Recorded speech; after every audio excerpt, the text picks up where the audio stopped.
Chapter 5:12. Blue sky, white clouds, a clear sun, and a gentle breeze. Under the banner of the double cross-shaped star, the regular soldiers belonging to Central Territory went around the city wall in an orderly fashion and headed to the military camp in the southern suburbs of the capital. Among them, dozens of riders wore cloaks and surrounded a carriage. They left the group early and headed to Eternal Star City. At the city gate, the city defense team who received the notification had already taken action. They limited the flow of people, cleared the path, and chased the citizens, who were used to it, to the other side of the main road according to the rules for special messengers. Once the city defense officer saw the leader's warrant and badge, he respectfully and quietly welcomed the dozens of knights with hidden identities into the city. Quite a number of passers-by, from the coachmen who drove leisurely to the merchants who were in a hurry, curiously looked at this group of people, and they especially pointed at the carriage among them. However, no one seemed to be particularly surprised. Compared to the local people, the citizens of the capital could be considered to have seen a lot of things. They were calm, and they were born to be superior to others. They had even experienced something as major as Constellation's national conference acknowledging the second prince. What else could possibly alarm them? Hence, the carriage surrounded by the knights successfully passed through the city gate and entered the main road. It continued moving forward under the curious gazes of the citizens by the road. In the group, a figure who looked even friendlier than the others stuck his head out from the saddle. "Your Highness." Gilbert caught up to him slowly and nodded in understanding. "Welcome back to Eternal Star City." "Welcome home." The friendlier figure did not answer. He only trembled slightly. Eternal Star City. Home. He stared at the city defense sentry tower above his head in a daze and sighed under the cloak. A few seconds later, Thales turned his head around and forced a slightly absent-minded smile. "Thank you." The group of knights moved forward hastily. The prince under the cloak did not speak anymore, and the tactful Gilbert also did not say anything. Home. Thales felt the tremors of the horses' hooves on the road. He quietly looked at everything around him through the gaps between the figures of the royal guards. The main road connected to countless alleys and forks, the rows of houses that were cut like cakes, and the various shops that were opened under the signboards that swayed in the wind. The chattering citizens who surrounded the municipal bulletin board, the women who held a wooden basin in one hand and went to Shepherd's River to wash their clothes, the ignorant outsiders who stood in the middle of the road with their eyes wide open, the exasperated coachman whipping his horse to hurry up to the destination, the priest standing on the wooden box in the corner, trying his best to preach with a flushed face, the orderly formation of the public security team and police officers. It was like a frozen picture. But, strange, he felt that his eyebrows were a little heavy, and his lips subconsciously pursed. A wondrous and indescribable feeling surged uncontrollably into his heart. However, just as it was about to gush out, it was cut off halfway. It was like a bucket of water that was drawn to the edge of a well suddenly knocked against the wall, loosening its rope and falling back into the well. Only countless splashes and echoes could be heard. It made him feel as if he had lost something. After experiencing the sword delivery, the royal guards around him, including the glib-tongued Doyle and the expressionless Glover, became high-spirited. They stood straight and kept a distance from Thales. They no longer stole glances at the Duke of Star Lake from time to time like they did on the road. Only Gilbert remained by Thales' side and spoke softly, "Thales, Thales. Your Grace, you've been living in the north for a long time. It's normal that your memories of Eternal Star City have faded." Thales snapped out of his complicated thoughts. Gilbert's expression remained calm as he continued to speak. "For example, the road we took to enter the city is part of the Avenue of Blessings. It's a little messy, because this place is closer to, at that moment, the Western City Gate." The prince's voice traveled into his ears languidly. "I know." Gilbert paused for a moment. Thales raised his head slowly and looked into the distance with an emotion that even he could not understand. "This place is closer to the Western City Gate, Western City Gate." The Duke of Star Lake's voice was like the echo in an empty valley, like a clear stream washing stones. There was an inexplicable melancholy in his voice. Gilbert was slightly stunned. Against his expectations, The Duke only paused for a moment before he snorted softly. This can be considered the most interesting place in Eternal Star City. Farmers, peddlers, messengers, government officials, police officers, soldiers, priests, beggars, brave adventurers, curious tourists, despicable foreigners, you can find everyone in the capital here. Thales stared at the crowd that moved along the two sides of the road to avoid the knights like he was reading the most interesting storybook. The corners of his lips curled up slightly. But you have to be careful. Don't accidentally squeeze into the clean and tidy main road and then refuse to leave. Otherwise, the dedicated city defense team and public security team will show you what the king's authority is. Because in this world, even a strand of the mane of a famous horse might be more valuable than the life of a street kid. Or more than one life. Thales stared at the floor tiles under the horse's hooves in a daze. His thoughts were distant. At that moment, Gilbert looked at Thales with a complicated expression.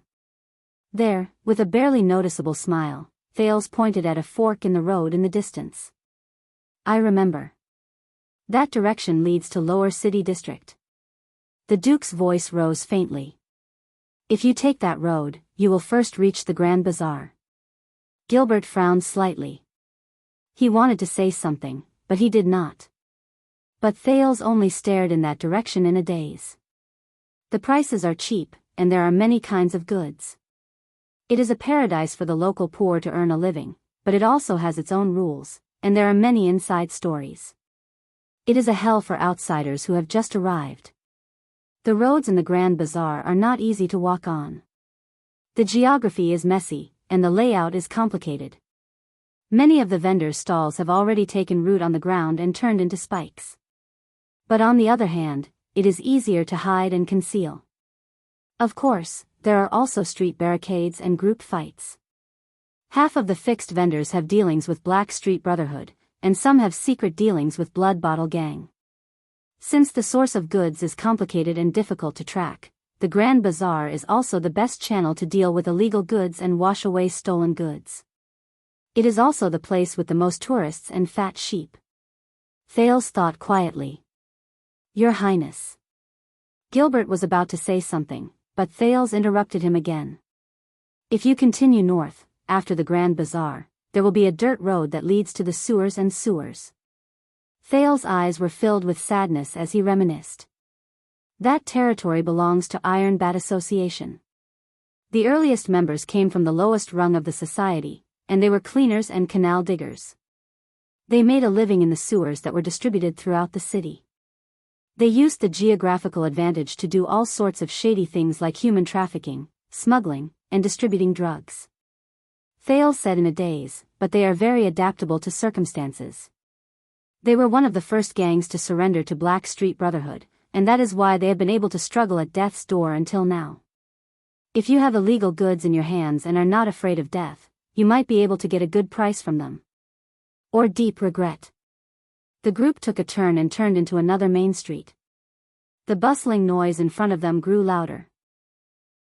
At the same time, rhythmic music and excited shouts could be heard. Run!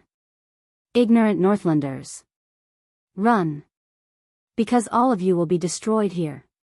Because I have descended, and I will bring disaster. A loud voice rang and pierced through the crowd. A row of tall stone houses appeared in front of the royal guards. A stage was set up in the square in front of the houses. Quite a number of people surrounded the stage and pointed at the actors on the stage. Dark Knight Temple. Thales looked past the backs of a few knights and watched the actors perform with all their might on the stage. As he listened to the exciting music in his ears, he once again looked at the temple that did not even have idols to worship, and was specifically in charge of funerals. It is the only temple in Eternal Star City outside of Morning Star District. This time, Gilbert listened quietly. They never care about the cost of their plays, and they renovate them every year. The sound effects on the stage, the props, and the actors are all excellent. They also have no lack of audiences. There are too many people in the capital who like to watch a good show. But Thales snorted. It's a pity that the plays they put on are all terrible scripts. It's either Dark Knight descending to the mortal world to save mankind, or Dark Knight will eventually rule the world. Perhaps Dark Knight Temple thinks that as long as they repeat it enough, the people will treat it as the truth. Of course, they might be right. Wait a minute. When he said this, Thales looked at the plump actor on the stage who was wearing a costume with a lot of red tentacles and looked like an octopus. He was sweating profusely, but he was still shouting at the top of his lungs. Thales noticed that something was off. What are they performing today? At that moment, a calm and indifferent male voice cut into their conversation. Night descends on dragon clouds. Thales and Gilbert turned their heads around at the same time. They saw the leader of the group, Watchman Lord Mallows, ride his horse to their side. Today is Monday. They are going to put on a big show. Mallows looked at the stage, which was so crowded that not even a drop of water could trickle through. The play is about a calamity appearing in an unknown continent. It wreaked havoc in the north and even killed a king. Calamity. North. King. Thales' expression changed slightly. Mallows looked at the comical actor who was dressed like a big octopus and continued to speak. At the last moment, the god of Dark Night descended. It showed its might and summoned the great dragon. Hence, at the end of the night, the calamity was defeated and disappeared without a trace. Thales raised an eyebrow. Great dragon. Night. Really? The prince asked with a frown. Mallows snorted softly. Gilbert took over the conversation. A few years ago, when the news of the change in Dragon Cloud City reached the capital, all sorts of rumors were spread. The Foreign Affairs Minister shook his head in resignation. Since then, the plays about calamities and the end of the world have become popular again. Calamity. The end of the world. Thales looked at the big red octopus who was massacring on the stage. Then, Dark Knight Temple thinks that the calamity is that monster, the Hydra? Mallows was silent. The stage was left behind them, far away from their line of sight. A second later, the watchman nodded and cast a sideways glance at the prince. What else? Thales had no choice but to avoid his gaze, which had suddenly become sharp. He nodded. True. Mallows still had that calm look on his face. And if you do not mind, Your Highness, Your Grace. Thales raised his head slowly. After 6 years, you should not still have such an understanding of Eternal Star City, especially Lower City District. Mallows was expressionless, but there was a profound meaning in his words. After all, everyone knows that you were raised by Lord Mon. Once he finished speaking, Mallows lifted the reins and spurred his horse forward. He only showed them his back. He should not still have such an understanding of Eternal Star City. As he stared at the watchman in front of him, Thales' gaze became solemn. He knows my past? Gilbert seemed a little awkward. He coughed. Lord Mallows was sent to be your personal guard and lead your personal guards. His Majesty naturally trusts him. Lead my personal guards. Yes. His Majesty trusts him. His Majesty. Thales continued to stare at Mallows' back. After a long while, he slowly opened his mouth. Is that so? Thales tightened his grip on the reins. So, he is Thales' personal guard. Or the Prince and Duke's personal guard? Once he said this, Gilbert was instantly rendered speechless. His expression became very unsightly. But the Foreign Affairs Minister only lowered his head and did not say anything in the end. The royal guards continued to move forward. They went up a slope and arrived at another street. The strange thing was that the street was very wide, but it was empty even though it was daytime. There were only a few people who seemed to be in a hurry. They could not help but think of Ghost Prince Tower. But, why is this place so? This time, Thales was stunned. At that moment, countless memories surged into his mind. I know this place, Gilbert. The teenager looked around him and said with a myriad of emotions, if we enter through that opening, it will be, Thales said in a daze. It will be, Gilbert looked at the direction Thales pointed and immediately blushed. Your Highness, perhaps you do not know, Thales shook his head. I know. The Duke retracted his finger and calmly stared at the indistinct houses in the depths of the street. That is, Red Street Market. Thales only felt as if his blood had stopped flowing for a moment. It is the southernmost street of the Western Ring District, along with Linha Street. Although it is not in a good location, it is the most popular place for the nobles and officials at night. He said in a daze, in the past, Blood Bottle Gang practically monopolized the business here. That was until 6 years ago. Gilbert sucked in a deep breath before he slowly sighed. Your Highness, Lord Mallows just reminded me, but Thales completely ignored him. The young Duke stared at the opening that was getting further and further away. He subconsciously pressed his hand against his chest, and his eyes were glazed over. In the past, if the child beggars were lucky, they would be able to obtain unexpected rewards here. For example, a coin that can change your fate, a silver coin. Gilbert sighed in resignation again. He no longer tried to persuade the prince, who could not get over his emotions. Instead, he schooled his expression and listened quietly. The knights did not stop moving forward.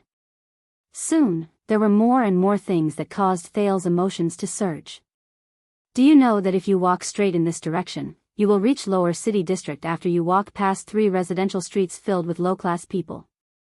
Thales gestured at a tattered doorway in the distance. Then, you will see Black Street. The legendary Black Street. Thales shook his head slowly as he faced the silent Gilbert. His tone was low. The people who want to settle down there are either ruthless or brave enough. Or, desperate enough. There is a low-lying street not far from it. Everyone calls it Underground Street. Underground Street. Thales breathed absent-mindedly.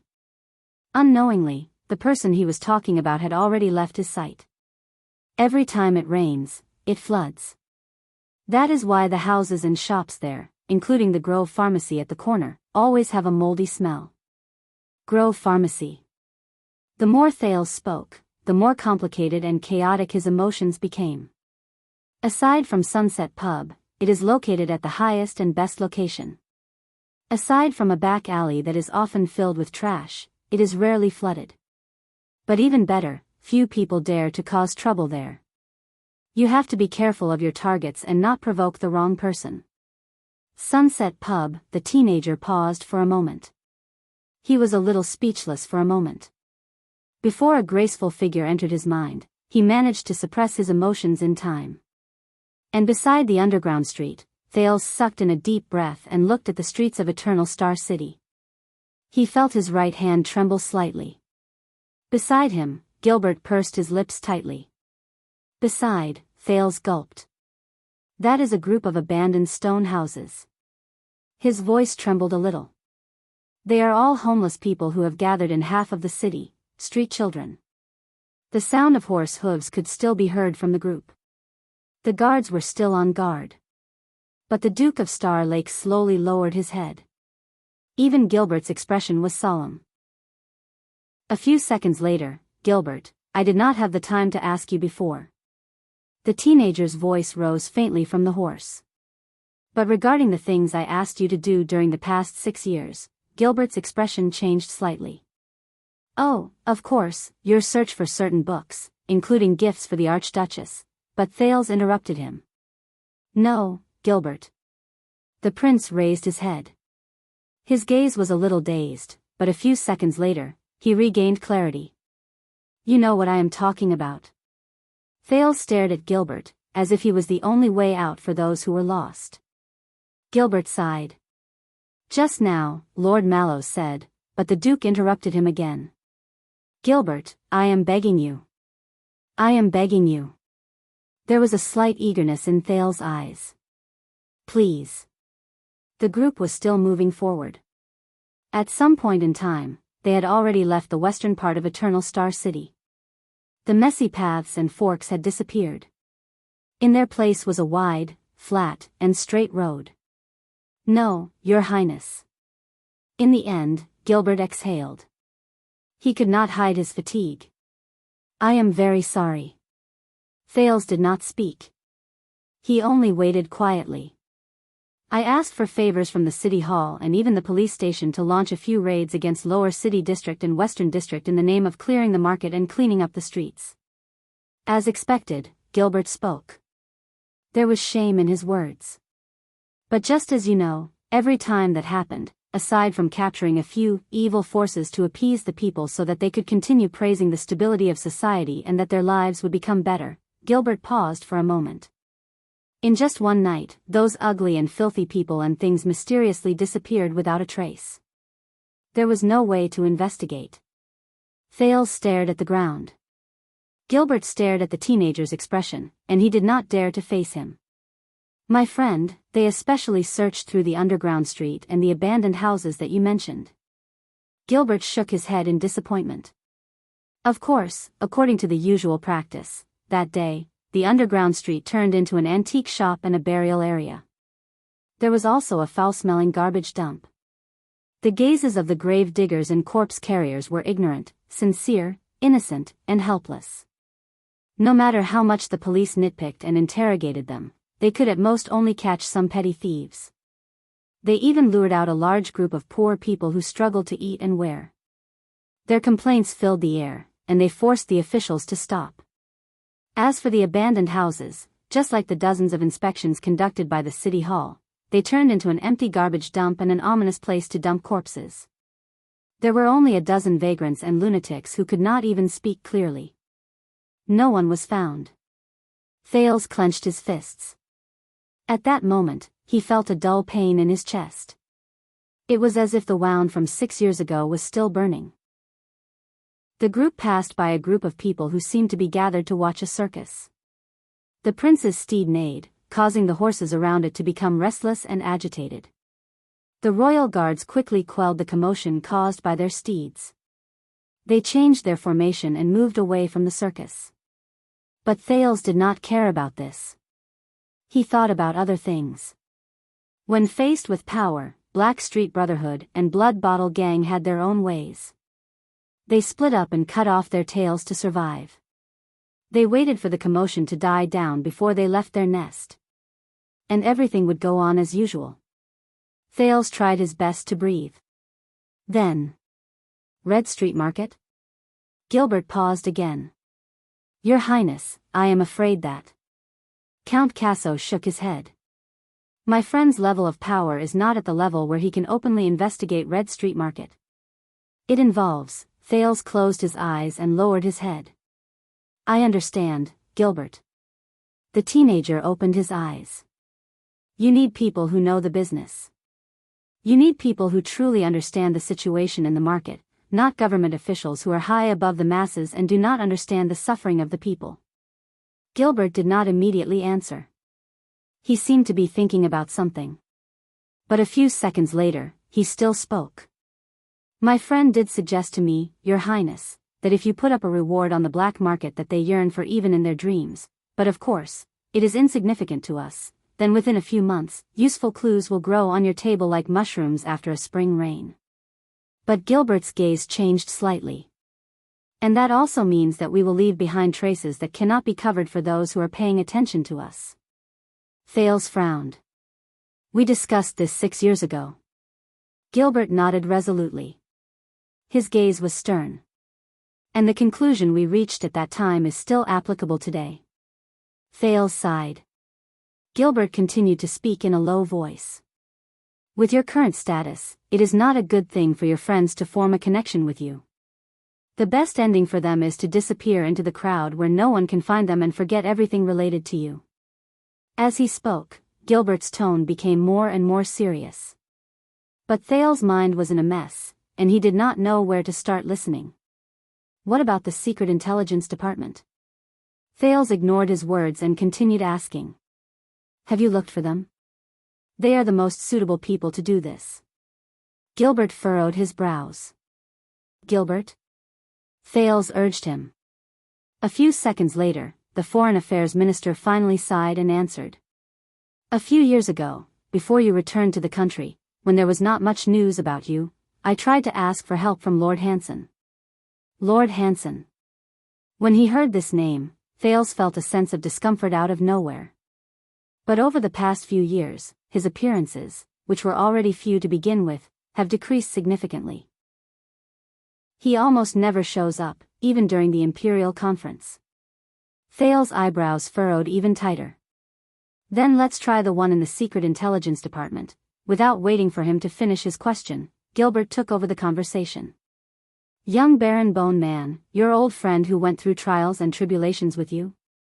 Thales glanced at him and nodded. I tried. Gilbert shook his head expressionlessly. But from the top to the bottom of the Secret Intelligence Department, all the people I came into contact with denied that they have a cadre called Raphael Lindbergh. Thales was stunned. Denied? Even if he showed up publicly in the Hall of Stars 6 years ago? In the face of the prince's incredulous question, Gilbert still shook his head.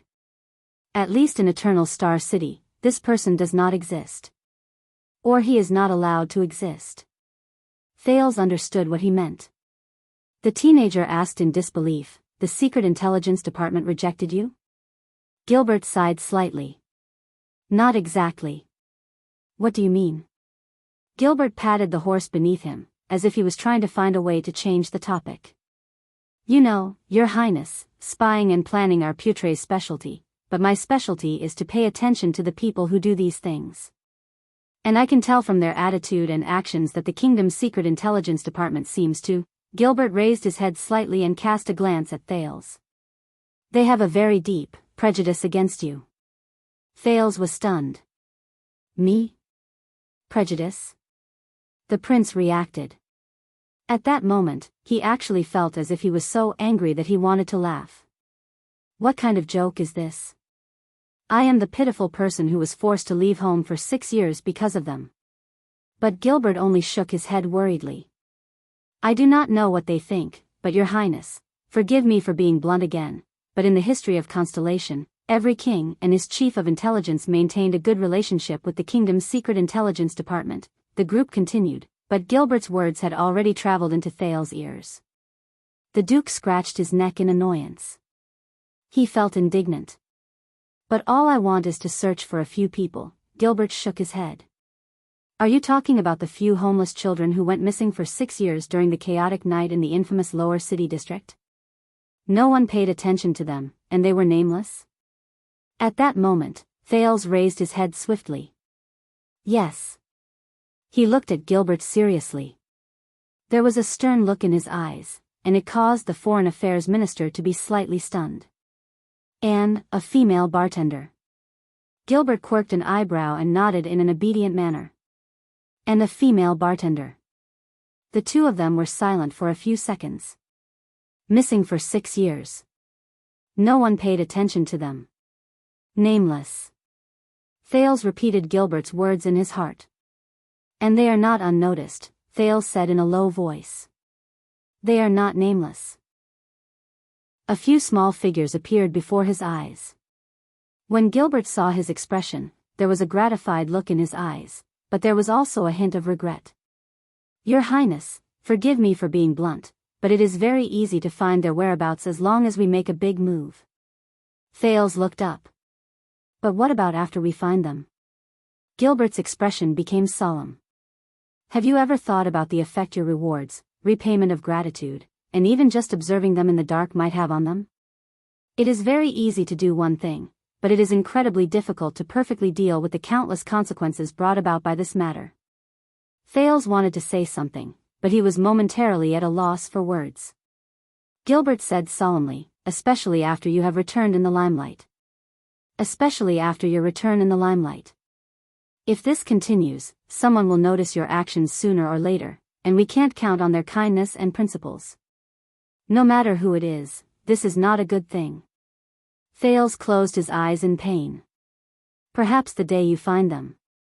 The Foreign Affairs Minister's tone became tense. Is the day you cause their deaths. Find them. Cause their deaths. Gilbert said with a pained and hateful tone, so, I sincerely suggest to you, Your Highness, for your own sake, and even more so, for their sake, give up. Don't investigate any further. Give up. Give up. After a while, Thales opened his eyes.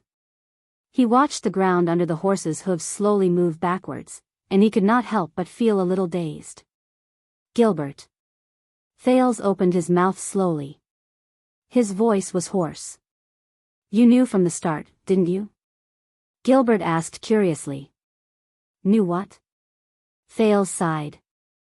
6 years ago, when I was in Mindy's hall, you told me that once the curfew was lifted, I could look for my friends. Gilbert's expression changed slightly.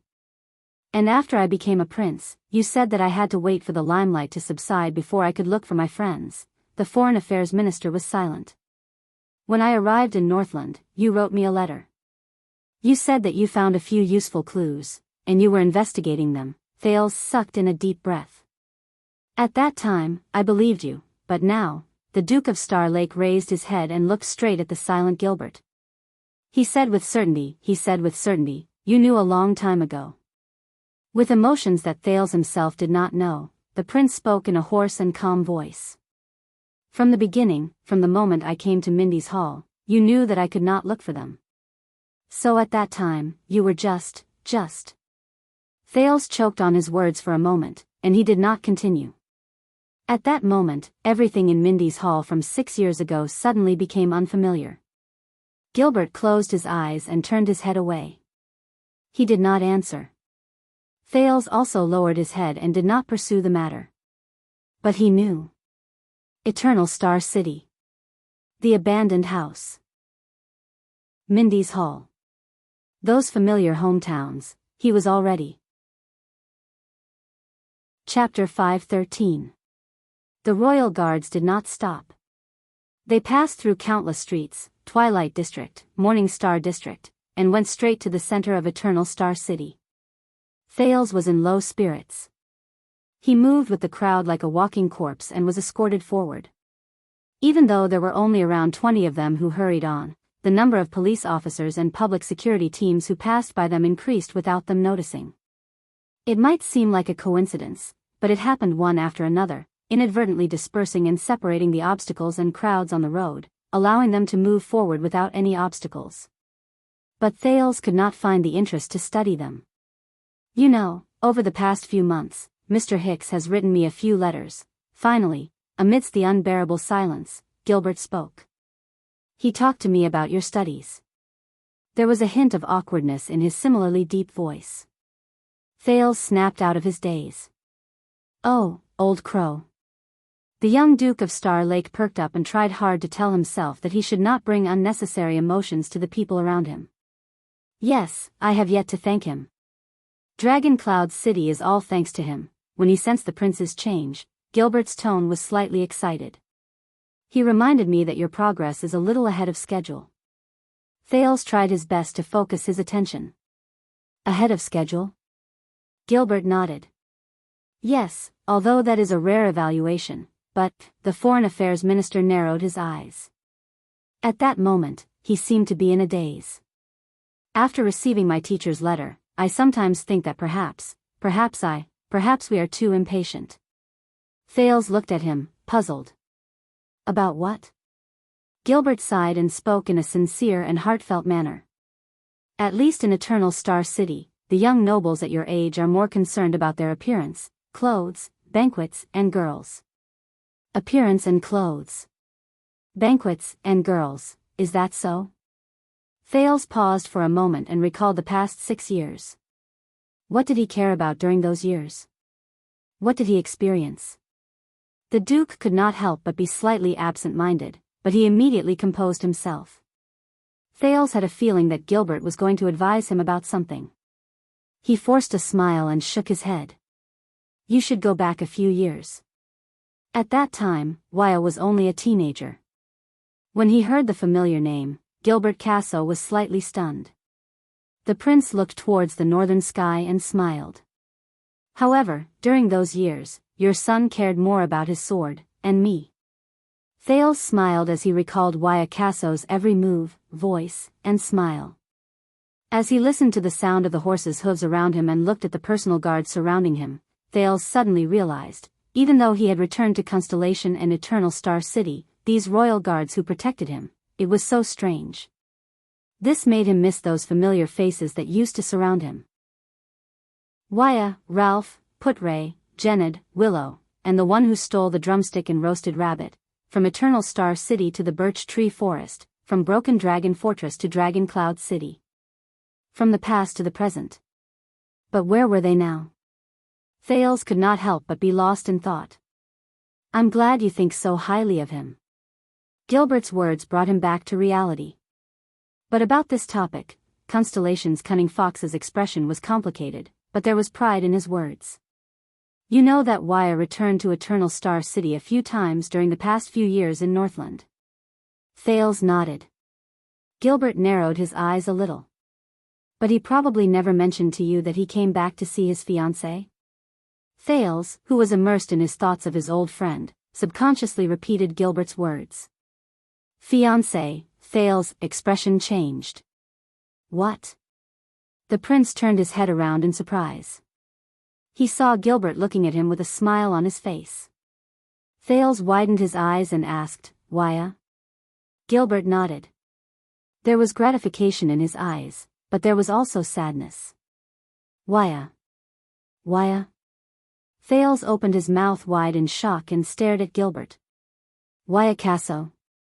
That old-fashioned, stern, and little old man, the one who always put on a stern face, was polite and stared at Ralph. The Wuxia who always used too much force and was stiff all over? Thales blinked subconsciously and tried hard to digest this news.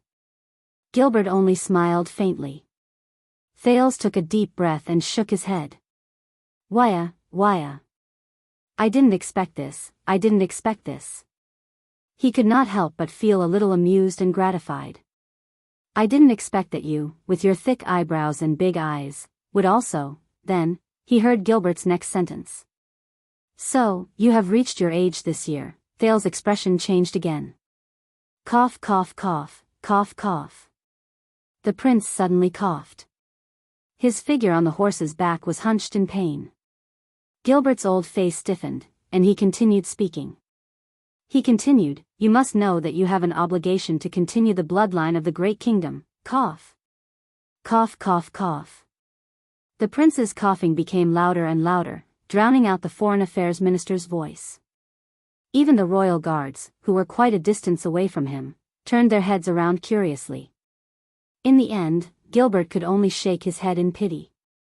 All right. Let's not talk about this anymore. Thales' coughing instantly disappeared.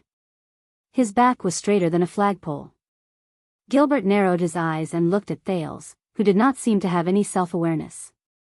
His face was filled with a resigned expression that said, I knew it. Then, I hope that the next piece of news will interest you. Thales seemed to have suddenly snapped out of his daze, and he came to a natural realization. News? Gilbert nodded slightly. His expression became stern again. Every time this happened, Thales would think of Wuxia and his expression when he saw Ralph. However, the foreign affairs minister's next sentence made the prince's thoughts turn solemn. The newest messenger crow came from the north. The north. Thales frowned. Is it Putray and Wuxia? No. Gilbert shook his head, but his expression did not relax in the slightest. But, the foreign affairs minister moved his horse closer. His voice was deep and his words were heavy. A few days ago, Dragon Cloud City completed the mobilization for war. Dragon Cloud City. When he heard this familiar term, Thales clenched his fists slightly. Gilbert continued speaking. The expeditionary army formed by 10,000 men has been assembled. They are prepared to head to the city of faraway prayers and join the war against the Alliance of Freedom in the West. Thales frowned deeply. At that moment it was as if all the memories of Northland returned to his mind. War, forced marriage, mobilization, and everything that happened during the state affairs hearing in Dragon Cloud City. 10,000 men. Thales recalled his impression of Dragon Cloud City. To Dragon Cloud City, it was neither too little nor too much. Then, who is the noble leading the army? The Duke of Star Lake's expression was solemn. Who will fight this war? Gilbert nodded and reported the information accurately. The suzerain of Hunt and Origami counties, Count Khan Karkagel, will be the vice commander of Dragon Cloud City's expeditionary army. Carcagel. The one-armed count's determined face in the Hall of Heroes appeared in Thales's mind. He sighed. As expected, the commander of the army is the best fighter in Dragon Cloud City, but when he said this, Thales was slightly stunned. Wait, Gilbert. Did you just say vice commander? The prince stared at Gilbert in surprise. Gilbert pursed his lips and nodded. Wait. Carcagel is only the vice commander. That means, no, the incredulous surprise on Thales's face became greater. Gilbert's tone was solemn. According to the latest news, Dragon Cloud City is going to launch its first large-scale expedition after being silent for 20 years. The young Archduchess Walton will be wearing her martial attire and carrying her sword. She will lead the army. Personally lead the expedition. Archduchess, personally lead the expedition. Personally lead the expedition. At that moment, Thales was stunned on the spot. Gilbert did not speak either. He only looked at him quietly and waited. He took in the prince's reaction.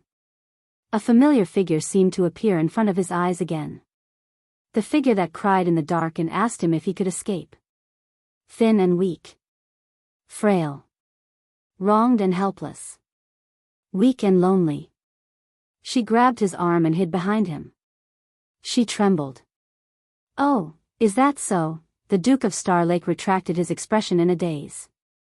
He nodded subconsciously and mumbled to himself. Wow. His face was stiff, but he forced himself to let out a suppressed cry of surprise. But no one knew that at that moment, he felt so strange. He had mixed feelings. It was indescribable. But in the next second, the figure in his mind turned around and revealed a face that was equally familiar to him, but completely different. Her face was covered in sweat, but she still tried her best to pout even though she had tears in her eyes. Tenacious. Stubborn. Stubborn and unyielding. Determined and unyielding.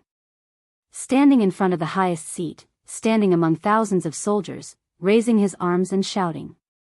Hundreds responded to his call. It felt like a long time had passed. It was so long that even Gilbert could not help but remind him. So they succeeded, Thales said faintly. He tried hard to forget the unnecessary images and forced himself to start thinking about more practical things. Rockney of the City of Faraway Prayers, Letko of Defense City, and Walton of Dragon Cloud City, Extet's alliance of 3 cities. In the end, they stood on the side of everything. Thales's tone was still empty, but his spirit gradually recovered. His brain started working. To face the turmoil in the west stirred up by Lampard. When he thought of this, the Duke of Star Lake took a deep breath and raised his head.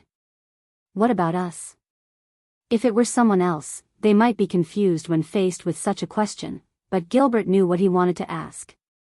The Foreign Affairs Minister exhaled slowly.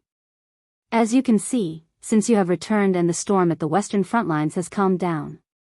Gilbert's lips curled up slightly.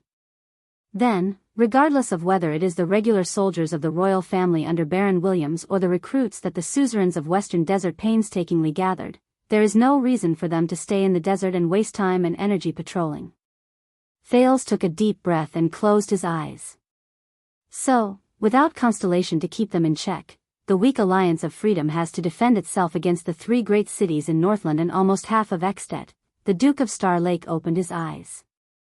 This time, he became calm and solemn. The outcome of the war has been decided. The Alliance of Freedom is finished. Gilbert did not say anything. He only nodded in agreement. A few seconds later, Thales curled up the corners of his lips.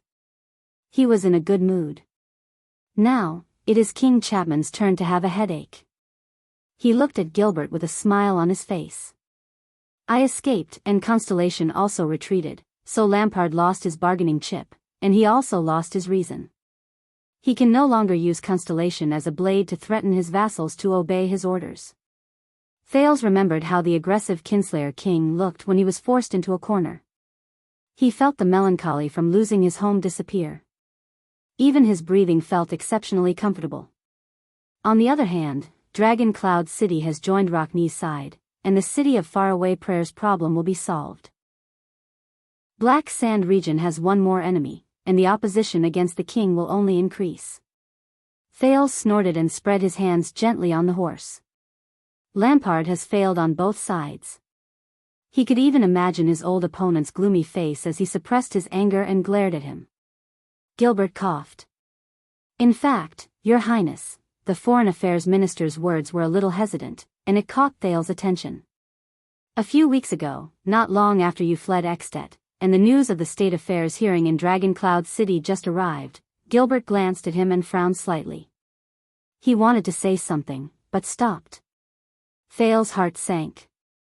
The Foreign Affairs Minister exhaled unnaturally. At that time, King Chapman rushed back to Black Sand region. Gilbert lifted the reins and looked into the distance with a grave expression. In just a few days, Chapman I visited almost every vassal who opposed him. Thales frowned hard. Visited? The prince remembered King Chapman's so-called visit to Dragon Cloud City, regardless of whether he visited him or the Hall of Heroes. He suddenly felt that something was wrong. As he observed Thales' expression, Gilbert sighed softly. The information obtained by the Secret Intelligence Department is limited. Under Thales' bad premonition and unpleasant expression, Gilbert told the truth with a straight face. But obviously, when the king announced that he wanted to recruit their army to the far west, Black Sand region's Mend and Devonson families, who had been resisting the tax, were the first to yield. They declared that they would return to the king's banner. The reason behind this is unknown. Thales' heart sank. Under Lampard's command, the Ika family, who is the closest to Reformation Tower, was probably worried that Archduke Trentido was in cahoots with Lampard. They did not wait for the king to visit them and withdrew their call to resist the tax. They took the initiative to send this season's grain tax to Black Sand City. The prince's grip on the reins grew tighter, and his entire body subconsciously tensed up. However, Gilbert's sigh continued. One day later, the old Count Peruno, who was highly respected, had a life-and-death friendship with the former Archduke of Black Sand region, and was also the person who opposed King Chapman the most, suddenly fell ill. Thales began to hear his own breathing. He was bedridden and could not attend to matters. So, Peruno's son took over the power of the territory and changed his father's policy. He personally left the city and warmly welcomed King Chapman's inspection. Under the Duke of Star Lake's almost shocked gaze, Gilbert continued in a displeased manner. And the last two families who resisted stubbornly and refused to open the city gates to welcome the king. They were punished. Thales gritted his teeth. Punishment? Gilbert nodded. His eyes showed the rare wariness of a cunning fox in constellation. Under the protection of the four great families, King Chapman's army arrived at the city gates and declared war with blood. A total of 2 castles. The Fire Knight personally led the army, and the Black Sand region army broke through like a hot knife through butter. They won the war in 1 day, and conquered the city in 3 days. Gilbert's solemnity and vigilance had been raised to the maximum. Based on the ancient etiquette of the Northlanders, they hung the heads of those who did not respect the king's orders on the city gates as a warning to others.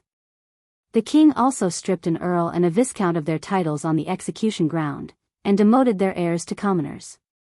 As he listened to Gilbert's words, Thales could barely adjust his expression. It was as if every word Gilbert said was accompanied by the snow that came from Northland. Gilbert sighed slowly. That's not all. On that day, King Chapman used the power of his conquest to go against the rules and made an exception to confer titles to a few new nobles who were of humble birth. None of the vassals in Black Sand region dared to say anything. Thales slowly relaxed his body and pressed his arm against the horse. The shock in his heart could not be any greater. Gilbert shook his head. Up to this day, aside from a few small families who are near the borders and do not affect the overall situation in Black Sand region, they still shout loudly and refuse to compromise because of morality or benefits, but Thales did not let him continue. He succeeded. The prince stared at the northern sky in a daze, as if he was looking at the gloomy and cold king. He won. Gilbert observed Thales' expression worriedly and could not help but cough. Internally, it is indeed so. The cunning fox of Constellation forced a smile. His tone changed from wariness to enthusiasm. But externally, regardless of whether it is Reformation Tower or Prestige Orchid region, they immediately strengthened their defenses after they received the news. They deployed a large number of soldiers at the borders of Black Sand region. The other archdukes in Extet were even more agitated. They called for a crusade against Chapman. From the city of faraway prayers to Beacon Illumination City, from Elifure City to Glacier Sea, many Northlanders even openly questioned the origin of his throne. Gilbert spoke with a smile, but Thales could sense a hint of discord in his laughter. Black Sand region has already provoked public anger. King Chapman cannot do anything alone. Besides, the economy and people's livelihood in their region are already shaky, but the prince interrupted him. It's too late.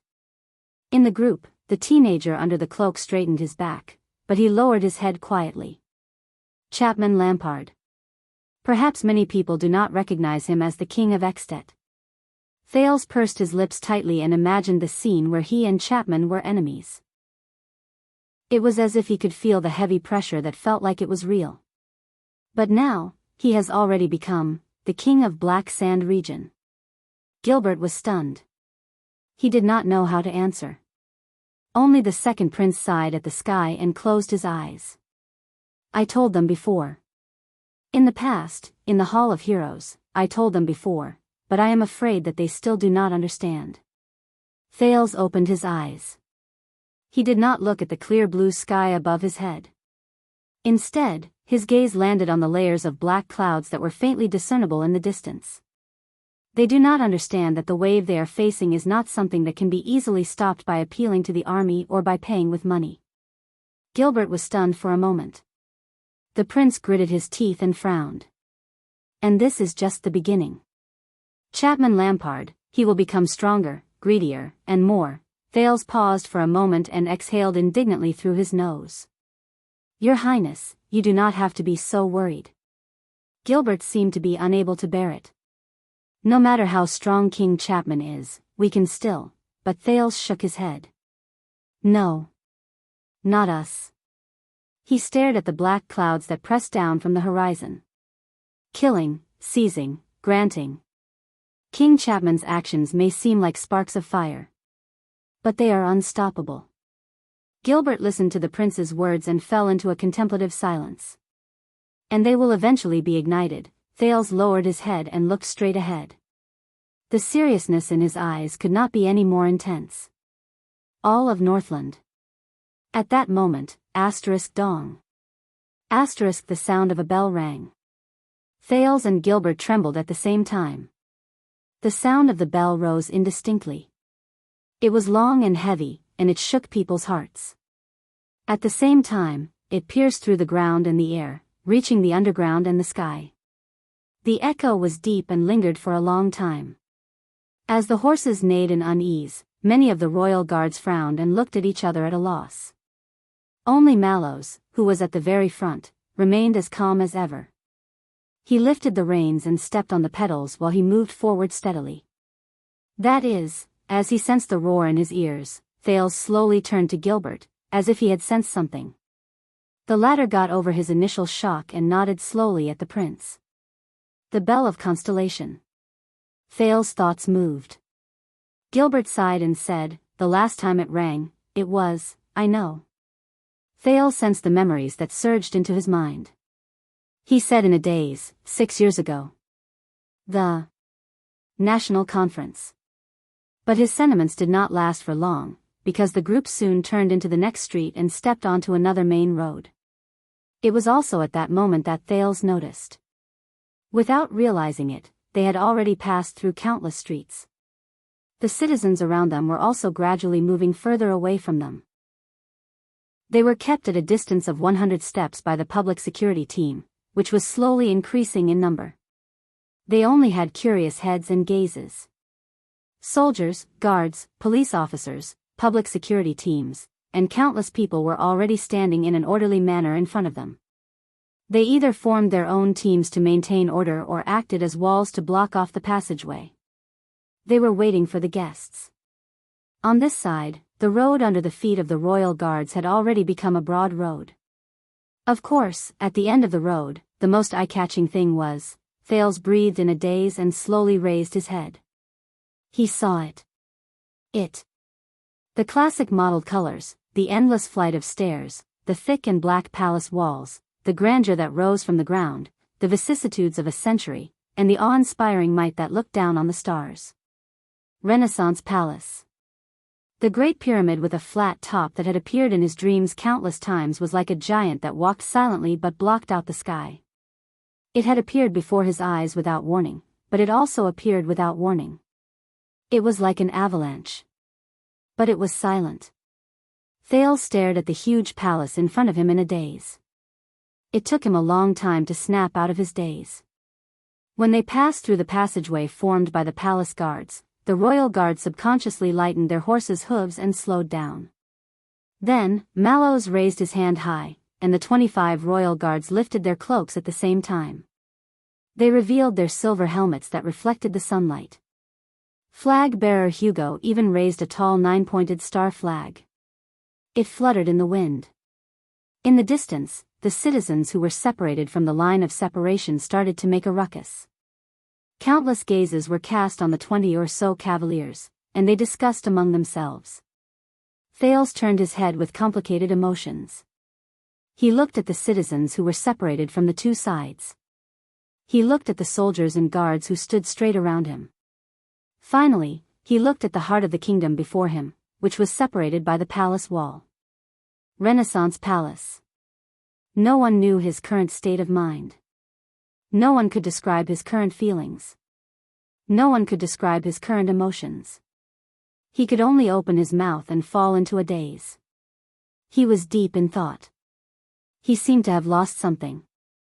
As Thales' group arrived in front of the palace wall, the black mass of city defense crossbows and mystic guns turned around with the help of their hinges and manpower. There were many sentries, and they were filled with murderous intent. A noble dressed in the same attire as Mallows and the others walked through the palace gate while being escorted by a group of soldiers.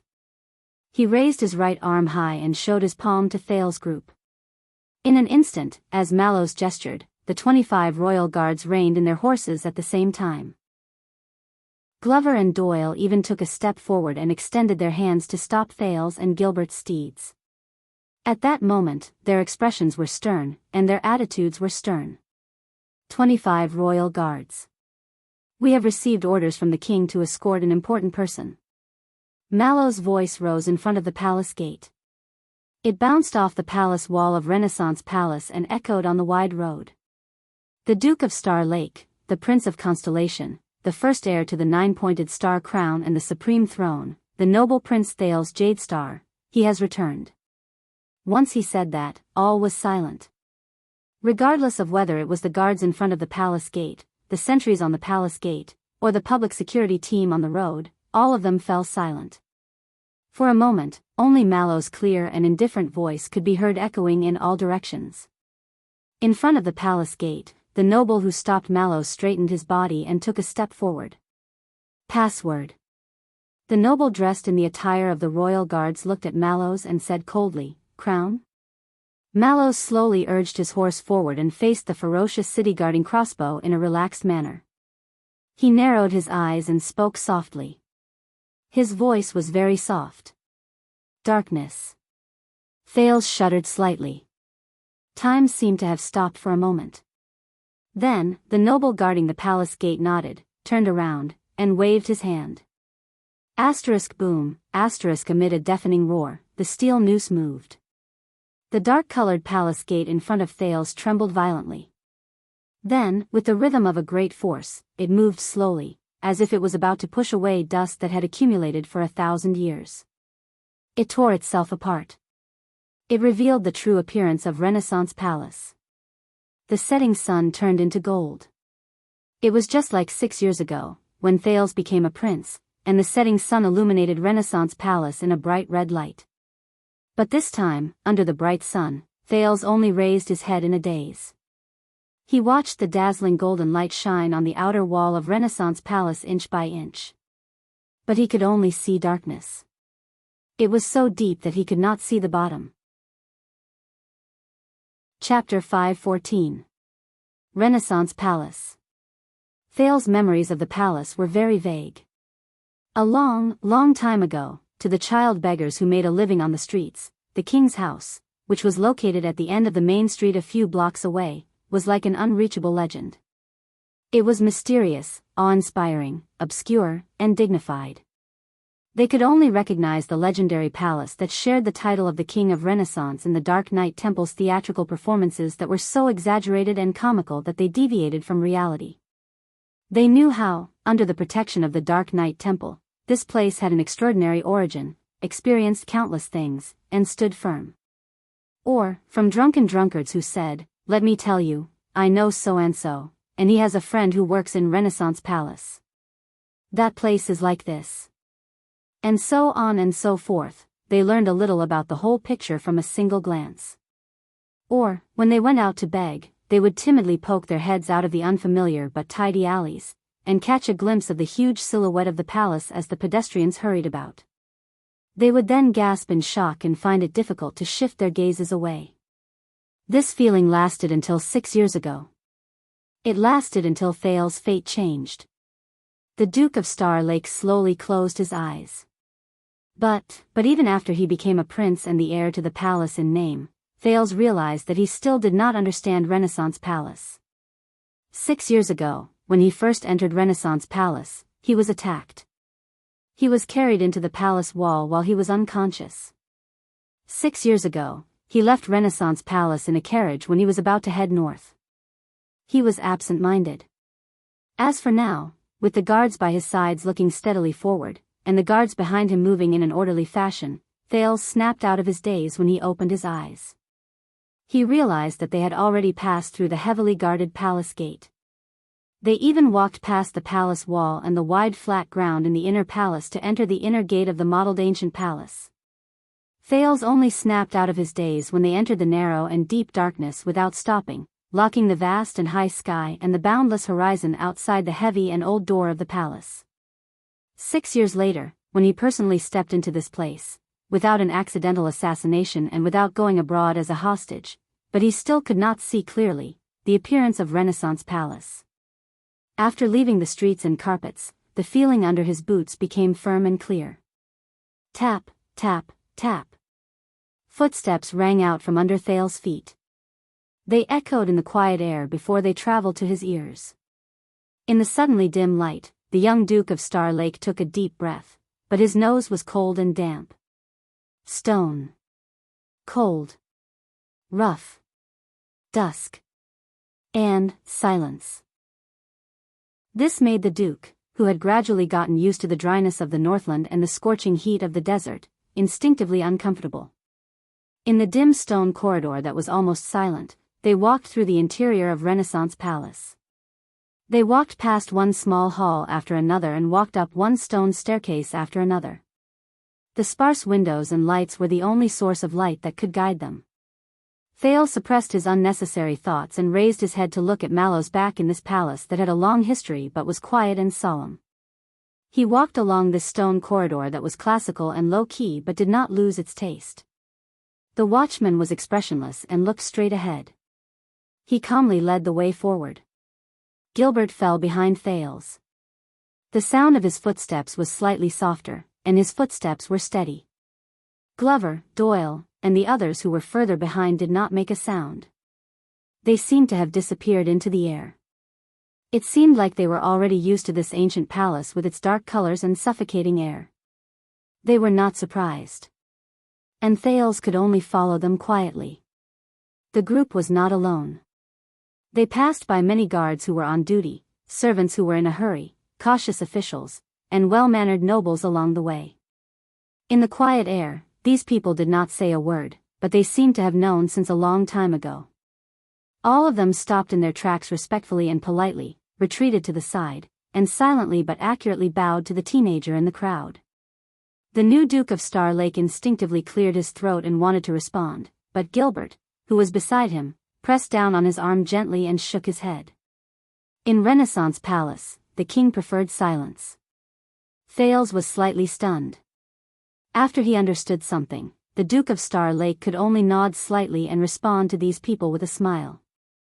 When he was in Heroic Spirit Palace in Dragon Cloud City, no matter where the Prince of Constellation went, the Northlanders' palace guards, especially the former White Blade guards, and the extension nobles would always stare at him with hostile and vigilant gazes. Even after 6 years of being together day and night, those gazes merely changed from gnashing their teeth to disdain. However, things were different in Renaissance Palace. Thales could sense that the servants, guards, nobles, and officials all had an extraordinary interest and curiosity towards the Duke who had just arrived. But when they passed by the teenager, their gazes towards the Duke were respectful and careful, polite and restrained. And when the Duke returned their gaze, the latter would usually immediately lower their heads or avert their gazes to look elsewhere. They would look away the moment they touched, and they would stop when they reached a certain point. It was a little deliberate. It was like a peeping Tom hiding in a corner. As if he was afraid of waking something up. And the deathly stillness and murderous aura that was carefully created and maintained, the Duke of Star Lake could not help but inhale and exhale slowly. For some reason, Thales always felt that the cautious, polite, and restrained gazes in Renaissance Palace made him feel uncomfortable. It was no less than the undisguised hostile and estranged gazes of the Northlanders in Heroic Spirit Palace. Irritation surged into his heart. There was even a moment when the teenager really wanted the royal guards around him to move closer. To surround him tighter. To block those gazes. It would be best to isolate everything and make it airtight. Just like the thick and heavy city wall that blocked the way between Renaissance Palace and the city. The journey was so quiet that it was almost dead silent. When they went up another flight of stairs and arrived at a rather large corridor hall, a few figures suddenly appeared in front of a stone door in front of them. Mallows was the first to stop. Thales, who was following behind him, took an extra step before he instinctively retracted his steps. But he soon noticed that other than Gilbert, who was still smiling, the guards behind him, including Doyle and Glover, all puffed out their chests and raised their heads. They looked even more solemn, like a lute with its strings pulled taut. The figures in front of the stone door were dressed and equipped in a similar style to Mallows and the others. However, they wore light leather armor that made it easier for them to move around indoors. Their expressions were stern, and their gazes were stern. They did not seem to have any intention of greeting their colleagues in the prince's escort group. Just as Thales began to guess the identity of this group of people, a person walked out from among the unfamiliar figures. He held the long sword at his waist and approached them. This was a middle-aged man who was dignified and experienced. He was about 50 years old. His figure was a little clumsy, but his back was tall and capable. His hair and beard were a mix of gray and white, but they were neatly arranged. There were wrinkles at the corners of his eyes, but his eyes were bright and full of life. His attire was obviously different from the others. His equipment was exquisite and meticulous, but his footsteps were incredibly steady. The gray-haired middle-aged man stopped, but he did not even look at Thales. He only stared straight at Mallows, who was leading the group, and spoke slowly. "Who are you?" His words were stern, and his tone was cold. His words stunned Thales. He confirmed once again that this was Renaissance Palace, where his father lived. And he's really returning to his own home? But the others, including Gilbert, did not show any strange expressions. They waited quietly and solemnly. They held their breaths and did not even exhale loudly. It was as if there was a major event in front of them. Mallows took a step forward expressionlessly. His tone was indifferent. "Tormund Mallows. I am the watchman of the royal guards. In the name of the king, I am here to escort the Duke of Star Lake back." The middle-aged guard in his 50s sized up Mallows and nodded. Under Thales' curious gaze, Mallows finished his answer faintly.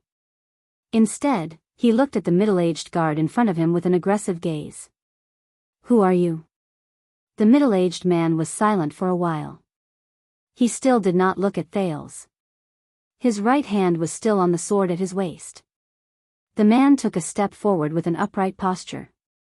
His posture was stern. "Fabio Adrian." The middle-aged man named Adrian said softly, "I am the chief commander of the royal guards. In the name of the king, I am here to welcome the return of the Duke of Star Lake. Thales swore that he could feel Doyle sucking in a suppressed breath behind him. Royal Guards. Chief, Commander. Thales recalled the key to the 6 Praetorian Guard divisions. Mallows was also silent for a while before he nodded at Adrian, who had grayish-white hair and looked stern. In the next second, Adrian turned his head around and sized up Thales for the first time, who was shorter than Mallows by a head. Perhaps it was because he was affected by the atmosphere or because there was pressure in Adrian's gaze. The Duke of Star Lake subconsciously puffed out his chest and sucked in his stomach to accept Adrian's gaze. But just like the others, Adrian's gaze only met Mallows once before it was averted. The latter turned to Mallows again. Knight Mallows, thou hast fulfilled thy duty. Adrian said faintly, hast thou fulfilled thy duty? Fulfilled thy duty, fulfilled thy duty. Thales was stunned. In a daze, he remembered something. Mallows answered calmly but sternly, Knight Adrian, though I fulfilled my duty. The watchman narrowed his eyes. Yet my sword did not break. When he heard Mallows' answer, Adrian nodded at him. His gaze became gentler and no longer sharp. Then thou hast not fulfilled thy duty. Mallows also nodded slightly. He lifted the corners of his lips slightly. Then thou hast not fulfilled thy duty. Thales frowned. He was even more certain of his memories. Just as he expected, the conversation before him, it was filled with the ceremonial feeling he was familiar with. The air was still quiet, and the atmosphere was as solemn as ever. The Duke could not help but cast a puzzled glance at Gilbert, but the latter only gestured for him to remain calm. Finally, Adrian revealed a smile. The middle-aged commander took off his gloves and extended his hand to Mallows. Then, welcome back to the team, Knight. Mallows also put on a faint but restrained smile that he had not shown for a long time.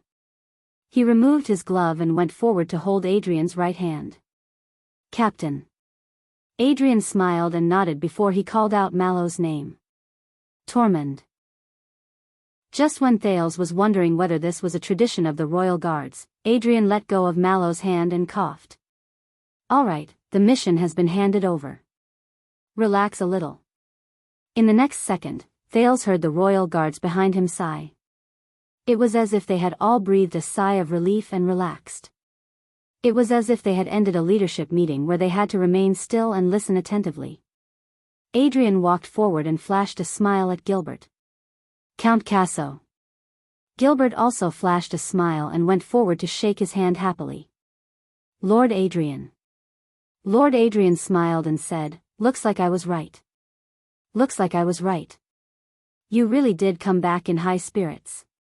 It is all thanks to you, my lord. Gilbert turned around and looked at Thales after he finished exchanging pleasantries. Welcome to the meeting hall, Your Grace. The Foreign Affairs Minister extended his hand and gestured at the stone door behind Adrian with a proud expression. This is the place where His Majesty usually receives envoys and foreign officials. When he saw the puzzled look on the Duke's face, Gilbert added, this is an important place for national affairs.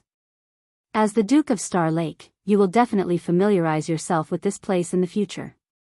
Thales responded politely while he looked at the stone door. The meeting hall.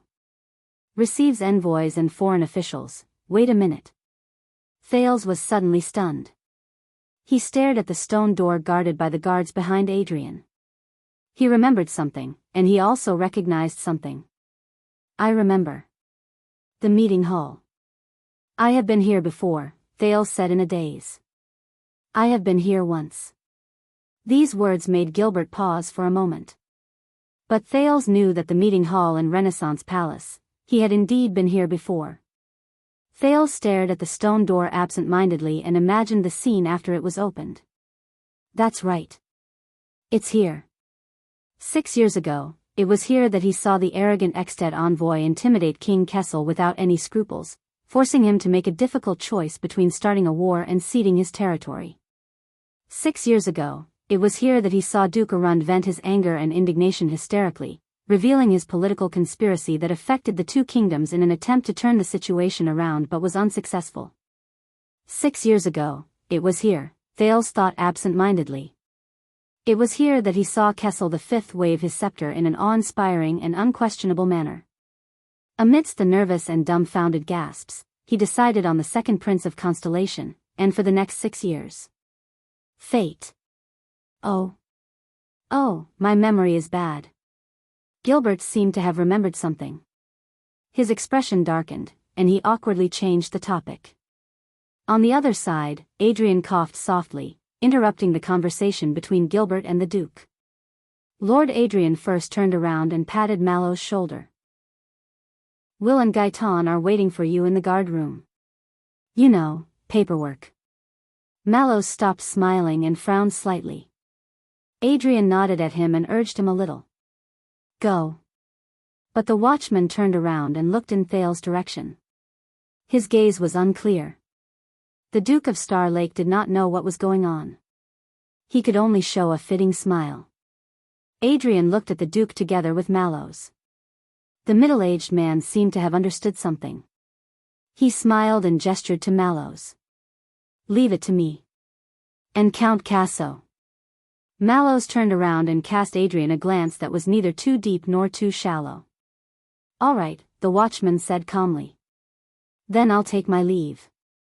Under Adrian's encouraging gaze and Thale's puzzled gaze, Mallows turned around and left without hesitation. He walked towards the other exit of the hall. Doyle and Glover, who were the closest to him, were also stunned. Together with the others, they instinctively followed him. But Mallows immediately stopped in his tracks. Not you. Mallows turned around and frowned. He looked at Doyle and Glover, who stopped in their tracks in puzzlement. Both of you stay. Yes, commanding officer. Glover nodded without hesitation and retreated behind Thales. Doyle blinked before he was pulled back into line by flag-bearer Fubby.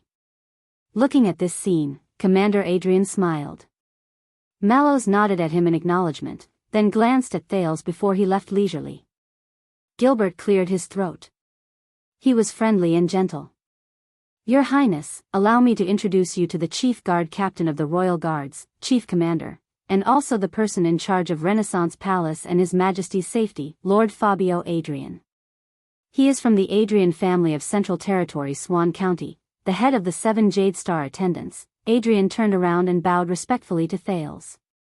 Thales was overwhelmed by the favor. He nodded at him in return and came to a realization. I knew it. Fabio Adrian.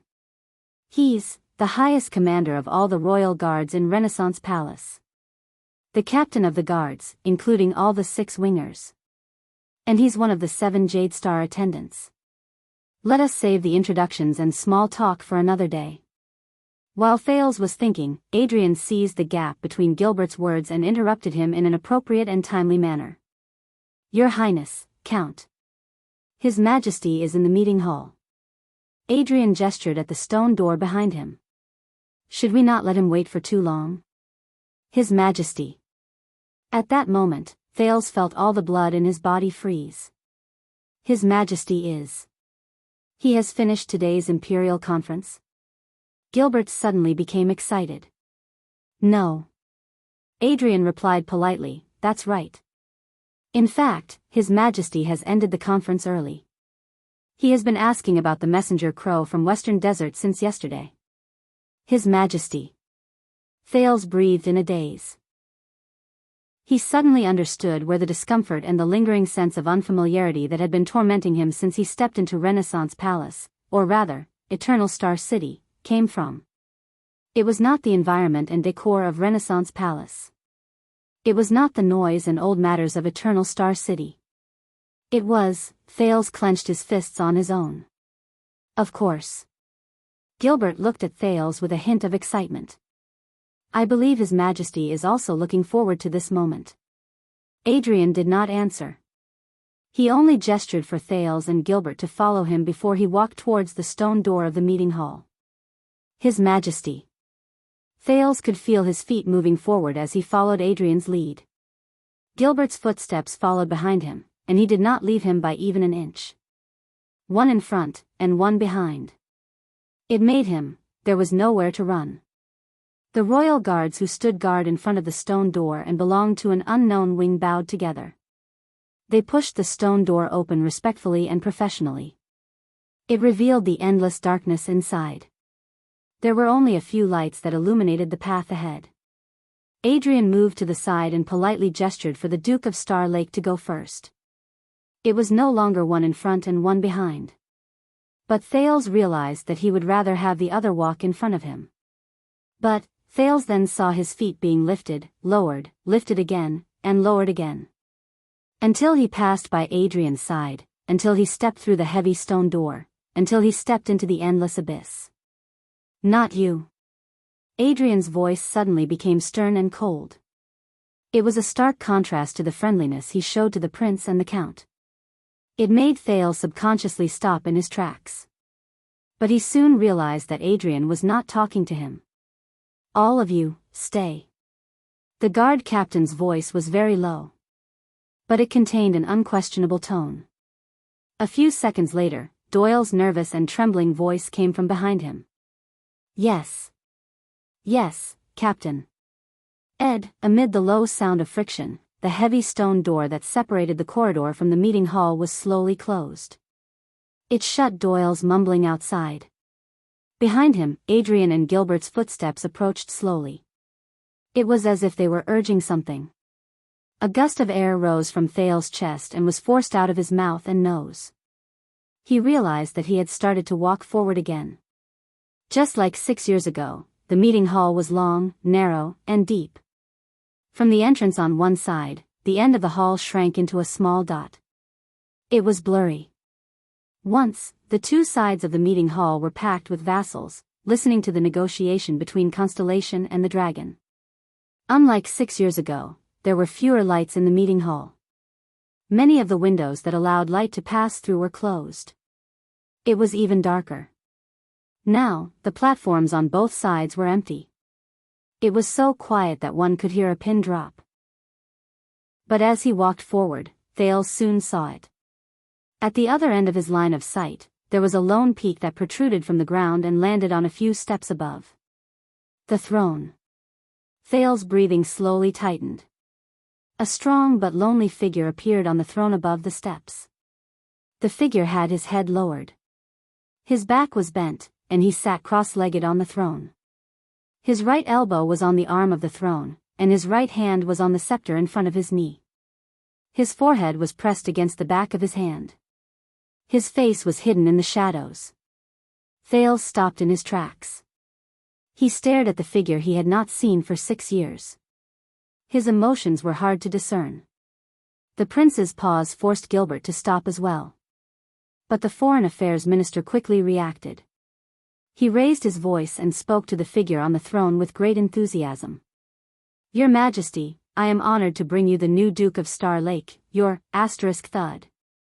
The bottom of the scepter hit the ground lightly, and the dull thud echoed in the meeting hall. It also made Gilbert's words die in his throat.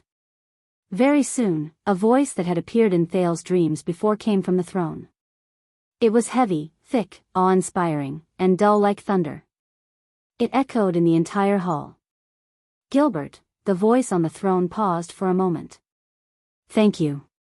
Compared to 6 years ago, this voice was much more hoarse, drawn out, and dull. There seemed to be an indescribable fatigue. Thales listened to the other person's words in a daze. His gaze was fixed on the figure. Gilbert frowned and sucked in a deep breath. His Highness must be tired from the journey. Your Majesty, on his way from Dragon Cloud City to the desert, but he was interrupted by the voice on the throne that echoed in the hall. My friend. I said. The voice on the throne was calm at first, but it gradually became firm and short. Thank you. I will look for you later. Gilbert was stunned. However, Captain Adrian understood the king's meaning. Adrian extended his arm towards the hall door behind him and gestured politely to Gilbert. Count Casso. Gilbert looked at the shadow on the throne before he cast a glance at Thales with a heavy heart. But in the end, he did not say anything. He only gave the Duke of Star Lake an encouraging gaze before he bowed and turned around resentfully. Thales forced a smile and nodded, but he suddenly realized that the foreign affairs minister's back was very old. You too. The voice on the throne rose again. Yodel. Thales shuddered. Gilbert's footsteps also paused for a moment before he recovered his rhythm and left slowly. Nothing happened around him. Lord Adrian acted as if he did not hear Gilbert's words and left with Gilbert. But Thales knew that something was different in the air around him. This made him especially terrified. The footsteps grew further away and softer. In the end, as the stone door opened and closed, they completely disappeared at the end of the hall.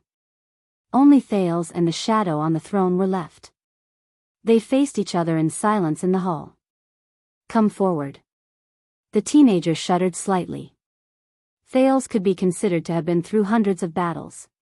From bloody battlefields to sinister schemes, he believed that he had seen a lot of things. But for some reason, when he heard those words, he could not help but clench his fists. Thales raised his head and stared at the figure on the throne. He slowly walked forward until he could see the stairs to the throne clearly.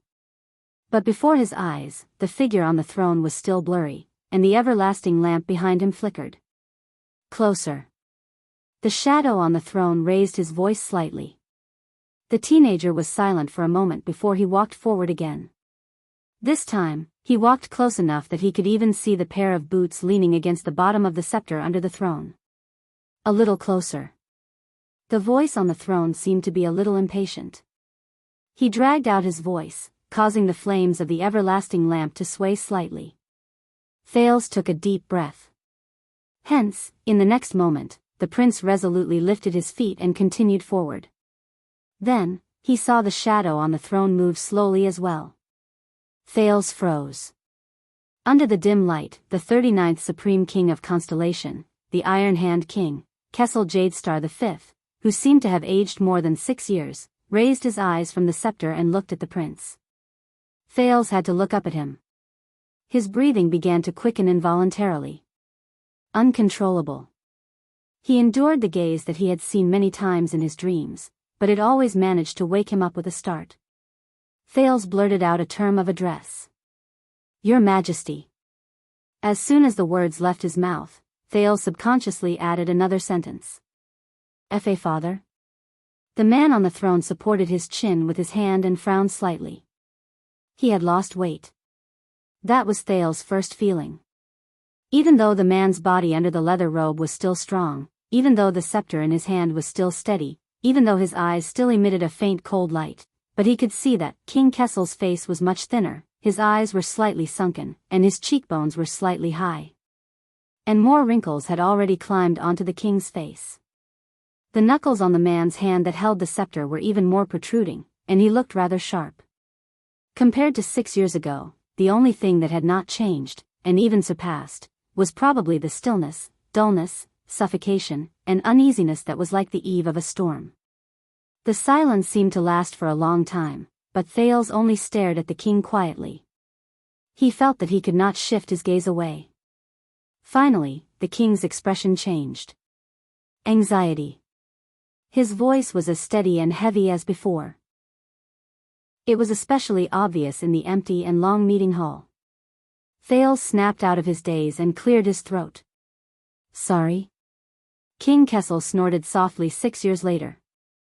How you feel right now? The king said slowly, anxiety. Anxiety? Thales frowned. He did not understand. But the king continued to speak, completely ignoring the teenager's puzzlement. Anxiety is very strange. It's neither panic nor panic. These feelings often emerge when you're caught off guard, leaving you at a loss and powerless to do anything about it. The teenager's breathing froze. King Kessel's voice echoed in the hall, as if it was pressing down on him from all directions. There was no gap between them. For example, you are about to face a certain great test, accept a certain judgment, do a certain great thing, or, you are about to become the heir of an ancient kingdom, and carry a burden that is much heavier and more tiring than ever before. The king snorted so loudly that the entire hall seemed to shake. But you know that you are not qualified. You know that you cannot bear it. You know that you are destined to fail. At that moment, you are extremely afraid. You do not want to face it. You only want to escape, regardless of everything. This feeling is panic. This is panic. Thales tried his best to maintain a dignified expression and posture in the face of the gaze that seemed to have seen through him. He felt that the act of raising his head was getting more and more tiring. But there seemed to be some kind of power supporting him. He did not shift his gaze away or lowered his head. King Kessel exhaled slowly. But once there is a moment, before the final moment, an opportunity, a way, a turning point appears. It makes you feel that there is still a glimmer of hope in the situation, that the consequences may come a little later, that the judgment can be delayed for a moment. And you can delay it for a little longer, and not have to face the ending that you fear the most. King Kessel raised his chin from the back of his right hand, revealing the faint blue light of the staff of constellation. For example, you can face the test a few days later, endure the judgment a few weeks later, and accept your inevitable identity a few years later. Thales stared at the king's calm face and listened to the profound words. That moment, that is simply redemption. It is rejoicing, numbness, the ecstasy and relief after surviving a disaster. It makes you feel that the end is still far away, and that I can still be saved. Hearing this, the teenager could not help but tremble. But when all this is over, when the reprieve period given to you by God is over, the king chuckled softly. His gaze was deep, but his face was still expressionless. These illusions make you think that you have breathed a sigh of relief. Then they will all disappear. Thales listened in a daze. His palms were cold. On the throne, the Supreme King slowly straightened his back. Under the dim light, it was as if dark clouds had spread over his head. And those lucky escapes will flow back to the present, along with the regret, uneasiness, self-blame, and panic of, I knew this would happen. In the end, it will turn into something that you know very well, but cannot resist, anxiety. Thales met the king's gaze. He felt an inexplicable emptiness in his heart. There was no way to fill it. Kessel stroked the scepter in his hand coldly and stared at the strange blue light emitting from the top of it. It is precisely this annoying anxiety that will make you understand while you scratch your ears and scratch your cheeks in pain that the 6 years of running away, getting lucky, procrastinating, and illusions are actually meaningless. 6 years. Thales breathed absent-mindedly as he listened to the king finish his words. It is like a damned but useless whip, forcing you to face it. Face what you know will eventually come, but in the end, you are powerless against fate. Chapter 5:15. King Kessel looked down at Thales in silence. His gaze was calm and indifferent, and his movements were slow. It was completely different from King Niven's awe-inspiring and King Chapman's aggressiveness. But it did not make the teenager feel relaxed. The prince gulped and tried to relax his tense muscles and mind. Up until now, Thales did not understand his father. What kind of person was he? Cold? Silent? Dignified? Perhaps. Aside from the time in the Jade Star family tomb, which was more like a one-sided listening experience, Thales had spoken less than 10 sentences to Kessel V. As for the time they spent alone together in the past 6 years, Thales suspected that it was less than 15 minutes. However, in the teenager's limited life, the Iron Hand King was like a dark cloud hanging high above his head. It seemed unreachable, but it always cast a shadow over him and enveloped him. Whether it was the National Conference, the negotiations with Extet, the Night of Dragon's Blood, the day of Dragon Cloud City's State Affairs hearing, Gilbert's exhortations to his face, or the one-eyed dragon Koster's harsh words. Many experiences reminded Thales from the side what kind of person his father was. But when he really faced that dark cloud, Thales realized, he was still not ready. He still did not know how to face him. You misunderstand. Thales lowered his head and avoided the quiet but unsettling gaze. He took a deep breath. He tried to chase away the negative emotions that he had sensed, but the king's words made it even more obvious. I am not anxious. In fact, leaving Extet and returning home. But the king did not give him time to explain. Is it familiar? Kessel no longer stared at Thales. The corners of his lips curled up in a strange arc, as if he was disdainful. This tone. Thales raised his head abruptly with a puzzled expression. Familiar? On the stone steps, the king on the throne spoke in a cold voice. That old bag of bones from Western Desert should be like this, pretending to be profound and talking nonsense to scare you, right? Thales furrowed his eyebrows. That old bag of bones from Western Desert? Pretending to be profound and talking nonsense? Scare me? Thales understood something. He remembered what Adrian said to Gilbert just now. The king was asking about the messenger crow from Western Desert yesterday. A messenger crow from the West Wilderness. As he tried to guess the king's intentions, Thales exhaled and calmly said, "Yes, Fakenhas did come to me, but unfortunately, the king did not give him a chance to explain. Perhaps he didn't care at all." "Where's the sword?" King Kessel calmly interrupted him. "What about the ancient empire sword that was given by the prestigious four-eyed skull family in Blade Fang's camp?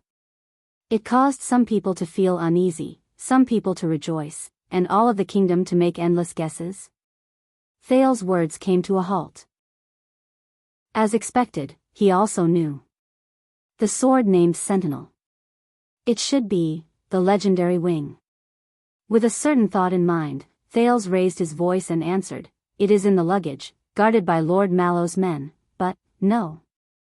For the third time, King Kessel interrupted the Duke of Star Lake. "It's not there." On the platform, the king slowly leaned back against the back of the throne. "It's in your heart." Thales was startled. Kessel V calmly looked at the Duke of Star Lake at the foot of the platform. "And you don't even know where that sword will stab." Thales was silent for a while. Obviously, the king was very dissatisfied with what happened in Western Desert. "But, I am very sorry about what happened in Western Desert." Thales tried hard to regain his composure, and tried hard to treat the person in front of him as another Northland vassal he could negotiate with. "But Fakenhas' purpose in coming to me," but he still could not finish. "When I sent you to the north, unlike the Northlanders and even the Western Desert people, King Kessel's tone was very light, and there was very little fluctuation in his words. But compared to King Chapman's preemptive words and Fakenhas' alarmist words, the effect of the King of Constellation's soft words was not inferior to the former two. "I did not expect that much from you." Thales was speechless. King Kessel sat on the throne with his back almost half raised. His posture seemed relaxed, but his eyes were locked on Thales. "At least I did not expect you to rebuild Northland and appoint a new king." Rebuild Northland. Appoint a new king. Thales closed his mouth, feeling the weight behind these two sentences, feeling the faint contempt and accusation behind them. That's right. Rebuild, new king. This was indeed what he had been doing for the past 6 years, but Dragon Cloud City was filled with blood and corpses, Heroic Spirit Palace was in a state of mutual hostility, and everything was hanging by a thread. The teenager bit his lower lip. With a little displeasure, Thales raised his head again. "I did not want it to be like this, but, when he talked about what happened 6 years ago, he thought he would remember the injustice back then, and then he would sneer and ask about the king's conspiracy, mock the failure of the Secret Intelligence Department, and ask why he was put in danger. But at that moment, when he looked into King Kessel's eyes, which were as calm as still water, he did not care. There was a small voice in Thales' heart. He would not care. Thales pursed his lips.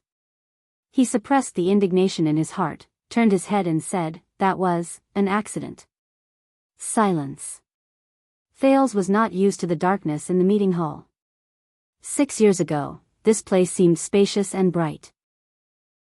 The teenager suddenly remembered the only day he stayed in Renaissance Palace, and his first impression of the palace, the cold room, the hard stone bed, the bone-chilling cold, and the deep darkness. Just like the abandoned house. No. The king snorted and brought Thales back to reality. That was not an accident. King Kessel stared at his son, and his tone was strange. "You. That was an accident." Thales' heartbeat was a little erratic. "At least, that is what the Secret Intelligence Department said." Secret Intelligence Department. Thales's heart sank. The Secret Intelligence Department again. The king narrowed his eyes slightly. You must know, in this world, there are not many things that can catch the kingdom's Secret Intelligence Department, unprepared. Not necessarily. Thales silently retorted in his heart. When he heard the Secret Intelligence Department, the displeasure that Thales had just suppressed rose again. All right. The prince took a deep breath. Let me put it this way, if there is an accident, it must be you. Thales paused, and changed the way he addressed them. They are the ones who do not trust me. The lights in the meeting hall dimmed a little, and the shadow on the throne became even more blurry. King Kessel hummed in acknowledgement. He seemed to be asking a question, but was not. They do not trust you? Thales answered with a snort. Yes, whether it is the Calamities or Lampard. Before the Secret Intelligence Department took action, they blocked all information and kept me in the dark, even if it was harmful to me. The teenager exhaled. There were a few times when I almost died. Thales stared fixedly at the king, trying to see something in the dim light. The meeting hall was quiet for a few seconds. But what made him feel a little disappointed was that Kessel remained seated and did not move. His tone did not change at all. Is that so? The king's indifferent attitude made Thales subconsciously clench his fists. I had no choice. Thales felt that his words were becoming more and more unyielding. I had to adapt to the situation and find a way out. The king remained the same. Is that so? Thales felt a lump in his chest. Yes. He raised his voice and said unhappily, whether it is for myself, or for, the teenager paused for a moment and glanced at the king before he said, Constellation. Kessel's gaze was unreadable, but this time, what he said was different. Just like what you did in the national conference? Thales froze for a moment. The national conference. He suddenly remembered that 6 years ago, he was unwilling to be a puppet in that conference, so he said shocking words and angrily rebuked all the suzerains. He could not help but sigh a little. But Thales still nodded. Yes. The teenager's voice sounded a little gloomy. I had to do it. The king raised his gaze and looked at the other end of the meeting hall. He seemed to be thinking about something. A few seconds later, he snorted and repeated, I had to do it. They do not trust you. The king twirled the scepter in his hand and said in a contemplative tone, and you had to do it? Thales did not know how to answer. Perhaps it was because he had not seen Kessel for too long, or perhaps it was because the rumors he heard over the years had distorted his understanding of the king. Thales realized that he could not read the Supreme King's emotions and actions. It was like there was a curtain between them. This was a situation he had never encountered when he faced Nuven, Lampard, the 5 Northland archdukes, and the 3 great dukes of Constellation. In the end, the king chuckled softly. You mean, the next moment, King Kessel raised his gaze, which was as calm as before, but inexplicably profound. They did not trust you to be able to put your arm around King Nuven's shoulder and call him brother. So when he fell, you were caught in a trap of your own making and were dragged into the enemy's hands. And you had no choice but to counterattack, return to Heroic Spirit Palace, and create a new king? Thales shuddered. King Kessel continued to speak, each word carrying a peculiar charm. Or they did not trust you to be able to get along well with the girl from Dragon Cloud City, so much so that she abandoned everything in order to force you to stay, incurred public anger, and publicly broke off relations with all the vassals? And you had no choice but to meet Lampard privately and find another way out? Thales only felt that his throat was a little dry. The king continued to laugh coldly. Or they did not trust you to be able to conceal your identity in Western Desert and have an unclear relationship with a group of mercenaries who sell swords. Then, they saw through your identity and used it to threaten the Baron of Blade Fang's realm? And you had no choice but to, the king did not continue. He only curled his lips. But that was enough. Thales closed his eyes and took a deep breath. As expected. He knew. He knew everything. But, Thales suddenly realized that in the face of the king's words, all the self-defense and reasoning he had developed over the past 6 years were useless. He could explain. But whether it was Asda and Giza during the Night of Dragon's Blood, or Little Rascal's background, or the secret between Quick Rope and the old royal guards, he could not explain. He could not explain. Thales opened his eyes and said with difficulty, "Is that what the Secret Intelligence Department said?" This time, the king stared at him for a long time. A long time. Finally, King Kessel opened his mouth again, but his tone gradually became stern. "Murat's report said that as a prince, you do not know how to reflect on yourself. Your progress is slow, and you always act on your own. You act recklessly, and everyone has no choice but to bear the consequences of your actions." Kessel narrowed his eyes. "Or in their words, wipe your ass." The teenager was stunned. "Murat." Thales exhaled heavily and revealed a smile that was uglier than crying. "I understand. I am very sorry." But the king chuckled again. "And Gilbert repeatedly told me that you improve very quickly. You learn in difficult situations, grow through setbacks, and gain wisdom after experiencing setbacks. You are a rare genius. Gilbert." Thales felt warmth in his heart. He praises me too much." Kessel sized him up. The scepter in his hand stopped spinning. "But Ida has a third opinion." The moment he heard that name, Thales was stunned. "Who?" Thales raised his head in puzzlement. The king had left his seat and was leaning forward to size him up. "She said in her letter that you grow too slowly and too quickly, which annoys her." Wait a minute." Thales repeated in disbelief after he heard the way the king addressed him. "Ida?" A certain crazy, hopping short figure appeared in front of him. Thales stared and moved his lips stiffly. "That person can write letters? It's fake, right?" But Kessel V did not seem to feel that it was funny and absurd at all. The king continued to speak, minding his own business. "She said that you grow too slowly. You don't even have the guts to let her go to the forest outside Dragon Cloud City to hunt rabbits for dinner." Thales' face darkened. His father snorted coldly again. "But you grow too quickly. Every time she wants to go out and poach, you predict it and send people to keep an eye on her." Thales confirmed that this was what the king said and could not help but feel puzzled. "All right, Ida hunting rabbits. Is that important?"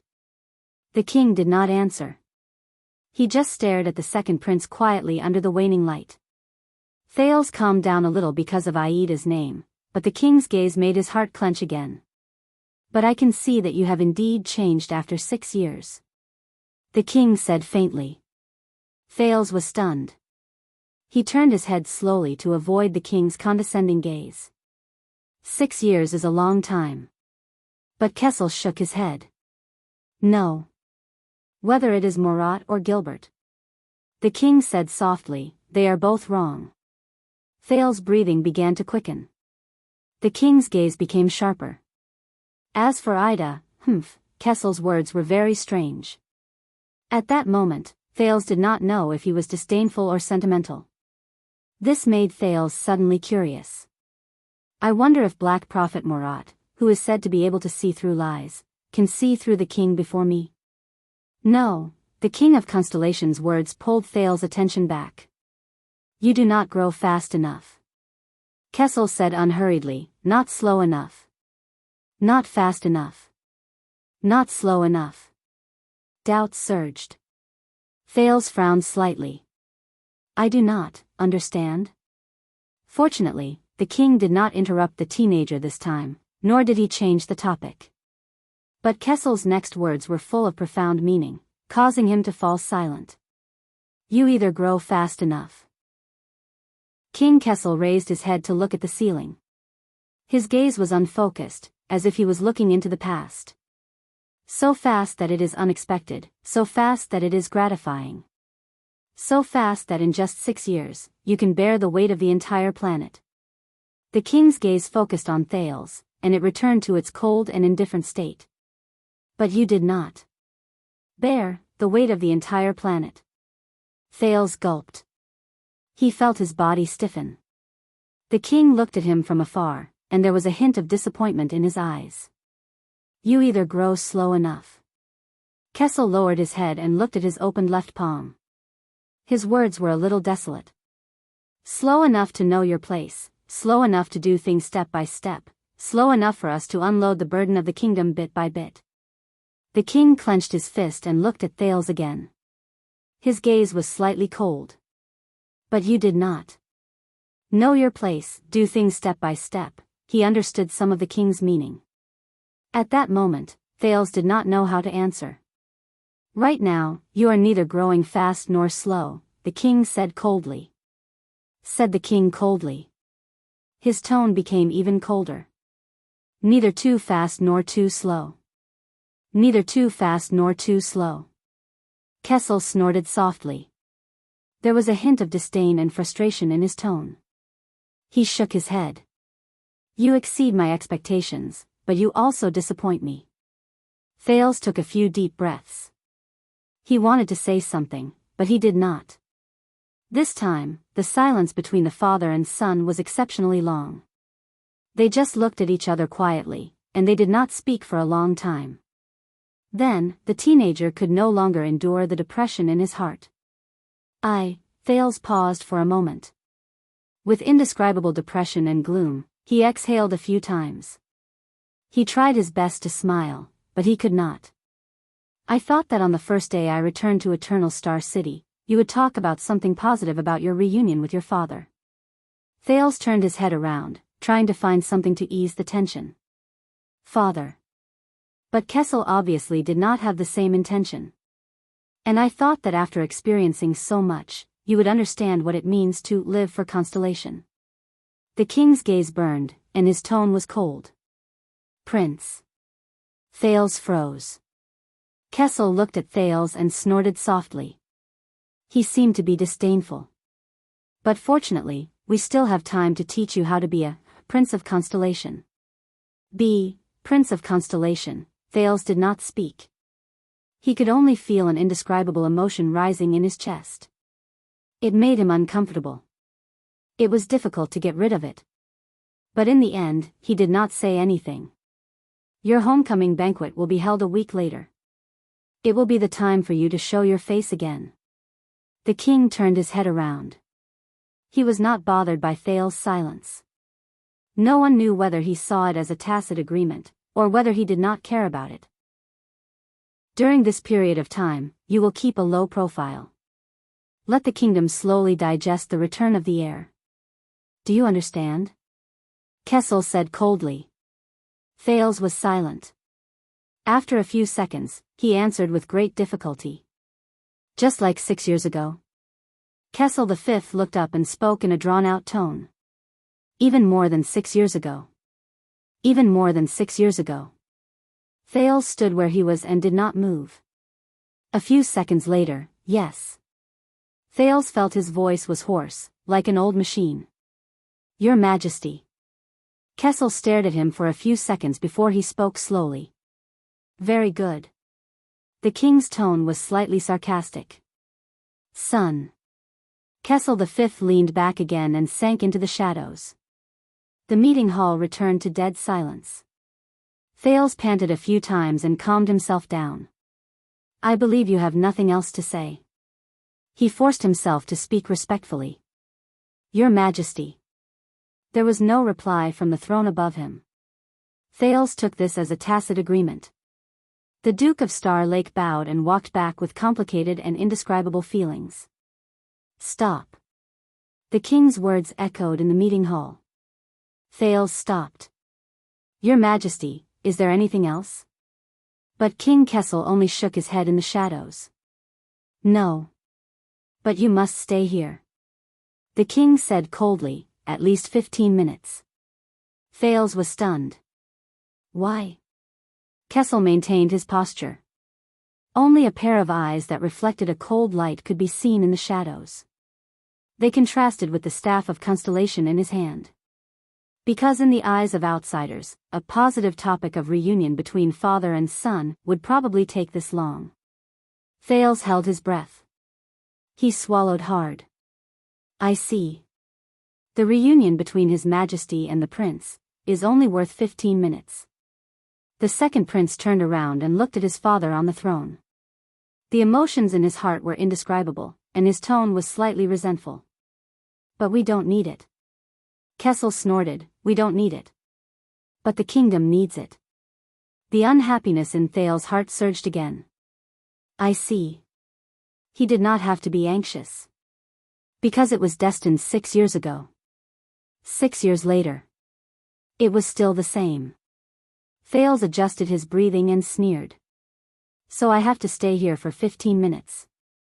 Only then will the kingdom not know about the rumors of conflict between the royal family and the discord between father and son, right?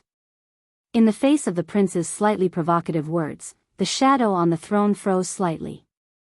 A few seconds later, King Kessel also snorted coldly. They didn't know. There was a deep chill in the king's words. Until you accepted that sword. That sword? Thales suddenly paused. He did not understand. That sword is just, but Kessel raised his voice and interrupted him. But they still won't know. At some point in time, the king had left his seat again. He stared at Thales coldly under the firelight, as if he was staring at his enemy. Because I had no choice but to stop all the decrees regarding Western Desert this year, from taxes to land quotas and even conscription to show the greatest kindness to your new friends. New friends. Thales' thoughts froze. Kessel snorted angrily. Just for that damn sword of yours. In the face of the king, whose expression remained the same, but whose emotions seemed to have turned cold for more than one winter, Thales frowned to show that he could not understand. If you are dissatisfied because of this, I can return that sword at any time. You don't have to think about me. You can continue with your great plan to conquer Western Desert, but the king suddenly asked, did it change you? Thales stopped talking. Changed, what? The prince asked, puzzled. Kessel narrowed his eyes on the throne on the dais. You said that this journey of almost dying a few times, did you learn anything? A journey of almost dying a few times. Thales' mood turned cold. Yes. A few seconds later, he said faintly, I learned a lot. No. But Kessel firmly denied his words. The King of Constellation stared at the Duke of Star Lake from afar. If you really learned something, then you should know. The king's eyes shone with unexplainable anger. The king's eyes flashed with unexplainable anger. Then you wouldn't have become the Duke of Star Lake. Then you would never have become the Duke of Star Lake. Why? He asked instinctively. Why? He asked subconsciously. The light in the council chamber seemed to darken a little more. Why?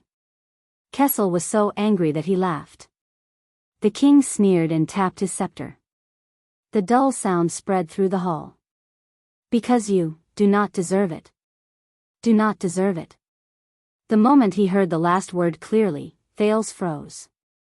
But he did not have the chance to think, much less answer. Gilbert. Adrian. Kessel V no longer looked at Thales. Instead, he shouted loudly and coldly. The door to the stone hall opened. 2 footsteps rose calmly. Gilbert's slightly puzzled voice came from behind him. Your Majesty, why? But the king immediately interrupted him. His tone was resolute and brooked no room for doubt. Let the Imperial Edict officer draft. No, Gilbert, personally draft my order, the kind that everyone can see. Gilbert had a surprised look on his face. Prince Thales has returned from afar. To commend his glorious achievements and display his noble status, the King of Constellation paused and snorted through his nose. And my trust and love. When he heard this, Thales gritted his teeth. King Kessel sized up his son. Under Gilbert's strange gaze, he said faintly, from today onwards, Mindy's Hall and Twilight District, one of the properties of the royal family, will be given to the Duke of Star Lake as his specially granted residence. Gilbert glanced at Thales. There was surprise and puzzlement in the Foreign Affairs Minister's eyes. Yes, Your Majesty. Gilbert quickly nodded and obeyed the order. Thales slowly raised his head, but realized that King Kessel did not even look at him. But the king's resolute order had not ended. Adrian, accompany the Duke out. Let your men send him directly to Mindy's Hall. He should be very familiar with that place. Gilbert wanted to say something, but he hesitated. Adrian bowed. Yes, Your Majesty. Thales, on the other hand, stood at the side and did not say a word. Of course, that will have to be in, the king snorted coldly and sank into the shadows again. In 15 minutes. No pop-up window, please bookmark. Chapter 5:16. We can't defend this place. Glover led his mount and stood in front of a wide and exquisite iron gate with 2 openings. He looked at the exquisite garden and the dragon's kiss fountain in the center before him. He sized up the 3-story house with tall pillars in front of him with a solemn expression. W.H. Watt?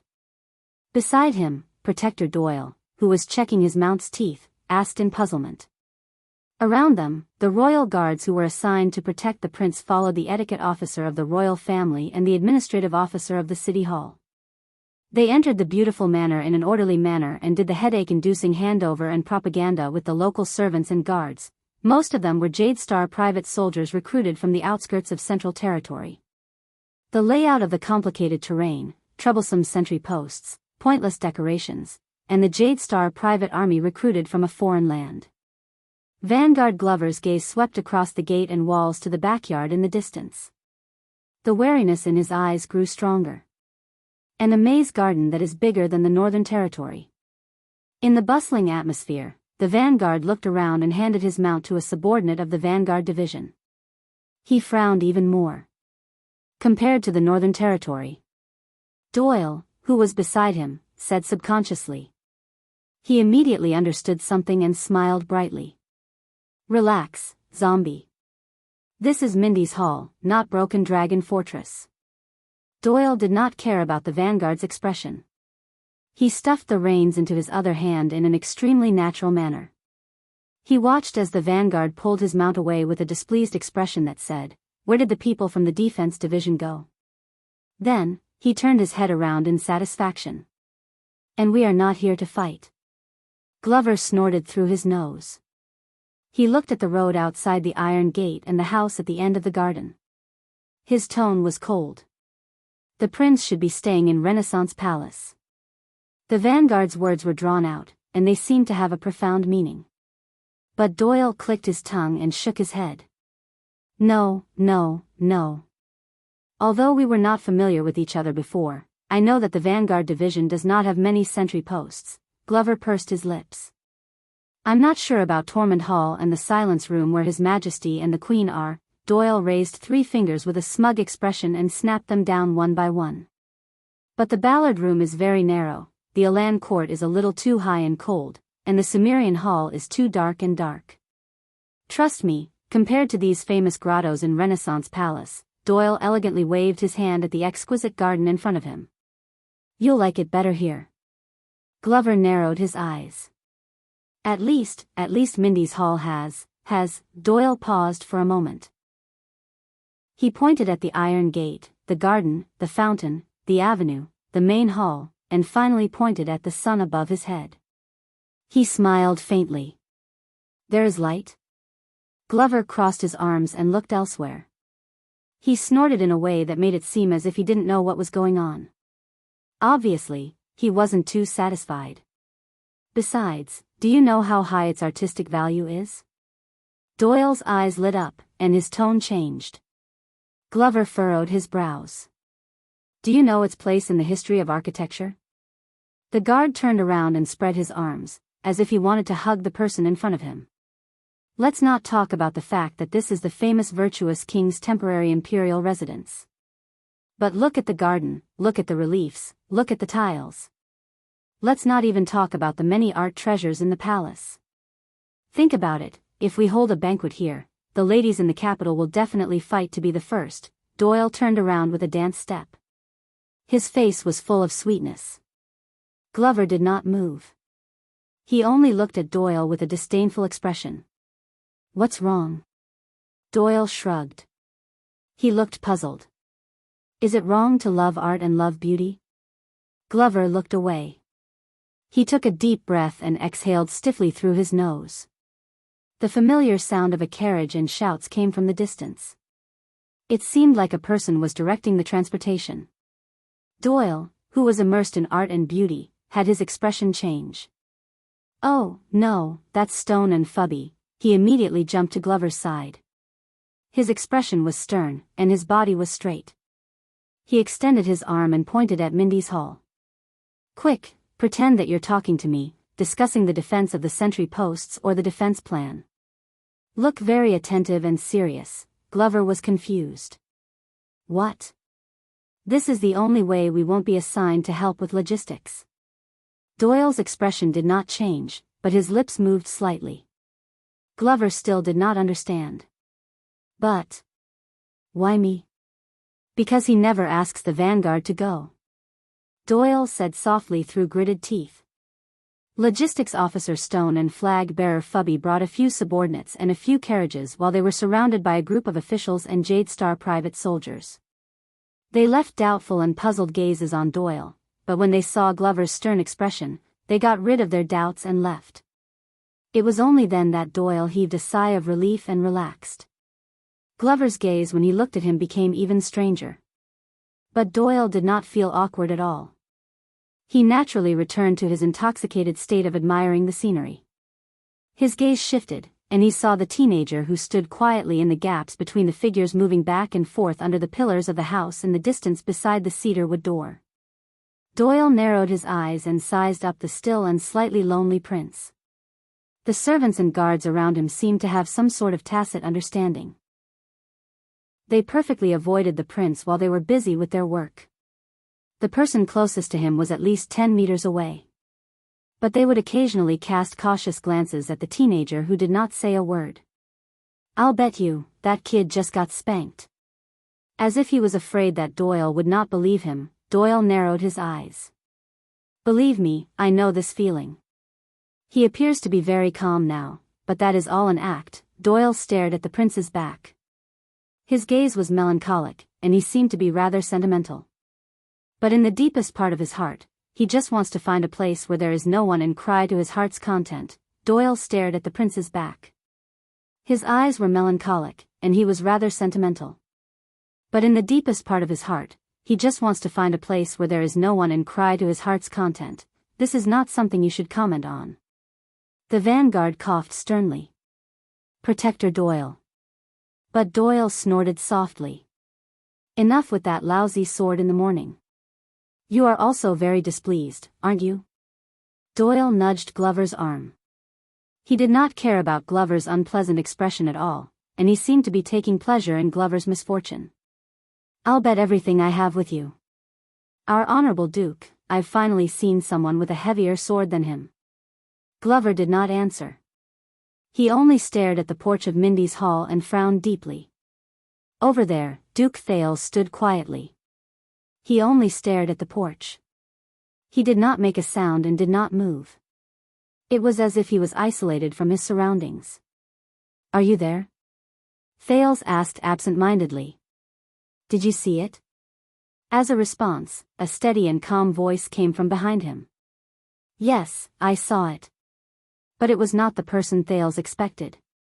The teenager closed his eyes and sighed softly.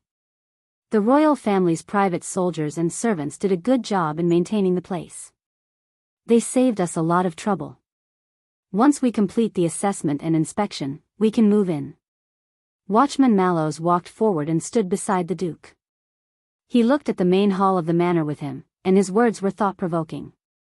Congratulations, the new master of Mindy's Hall. Mindy's Hall. New master. Thales did not turn around.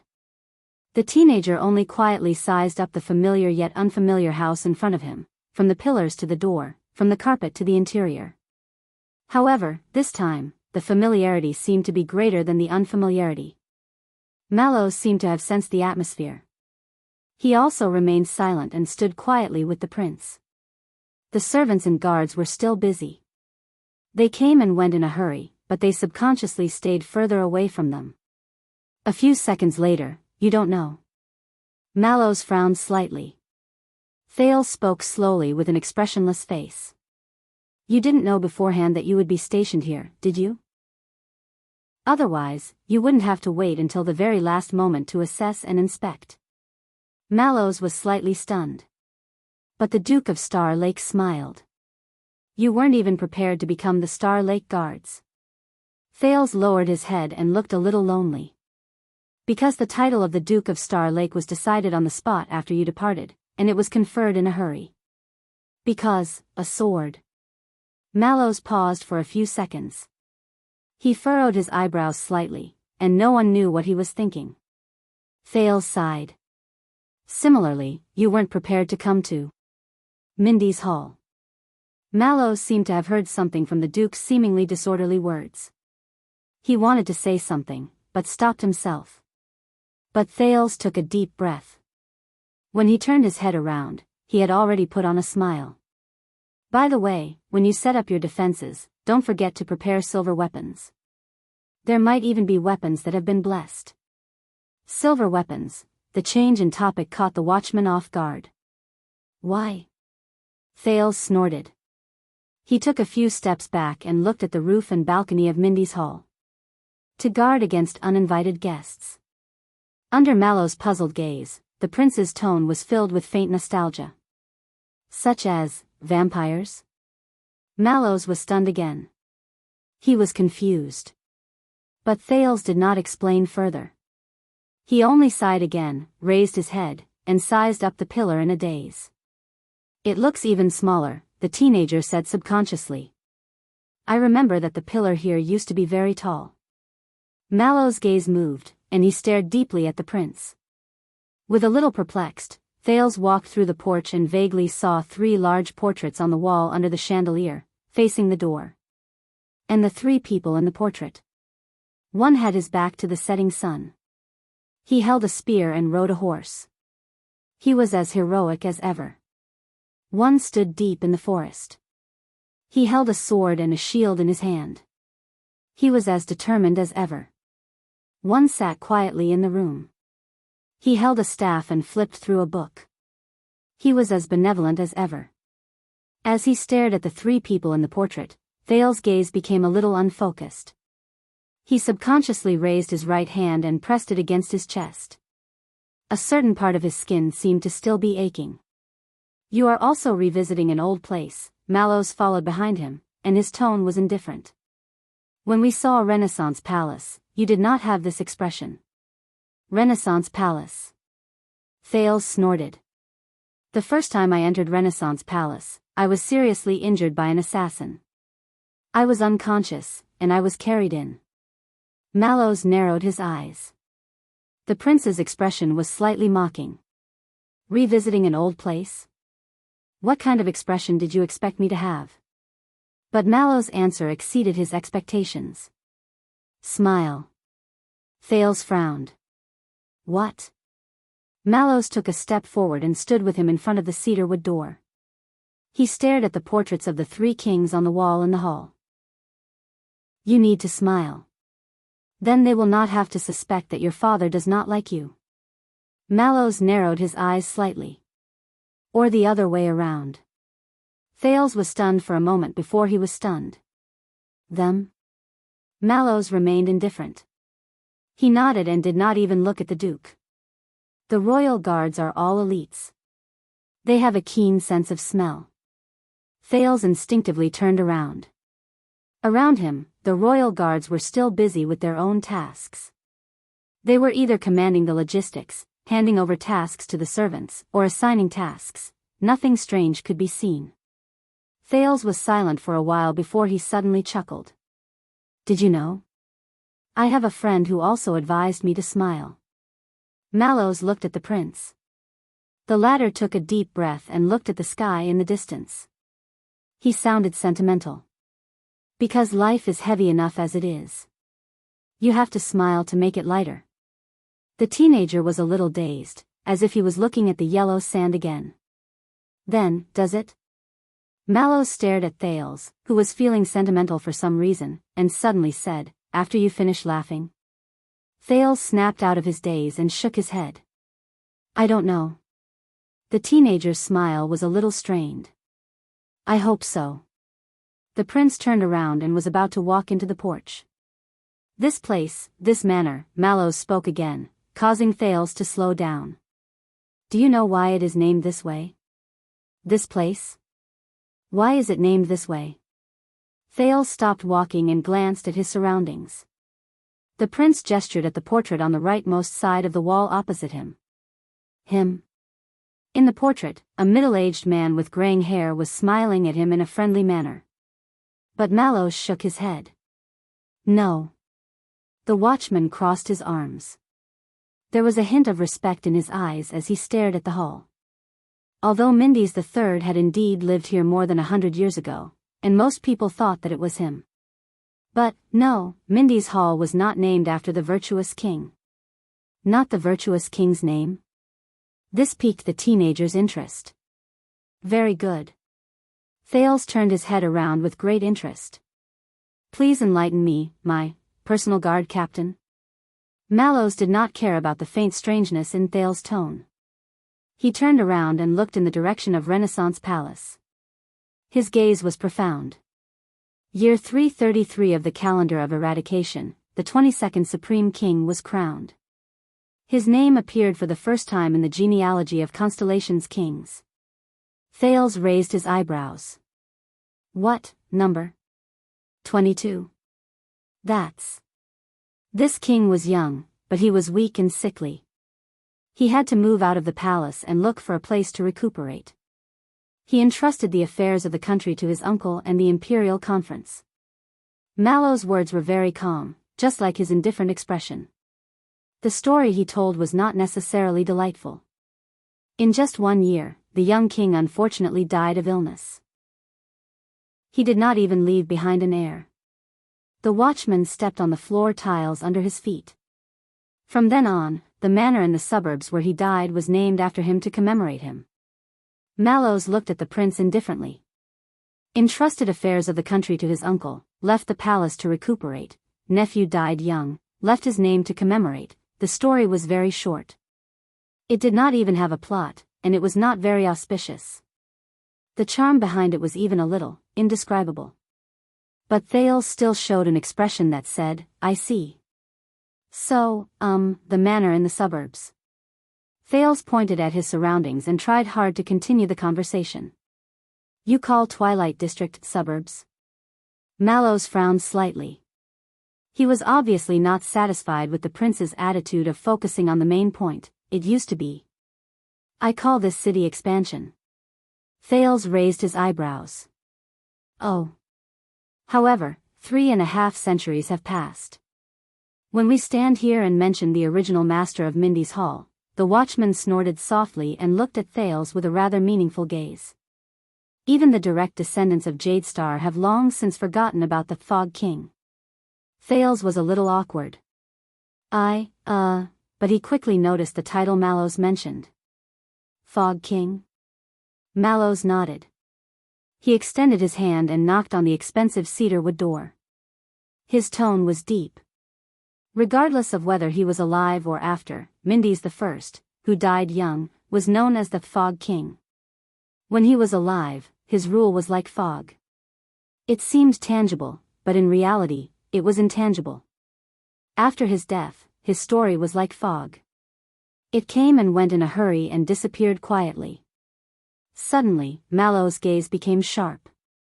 No one remembers. No one cares. Thales subconsciously shuddered. So, take care of yourself, especially when the entire royal guards are around. Mallows' gaze was focused on Thales again. It made the latter, who was originally a little depressed and lonely, quiver.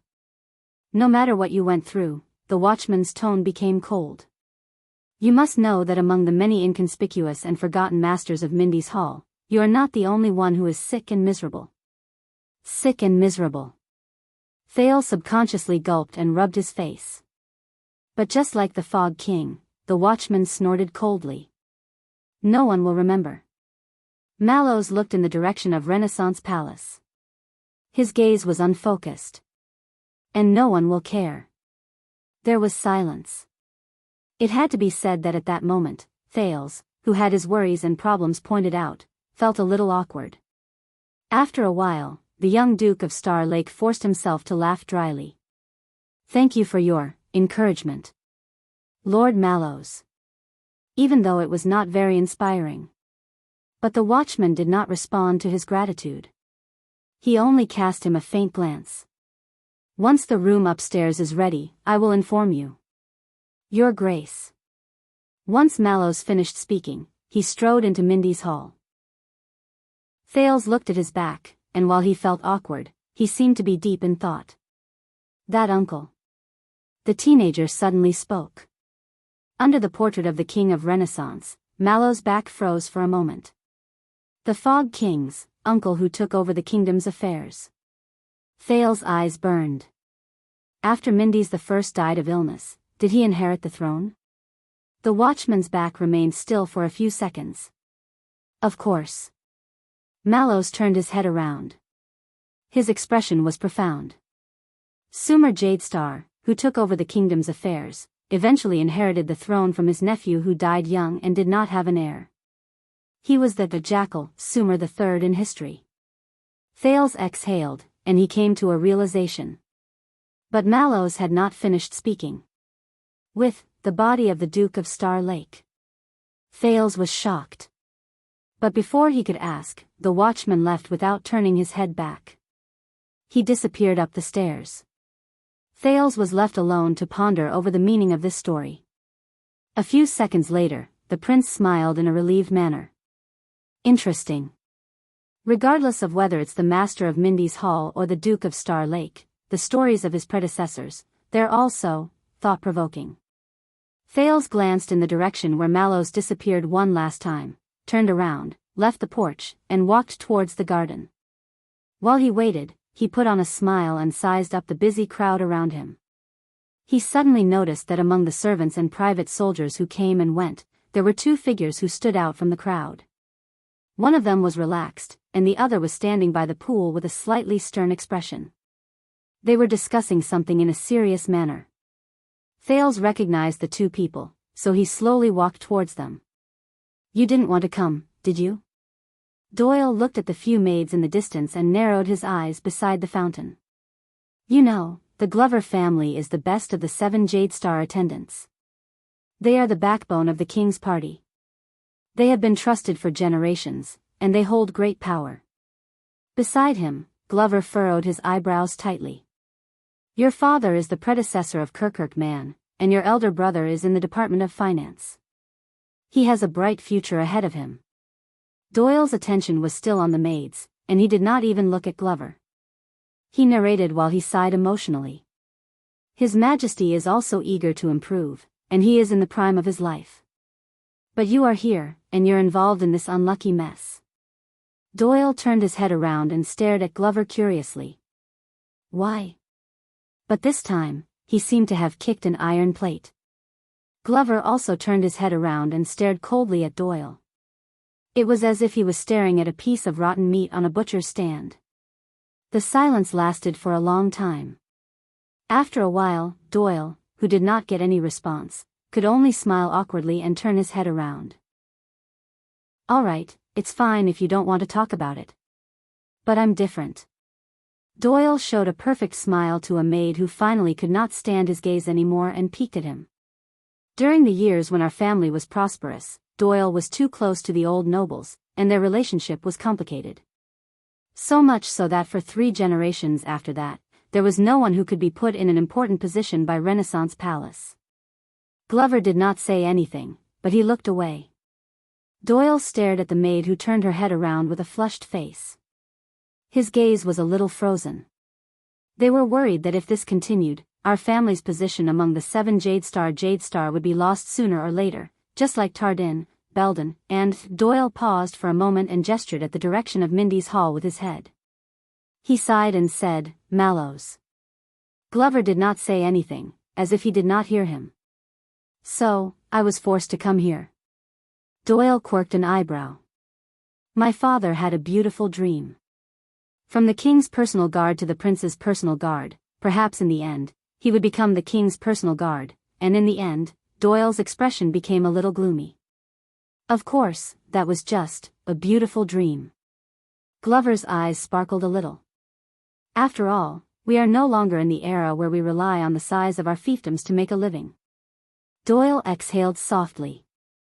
His expression was resigned, and his tone was profound. And we are neither the 6 great clans nor the 13 distinguished families. Doyle said airily in front of Glover, who did not move an inch. We are just Jade Star's attendants. Stealing fragrance. Chapter 5:17. Besides, you've also seen the child. Doyle heaved a sigh of pain. God, we were not so complicated when we were 14 or 15 years old. Shouldn't we be simple, stupid, impulsive, and lustful? He looked at Glover indignantly, seeking approval. There's nothing that cannot be solved by going to Red Street Market at night, right? Against his expectations, Glover, who had always been passive, spoke this time. Not us. The quiet vanguard snorted coldly and turned his head to the side. It's just you. Doyle's smile instantly disappeared. At this moment, another voice rose abruptly. Is everything all right? Doyle and Glover trembled at the same time. In a second, both of them straightened up at the same time and turned in the direction of the Iron Gate. They saw the highest commander of the Royal Guards, the guard captain, Lord Adrian, standing at the Iron Gate. He was accompanied by 2 attendants, and he looked at them with a smile. Doyle looked as if he was struck by lightning. He first tried his best to squeeze out a smile, but when he felt that it was inappropriate, he tried his best to straighten his expression. He stuttered, "DDD Captain. CC Commanding Officer?" Glover was also stunned for a moment, but he quickly reacted to the situation. "Commanding Officer." Adrian nodded and walked in with a smile. The people around him recognized him and saluted him one after another. Everyone is busy. What are the 2 of you doing? The smile on Doyle's face froze. He quickly stood still and took a step forward. Ahem. We are evaluating the loopholes in Mindy's Hall's defense and making plans for future sentries, but Glover spoke stiffly and drowned out Doyle's voice. We are pretending to be busy, Commanding Officer. Then, we will avoid being called up by the Logistics Division. When he said this, Captain Adrian's smile also froze for a second. Doyle's body swayed, and he looked at his companion in disbelief. At that moment, Doyle, who first trembled inexplicably, then became completely disheartened. He just wanted to slap Glover to death. Then, he wanted to slap himself to death. In the indescribable silence and awkwardness, the experienced Adrian was the first to react. Oh, you are all Mallow's men? Doyle, who was grief-stricken, sensed that the captain did not intend to hold him accountable, so he quickly tried to salvage the situation. Lord Mallows is inside, he seems to be. Glover's answer was as simple as usual. I'll go inform them. But Adrian stopped him. Wait. The highest commander of the Royal Guards placed his hands behind his back and slowly walked towards the man. He narrowed his eyes and sized up his robust figure. You're Caleb Glover from the Vanguard Division? Glover's expression became stern. Yes. Adrian nodded, a nostalgic look in his eyes. Very good. I know your grandfather. 40 years ago, as the watchman, he personally promoted me into the guards. By the side, Doyle's expression changed. The way he looked at Glover immediately changed. Adrian sighed. He's a stern man, but he deserves respect. Glover's gaze flickered. Yes. I hope that you will be as respected as him. Adrian's tone was friendly and friendly. But, you don't have to be as strict as him. In a team, be a gentle and easygoing person. You'll find that you'll gain more. Glover shuddered slightly, and his reply sounded a little uneasy. Yes, yes. Adrian nodded and looked at Doyle. The latter immediately stiffened in an unnatural manner, like a rat that ate poison. Adrian smiled. So, you're that Doyle? The corners of Doyle's mouth twitched, and he smiled awkwardly. Yes, see commanding officer, but that's just a joke. His voice lacked confidence, and it became weaker. Bridge told me about you, Adrian said leisurely. What? Doyle's eyes lit up, and his previous timidity was gone. Is that so? He looked a little expectant. Then, what did the chief say about me? He said that you initially wanted to go to the Vanguard Division, Adrian said faintly. After you failed to get selected, you had no choice but to go to his Guard Division. Glover subconsciously glanced at Doyle. At that moment, Doyle's face flushed red. Commanding officer, but Adrian's expression became stern. It's not shameful to admit defeat. He said slowly, only those who can accept defeat are worthy of success. Just like how you need to be a good guard before you can be a vanguard. Adrian's sudden sternness made Doyle subconsciously tense up. Yes, commanding officer. Adrian nodded and looked at the two of them again. Both of you are very young. You are both important arms of Mallows, and also the kingdom's reliable swords. Adrian regained his friendliness from before. Work harder. Yes, commanding officer. This came from Doyle, who was as quiet as a cicada in winter. Yes, commanding officer. This came from Glover, who was still stiff. Adrian smiled faintly. Also, do not get caught by your master when you are slacking off. At this moment, Adrian suddenly turned his head and looked into the distance with a spirited gaze. Especially, when he is standing behind you. Doyle and Glover shuddered at the same time, and they turned around. Thales, who was hiding behind the tree, was also shocked when he was suddenly discovered. He had to walk out from under the tree awkwardly under Doyle and Zombie's strange gazes. He adjusted himself and smiled politely and gently. Adrian bowed to him respectfully. Your Grace.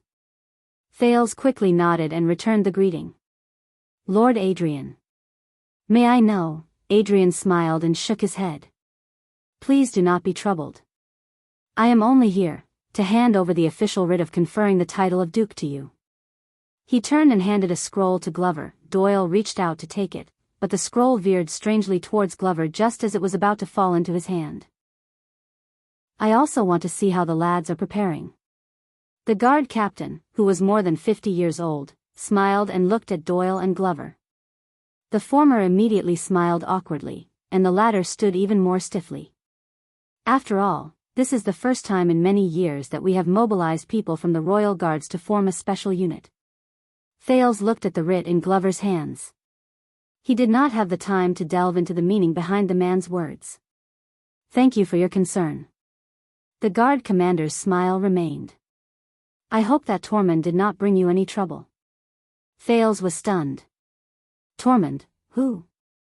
Tormund. His first reaction was the portrait of the King of Renaissance in Mindy's Hall. But Adrian only sighed. I heard from Count Casso about the conflict between you and him on the road. I would like to apologize to you for his actions. Thales then realized that the person he was talking about was, but please believe me, Lord Mallows did not mean to be disrespectful, and neither did he want to be stubborn, Adrian said seriously. He is just too casual. Thales blinked. Casual? He took a deep breath and recalled how Mallows told him that no one would care about him just now, so he asked in confusion, that's right. He asked in puzzlement, my personal guard captain? Casual? Even Doyle and Glover, who did not dare to breathe loudly, could not help but look over curiously. Adrian chuckled. Please do not misunderstand, Your Highness. When I said casual, it did not mean that he was lazy or negligent. There is no doubt about Lord Mallows' ability.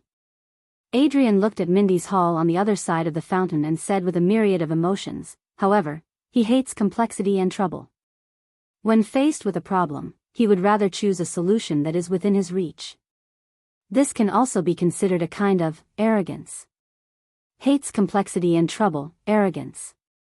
When he heard this comment, Thales understood a little. Adrian said in resignation, for example, the simplest way to protect the prince is to not let the prince go out. But he does not know that sometimes, this will bring more trouble. Thales nodded and responded with a smile.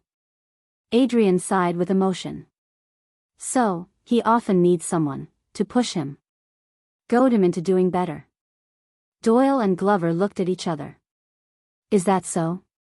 Thales nodded politely. I will pay attention. By the way, Lord Mallows is, but Adrian raised his hand. Oh, no, I will not see him. The guard captain looked at Thales with a smile. It is enough to see you. 6 years ago, when you became a prince, I was caught up in family matters and could not be there. I missed your important moment. Adrian's gaze suddenly became serious. But fortunately, I did not miss the time when you became a duke. Thales was stunned when he sensed the meaning in Adrian's gaze. Your Highness. Adrian stared at him and said earnestly, don't worry. An excellent warrior can and must go through many trials and tribulations. A qualified noble can, and must, shoulder a heavy burden. The guard captain said faintly, it is the same for the king. In the next second, he added another sentence with a profound meaning. It is even more so for the king. Thales was stunned. Adrian bowed again, turned around, and left. Watching the guard captain's back disappear, Doyle took a deep breath, as if he had been holding it in for a lifetime. Wow, wow, wow. I can't believe it. The guard captain talked to me, Doyle said excitedly. I have been in the team for 7.5 years, and this is the second time I met Commander Adrian face to face and talked to him alone. The last time was 3 years ago. Yes, 3 years ago. That time was in the guard room. I think it was something like, Captain, do you want some water? And no, thank you. Doyle thought excitedly. Humph, Glover snorted in disdain. He looked at Doyle with a look that said, you have not seen the world. 3 years. We are both in Renaissance Palace. How marginalized is this boy that he has not had the chance to talk to the commander alone for 3 years? As for me, with faint pride, Glover recalled the conversation he had with the guard captain last time. A few years ago. Strange, why can't I remember? Thales seemed to be deep in thought as he stood beside the two with different emotions. That is, he said slowly. The excited Doyle answered Thales' doubts. Oh, you still don't know, right? That is the most awesome person in the Royal Guards. Chief Guard Captain, Lord Adrian. Doyle looked smug. His qualifications are enough to crush all the other people in the Royal Guards. He is the witness of glory and destruction. Qualifications? Glory and destruction? Thales was slightly puzzled. Glover nodded and looked in the direction where Adrian left with a stern expression. It is said that the captain has witnessed the Bloody Year, and he is the only surviving member of the legendary Royal Guards, an old guard. Witnessed the Bloody Year, Thales' expression changed slightly. Are you talking about the former Royal Guards from my grandfather's time? Doyle sucked in a deep breath and nodded with a yearning expression. When he thought of the prisoners in the prison of bones, Thales could not help but be shocked. Adrian lived through the Bloody Year? How did he do it? Glover shrugged. Congratulations, Your Grace. Doyle sighed and spread his hands. You just asked about the third place in the 10 unsolved mysteries of the Royal Guards. Thales was stunned and speechless. At this moment, a commotion suddenly came from outside the iron gate. No. This place is closed today. Even if you are a noble, you cannot. The trio's attention was attracted over. Doyle walked towards the iron gate, and Glover followed closely behind him. The curious Thales also wanted to go forward, but Glover pressed him behind him and blocked him. What happened? Doyle called out to a Jade Star private soldier outside the gate through the iron gate. The soldier turned around and pointed indignantly at a man who was blocked by a few other soldiers in the distance. Protector, this guy wants to barge in. He said he is a noble, or else we would have. Doyle narrowed his eyes and saw the man who was blocked clearly. His eyes immediately widened. Wait, I know him. Doyle stared at the man who was waving at him outside the gate. Why are you here? The man outside the gate struggled to break free from the soldier's suppression. He straightened his clothes, and when he saw Doyle, he was equally surprised.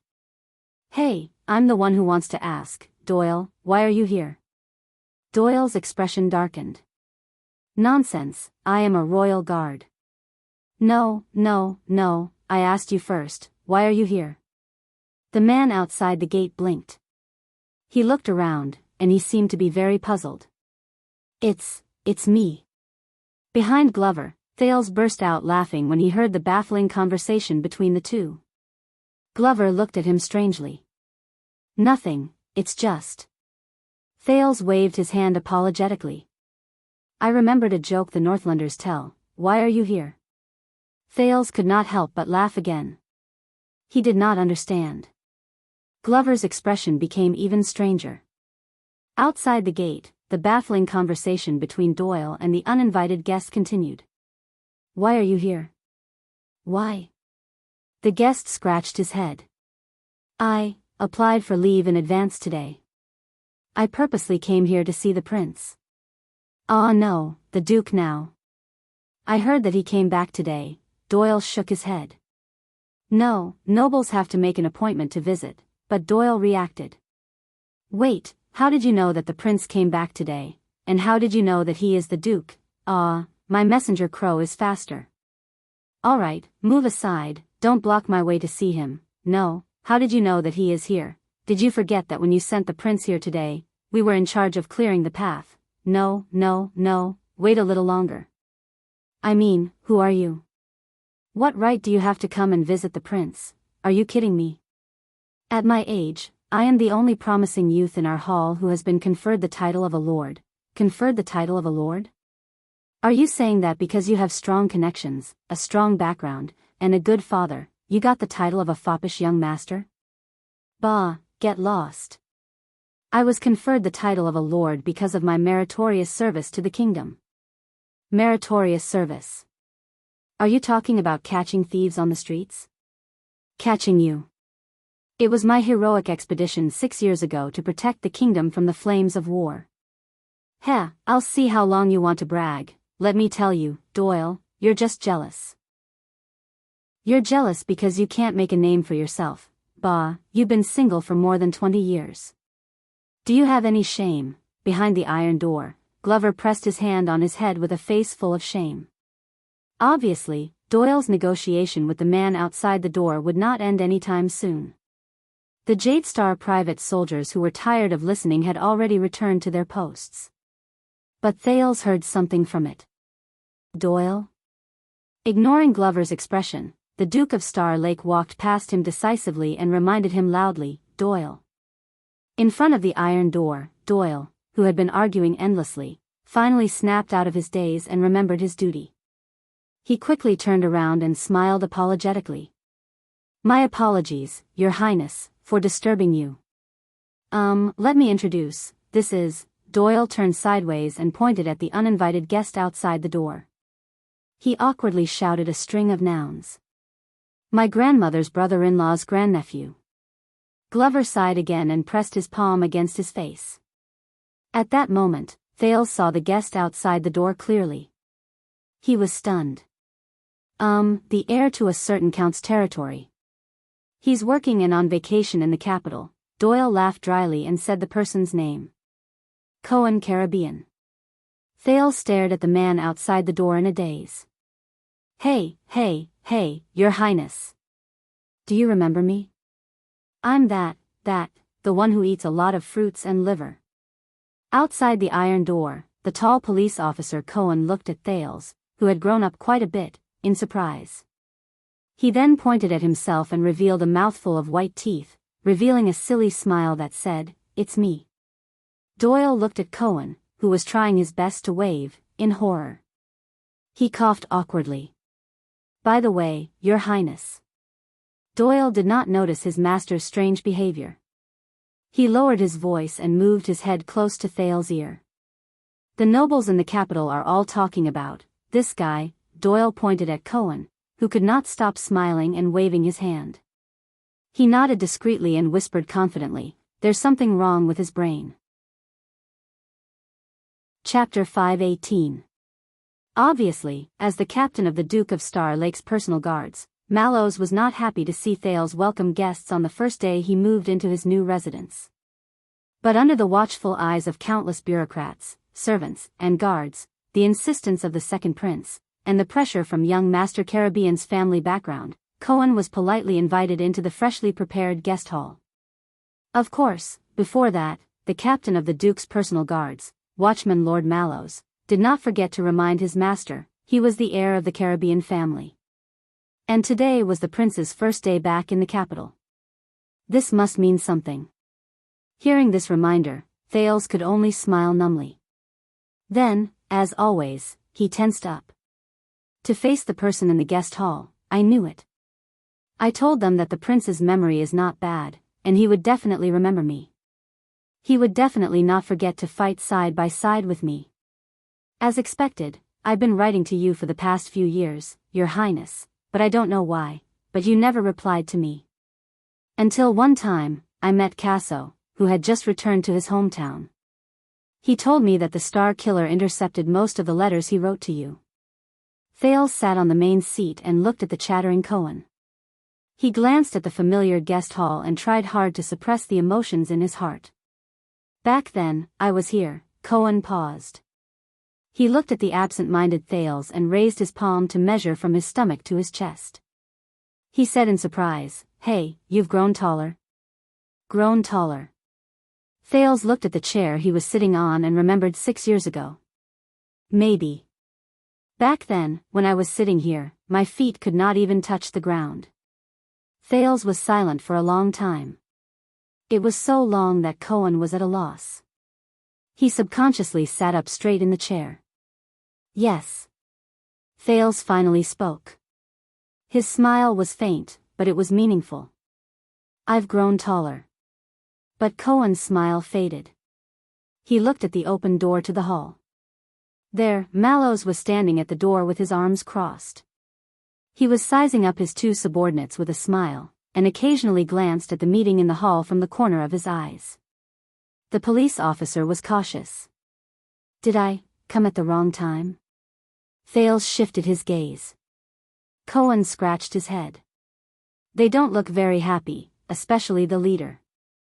Look, the one with the fake smile. Outside the open door, a maid was about to serve tea and snacks to the Duke and the guest, but she was stopped by Mallows, who smiled and raised his hand. Doyle, who had a bitter expression, and Glover, who was as stiff as ever, went forward together and began to inspect them.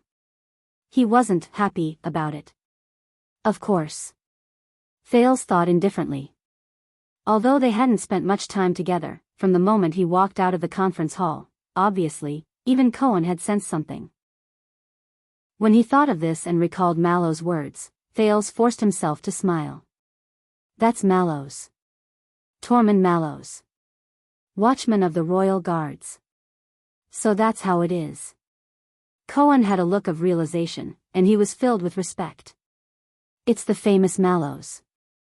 Mallows, this name does sound a little familiar. Cohen struggled desperately with his memories. Where did I hear it coming from? Thales adjusted his emotions and smiled. Don't mind him, he's just a little stricter. After all, this is my first day back, and Mallows is my personal guard captain. Cohen quickly put the family name he could not recall to the back of his mind. Personal guard captain, wow, Your Highness. Cohen looked pleasantly surprised. He looked back and forth at the layout of the guest hall. Compared to Northland, it's a lot more upgraded, right? The police officer looked around excitedly and curiously. Mindy's Hall, I was only brought here once by the old man when I was very young. He said that this is a good place, and that it has an extraordinary meaning. Cohen happily patted his chair. Who knows, this seat of mine has sat on many important people. Yes, 6 years ago, Thales said, not without nostalgia. The Black Prophet sat on that chair of yours. Cohen, who was in high spirits, froze. Thales smiled faintly as he recalled the intense meeting that year. I wonder how I'll react when I face Murat Hansen again 6 years later. The prince unknowingly clenched his fists. 6 years ago, the Black Prophet was mysterious, terrifying, and creepy in his mind. But 6 years later, he knew that the Black Prophet was not that terrifying, was he? At least, the Black Prophet had his legs broken before.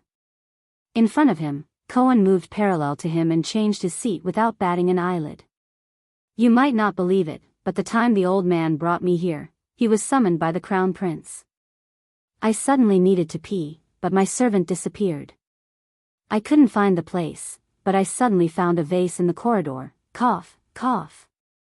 Doyle, who was coughing loudly, walked over with tea and snacks, interrupting Cohen's unconscious narration. Doyle's tone was normal, but he glared at the guest from an angle that Thales could not see. This is His Highness's palace, and thanks to His Highness' generosity, you can be the first to visit this place. Mind your manners. Cohen snorted and did not care. He looked like he was very familiar with the prince as he watched Doyle leave. Then, he picked up his teacup and downed it in a show of force. In the next second, the police officer's expression changed, and he spat the tea back into the teacup. F asterisk CK, F asterisk CK, F asterisk CK, F asterisk CK. Cohen stuck out his scalded tongue and fanned himself in a disheveled manner.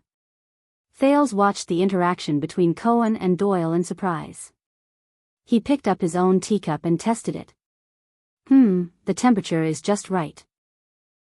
Under Cohen's indignant gaze, Thales coughed to break the awkwardness. So, you've known Doyle for a long time? Ha. Damn it. Dee-dee-doo. Oh, you mean Doyle. Cohen finally smoothed out his tongue. He's my... that, Cohen's tone was a little uncertain. Some great-uncle's brother-in-law's grandson? Probably. Some great-uncle's brother-in-law's grandson. To think that he remembered. Thales looked at Cohen's bright blonde hair, and then at Doyle's dark blonde hair. He suddenly felt a little better. At the very least, the oppressive feeling from Renaissance Palace was no longer like a dark cloud pressing down on him, making it hard for him to breathe. Cohen's expression changed. He moved closer to Thales and whispered to Doyle's back, "But you better not play with him too much, Your Highness. That guy is a playboy." All right. Thales' expression was strange, but he could not help but curl up the corners of his lips. Judging by the fact that he snitched on me, you guys are really relatives. So, where's the boy from the Casso family? The one with the single-edged sword? Cohen did not pay attention to this small interlude. He straightened his back and searched for the figure that he remembered. And that smoking uncle who is very good at scheming? Cohen scratched his chin and recalled. Including the mute who fanned himself, Cohen paused for a moment and asked suspiciously, "Wait, the mute isn't here, right? Why a Casso? Put Ray Neiman. Madeira Ralph." Thales was slightly absent-minded. "They're still in Northland dealing with the matters I left behind, but they'll be back soon." The prince quickly snapped out of his daze and answered flawlessly. Cohen breathed a sigh of relief and touched his throat warily. It's better if I don't run into that mute." Looking at Cohen's expression, and then at the unfamiliar yet familiar environment, Thales realized that he missed his old acquaintances even more. "It's hard to imagine, Your Highness." In just a few seconds, Cohen regained his energy and was full of excitement. 6 years ago, we were still in Northland, fighting and killing together. The police officer's enthusiasm towards the prince made it difficult for the latter to resist. "But, look at this place again, Your Highness. You're a duke now. The Duke of Star Lake." Cohen took a deep breath and his face lit up. He seemed to have thought of something exhilarating. "Even my old man has to bow to you. But you didn't bow." Thales rubbed his forehead in resignation. "So, why Mindy's Hall?" Cohen patted the chair with undiminished interest. "You're still underage. Why not Renaissance Palace?" Thales wanted to answer, but he hesitated. He glanced at the royal guards outside the door. "My body is weak, and I'm afraid of the cold." Thales recalled the story of the Fog King who left the palace to recuperate. He smiled and said, "My father let me stay here." Thales felt a little stifled. He suddenly realized that compared to 6 years ago, he could no longer treat his friends without any grudges or reservations. Afraid of the cold? Cohen looked at him in surprise. But you stayed in Northland for 6 years. Tyrevan forced a smile. Maybe that's why they sent me back. To prevent me from freezing and dying in Northland.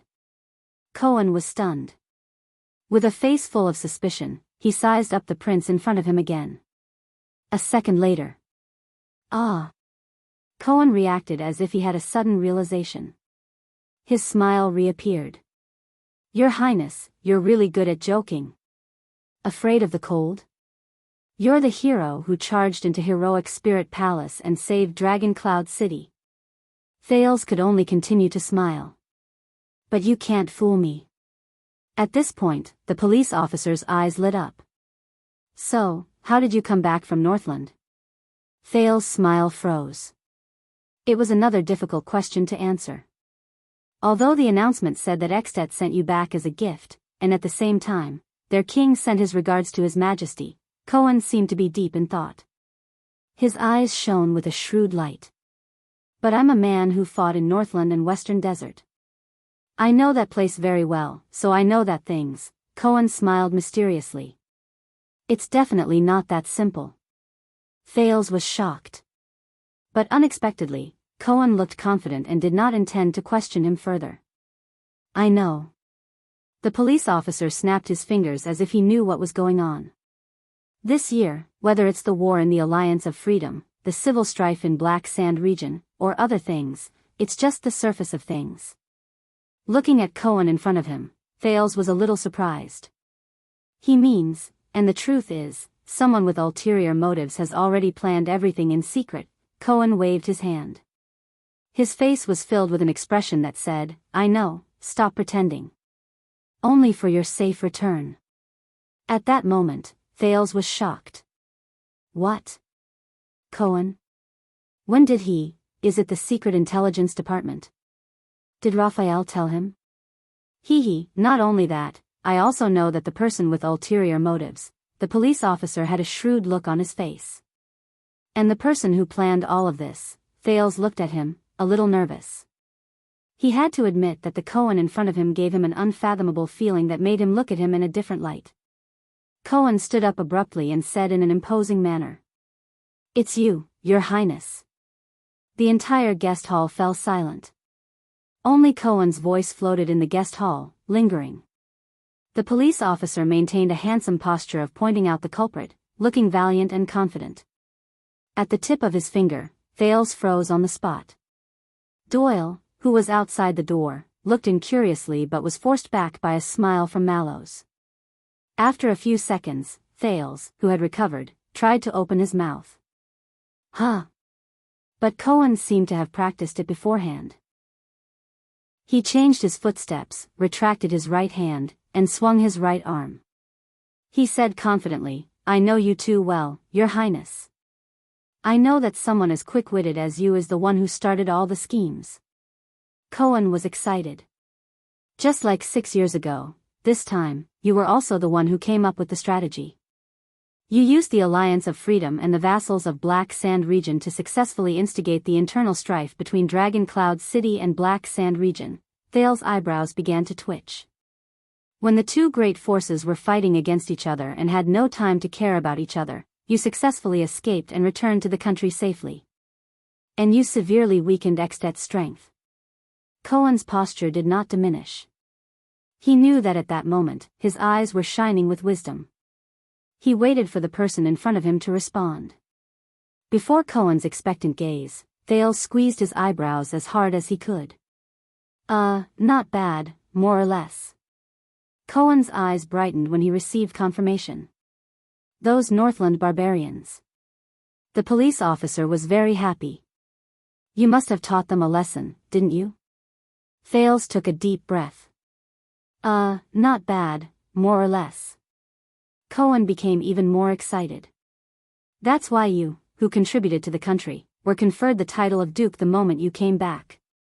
When he heard this, Thales answered numbly, not bad, more or less. When he heard the prince admit it, Cohen retracted his arms and clenched his fists. Yeah. He was completely unaware of Thales' complicated expression at that moment. Hee, how was it? Ever since I learned my lessons 6 years ago, I've been cramming in politics for the past few years. The police officer narrowed his eyes and crossed his arms, looking very knowledgeable. My resourcefulness has also improved, hasn't it? Thales quietly looked at Cohen, who was beaming with joy. Yes.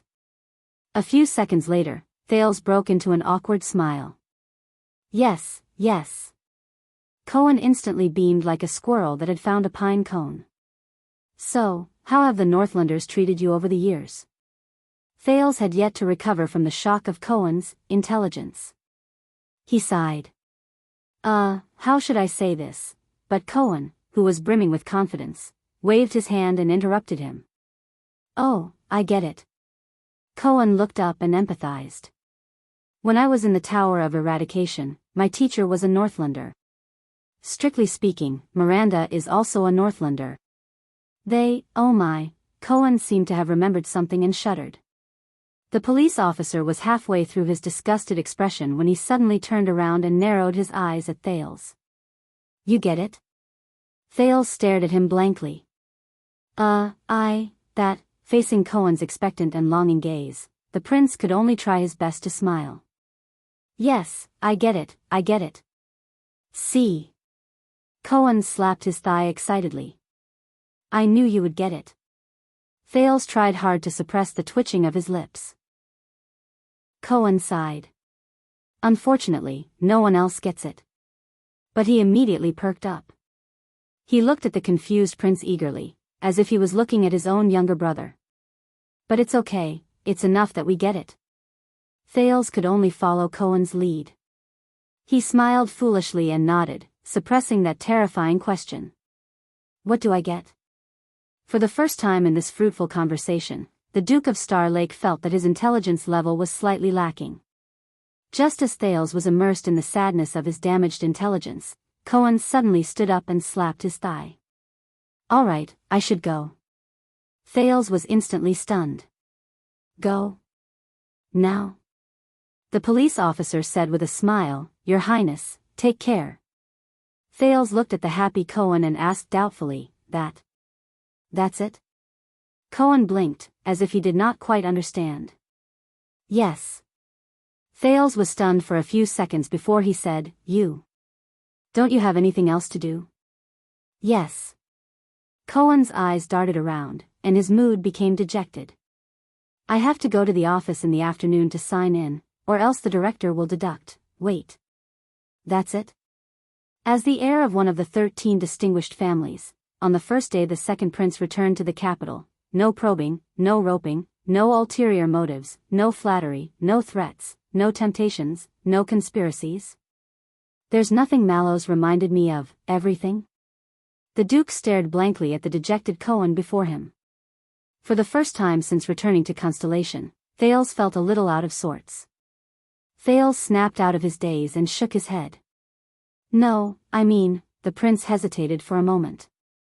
He looked at Cohen with a somewhat solemn gaze. How is your father? Thales still spoke, with a hint of discomfort and guilt. Walla Hills. Count Caribbean? Cohen was also stunned. Him? I don't know. He should be quite well. It's been a long time since I wrote to him. The young Duke was a little surprised. But you came all the way here today just to spend a few minutes, chatting with me? Cohen paused for a moment and sank into deep thought. A few seconds later, he shrugged after thinking hard but to no avail. Yes, I just came to see you. The police officer scratched his head. He looked confused. What else? This time, it was Thales' turn to be stunned. At that moment, the legendary wing, Norb from the Secret Intelligence Department, the Duke of Western Desert, Derek Chroma, the Count of Black Lion, Watchman Mallows, Gilbert, Guard Captain Adrian. The faces of many people he had met since he returned to the kingdom flashed in Thales' mind. But Compared to the person before me, Thales looked at the silly Cohen in front of him with mixed feelings. The large police officer also stared at him in puzzlement and blinked. After a long while, the Duke, who had a lot of emotions, snapped out of his daze and took a deep breath. Cohen. You are the eldest son, right? The Caribbean family of the Sword of the Twin Towers? The moment he heard the word eldest son, Cohen looked like a frosted eggplant. He became listless. Yes? Cohen said listlessly. Thales quietly stared at the young master of the Caribbean family, the legitimate heir of Walla Hill. So, after you graduated from the Tower of Eradication, you went straight to Western Desert? You went to Lightning Raven? The police officer waved his hand. Yes. Your father didn't stop you? Thales gently rubbed the teacup in his hand. You know, you are the heir to the family's territory and title. Speaking of this, Cohen tried hard to pull himself together and face these headache-inducing matters. My old man, he. Wait, how did you know that I served in Western Desert and went to Lightning Raven? The police officer looked at him suspiciously. However, Thales' expression did not change. Everyone knows. Cohen thought about it seriously and came to a realization. That's right, everyone knows. As for my father, of course, he stopped me. He didn't want me to join the army, and he didn't want me to go to Western Desert. What I mean is, Cohen answered thoughtfully, but his tone gradually became gloomy. At least he tried to stop me. Thales stared deeply at Cohen. For the first time, he felt that he saw something different in this big man. But you still went. The prince said quietly. Cohen exhaled slowly. I still went. The living room was silent for a while. It seemed that both sides needed time to digest these few words. After that, did he not pressure you? Thales stared at the reflection in the teacup and asked absent-mindedly, forced you to go back and become a qualified heir? Cohen shuddered slightly, as if he had recalled some bad memories. But he still smiled. Of course. You can't imagine. There was a hint of regret at the end of Cohen's words. The way he forced me to leave the army, he did not continue. But you are still here, Thales said faintly, in the capital? Yes. The police officer was also slightly absent-minded. At least in the capital, the old man does not dare to act recklessly. Cohen sighed and sounded resigned. If I leave the capital, I suspect that he will send an army to kidnap me. Ahem, Cohen shrugged and flashed his usual grin. As cheerful as ever. Thales looked at him quietly. He's smiling. The prince told himself. Cohen. At that moment, Thales suddenly felt that, I'm not alone. There was another period of silence between them. Mallows knocked on the door softly from afar. It was time to meet the guest. Cohen. Thales put down the teacup in his hand and slowly raised his head. Thank you, the prince showed his warmest and most sincere smile that day. It's nice to meet you. Cohen raised his eyebrows. Yes, I'm also, but the police officer was interrupted. Thales continued to speak to himself. I can see my old face. It's nice. Thales' expression was indifferent, but his words were profound. The moment he finished speaking, Cohen's expression changed. He looked at the prince in a daze, puzzled. What's wrong? Thales smiled. Cohen narrowed his eyes, as if he wanted to carefully size up the master of Mindy's Hall. You're different. Thales could not help but laugh. Is that so? You think so too? Cohen nodded in all seriousness. Yes, you've changed. He tried his best to scan the Duke of Star Lake in front of him. In the end, Cohen, who could not think of an adjective for a long time, could only force out one sentence. Changed. Bigger. Thales snickered. Looking at the prince's smile, Cohen frowned. He turned his head and remembered the child he held under his armpit in the tunnel all those years ago. Yes, he was cuter when he was young. A thought flashed in Thales' mind, and he remembered something. Right, do you remember Ralph? Cohen's thoughts were in a mess. He said blankly, "Ralph what?" "My subordinate, the one with the mask, you mean?" Cohen thought deeply at first, then came to a realization. Mute. Looking at Cohen's happy expression, Thales sighed. This might be a bad idea. But, Cohen. Thales paused for a moment, but still looked up. This time, the prince's expression was extremely serious. "I want to ask for a small favor. In private." Chapter 519. His Majesty's warrant has been officially issued. Gilbert, who sat opposite him, was full of smiles. He raised his teacup and took a sip. "Now, the news of your return and title has spread throughout Eternal Star City. In a few days, the entire Central Territory and even the entire country will know about it." While in the living room, Thales smiled helplessly as the host and not a guest. With the laziness of waking up in the morning, the teenager stood up and slowly walked to the window. The morning light shone through the curtains and illuminated the low-key but tidy guest hall. Thales pulled the window open and was greeted by fresh air. There was also a sudden, piercing noise. Yes. The new Duke of Star Lake leaned against the window and yawned. He pressed his waist. "I can feel it from here." Mindy's hall was not peaceful under the window. The garden and the road outside the iron gate were filled with all kinds of carriages, and this was not counting the many visitors who came on foot or on horseback. Some of them were dressed in luxurious clothes and had obvious emblems. Outside the iron gate, the Royal Guards and Jade Star Private Army were doing their best to explain and dissuade the visitors. Thales leaned close to the window. The sin of Hell's River surged into his ears, and he managed to catch some scattered words. "I'm sorry, Your Grace, Mindy's Hall does not receive guests this month." Vanguard Glover's stiff and stern voice came from behind the iron gate. "Only His Majesty's special warrant can pass." Then, another slightly agitated voice drowned out Glover's words. "No, no, no, Luke, I've been your classmate for 4 years, but I've never been close to you. So, unrelated people are all." "What? You're just here to look at the scenery? That's enough. Looking at the scenery for 2 days in a row for 8 hours?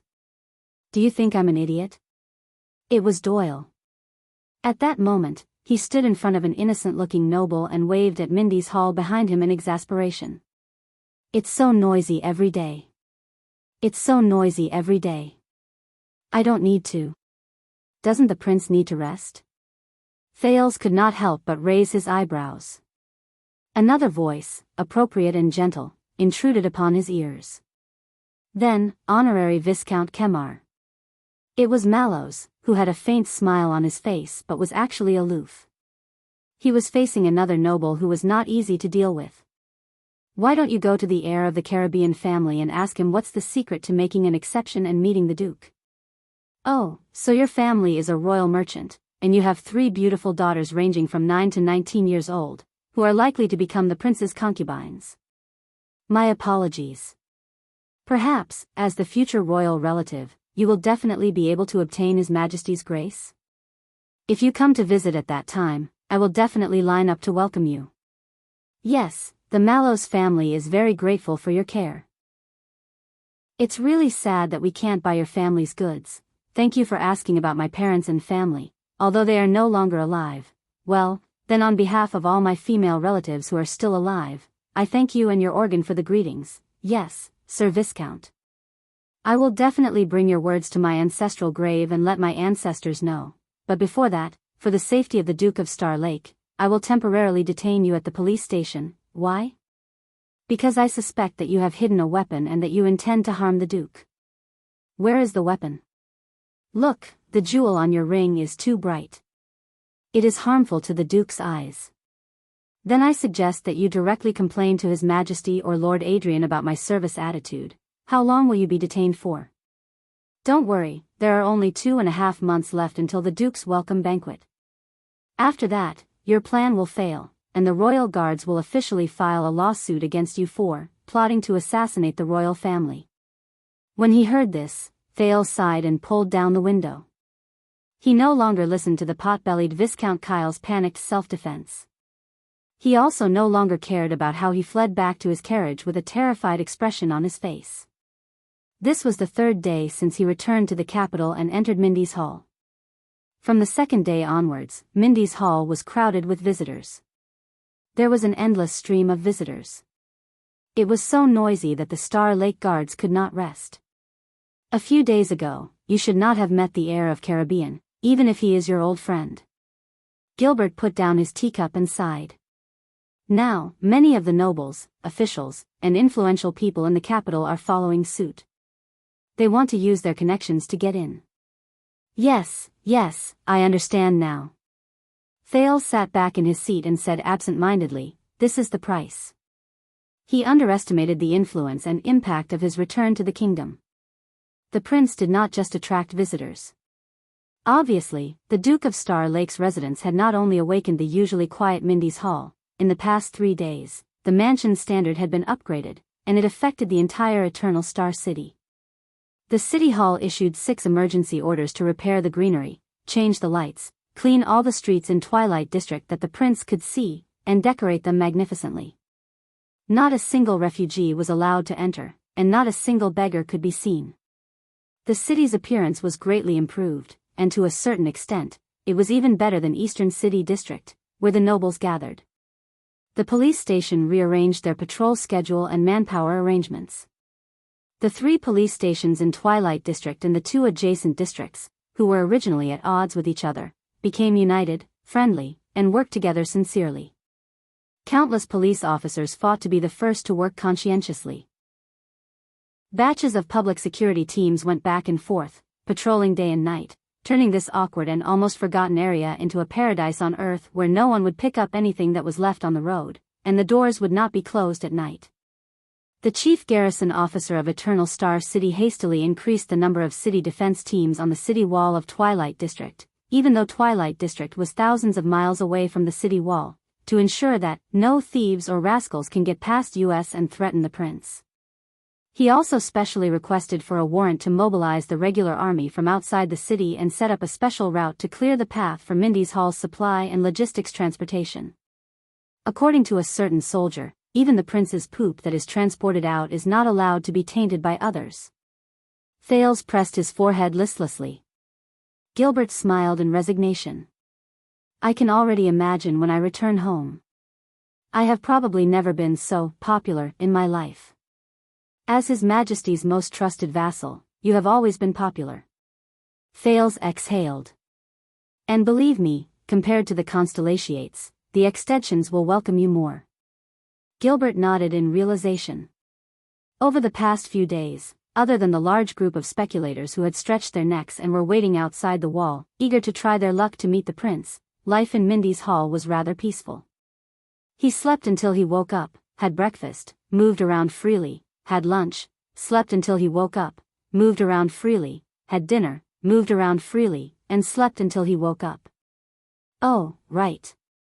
Basically, I can't go outside when I move around freely, because I have to avoid the paparazzi.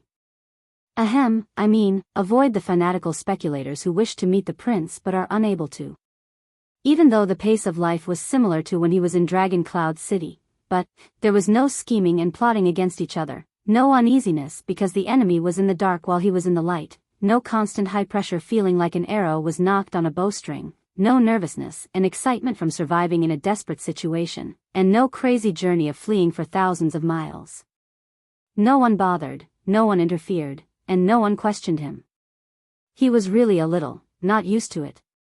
Thales picked up the teacup and moistened his throat in satisfaction. Compared to 6 years ago when he lived here as a guest and had to go through Gilbert for everything, there were still benefits to him becoming the owner of this place 6 years later. At least he could directly give orders to the people around him, such as, "Get me a harder mattress," and his words would be obeyed, at least on the surface. These days, they are indeed. Thales slowly leaned back and let out a heartfelt sigh that was unique to a worm. It's so depressing. He had almost forgotten about the person in Renaissance Palace, that person. So, Gilbert, what are our plans for today? Thales pointed at the table gloomily. Why did you bring a pile of paper? Gilbert, who was looking at the Duke lovingly, turned his head around as if he had suddenly remembered something. He moved the stack of paper on the table to his knees and took out a pair of spectacles at the same time. Please forgive me. I am old, and my eyes are not as good as before, the Foreign Affairs Minister, who was past his middle age, said in embarrassment. His spectacles were very special. They were a pair of handheld folding glasses. There was no frame, but a handle was specially made on the right side of the frame. By the way, the gift you requested for the Archduchess was ordered from the same handmade spectacles workshop. As Gilbert spoke, he lifted the spectacles to cover his eyes and began to flip through the papers on his knees. I do not know what you are thinking, but they are, after all, custom-made spectacles for scholars and old men like me. The color design is not fancy, nor is it trendy. I reckon that it will not please young ladies. Did you not think of giving something else in the first place? There was an underlying meaning in the Foreign Affairs Minister's words, but Thales, who had been through many battles, remained calm. He pretended that he did not hear anything. Then, first of all, Gilbert did not know whether it was because he saw that the prince had no reaction, or because he had finally found the target on the paper, but he still sighed softly and said, "Your welcome banquet is initially set to be held 2 months later. The new Duke of Star Lake will be officially introduced to the entire kingdom, or at least all of Eternal Star City." The Foreign Affairs Minister still had his head lowered, but he glanced at Thales from the top of his spectacles. Introduced to the entire kingdom. Thales felt a chill in his heart. He took a deep breath and sat up straight in his chair. The laziness and comfort he had felt over the past few days were instantly swept away. It's about time. He sighed and told himself. Wake up, Thales. Other than the noble master of shit shoveling, how can there be a happy worm in the world? Thales pulled himself together. And what about the past 2 months? Gilbert lifted his eyes from the paper. It is time for you to rest, adapt, and adjust. That long? Gilbert shook his head and denied it. No, it is not long at all. In fact, it is a little too short. After all, you have stayed in Northland for 6 years. The Foreign Affairs Minister sized Thales up. He looked at Thales' habitual posture, which made him seem undisciplined, but in reality, he was sitting with his elbows propped up, and he could roll to the ground at any moment. His gaze was sharp and direct, and he did not avoid Thales' gaze at all. He also wore casual clothes that were convenient for him to move around, but were not very dignified. He frowned in a barely noticeable manner. From the way of speech, mannerisms, habits, etiquette, and knowledge, there are too many things we need to correct. This time, it was Thales' turn to frown. Correct? Speech, mannerisms, habits? Gilbert noticed that he had made a slip of the tongue. I am sorry, I did not mean to be disrespectful, but what I meant was that there are too many things we need to prepare. The Foreign Affairs Minister glanced at Thales. His tone was respectful and cautious. Forgive me for being straightforward. Even though you made a stunning appearance during the national conference, that was 6 years ago. During these 6 years, aside from bits and pieces of news, no one understands you. Now, they only know that Prince Thales has just returned from the boorish, barbaric, dangerous, and bitter Northland. He grew up under the influence and education of those unreasonable boorish Northlanders. Gilbert performed a standard salute and said sincerely, and what we need to show them is. Thales leaned against the back of his chair and pressed his head in resignation. I understand now. You could have told me directly. The young Duke of Star Lake sighed deeply. Everyone from the top to the bottom of the kingdom is suspecting whether the second prince's thoughts have been distorted by the barbaric and perverted Northland barbarians. His personality has been corrupted, his brain has been beaten silly, and his sexual orientation has been changed. After all, in their eyes, all extensions are illiterate. So, they might even suspect whether the heir who returned to the kingdom is only a prince of constellation on the outside, but a boorish illiterate from Northland on the inside. After he finished speaking, Thales exhaled in annoyance. Trapped me for 6 years. 6 years. Are you satisfied? All right, Chapman. You've won a chess piece, I guess. Thales thought in a bored manner. I did not say that. Gilbert smiled cheerfully, but his expression immediately became stern. But sexual orientation. You're joking, right? Thales could not be bothered to end this small tease. He continued, and what all of you need to do is to make me more local, more dignified, more acceptable, and more constellation before I show my face? Not entirely, Your Highness. On the surface, Gilbert let go of the joke that did not make Thales feel at ease. He smiled again and said, in fact, your trip to Northland is one of the most eye-catching things you have done. It is like the legendary journey of a mercenary, unfamiliar and mysterious, and it attracts awe and amazement from those who do not know about it. Those who do not know about it, Thales mocked himself in his heart. But when Gilbert mentioned mercenaries, he suddenly thought of Quick Rope, and then the mysterious and terrifying Ricky. So, we might as well keep some of the marks that Dragon Cloud City left for you. Thales snapped out of his daze. Marks? Gilbert smiled and nodded. Let the others know the advantage of being on both sides of the border, Duke Thales. You are the only one in this era who has received the inheritance of the Empire and Constellation, and has also been honed by the Northern Wind and the Great Dragon. You can debate with the officials in Renaissance Palace, and you can also survive in a desperate situation in Heroic Spirit Palace, God's favored one. The air was quiet for a second.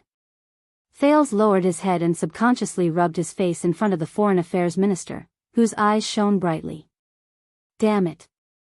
As expected of someone in the field of diplomacy. Compared to packaging the country bumpkin Thales, these words were rather pretty. The cunning fox of Constellation's power has not diminished, Thales thought with a sigh. Just a few appropriate and harmless words were enough to dispel the unhappiness in his heart.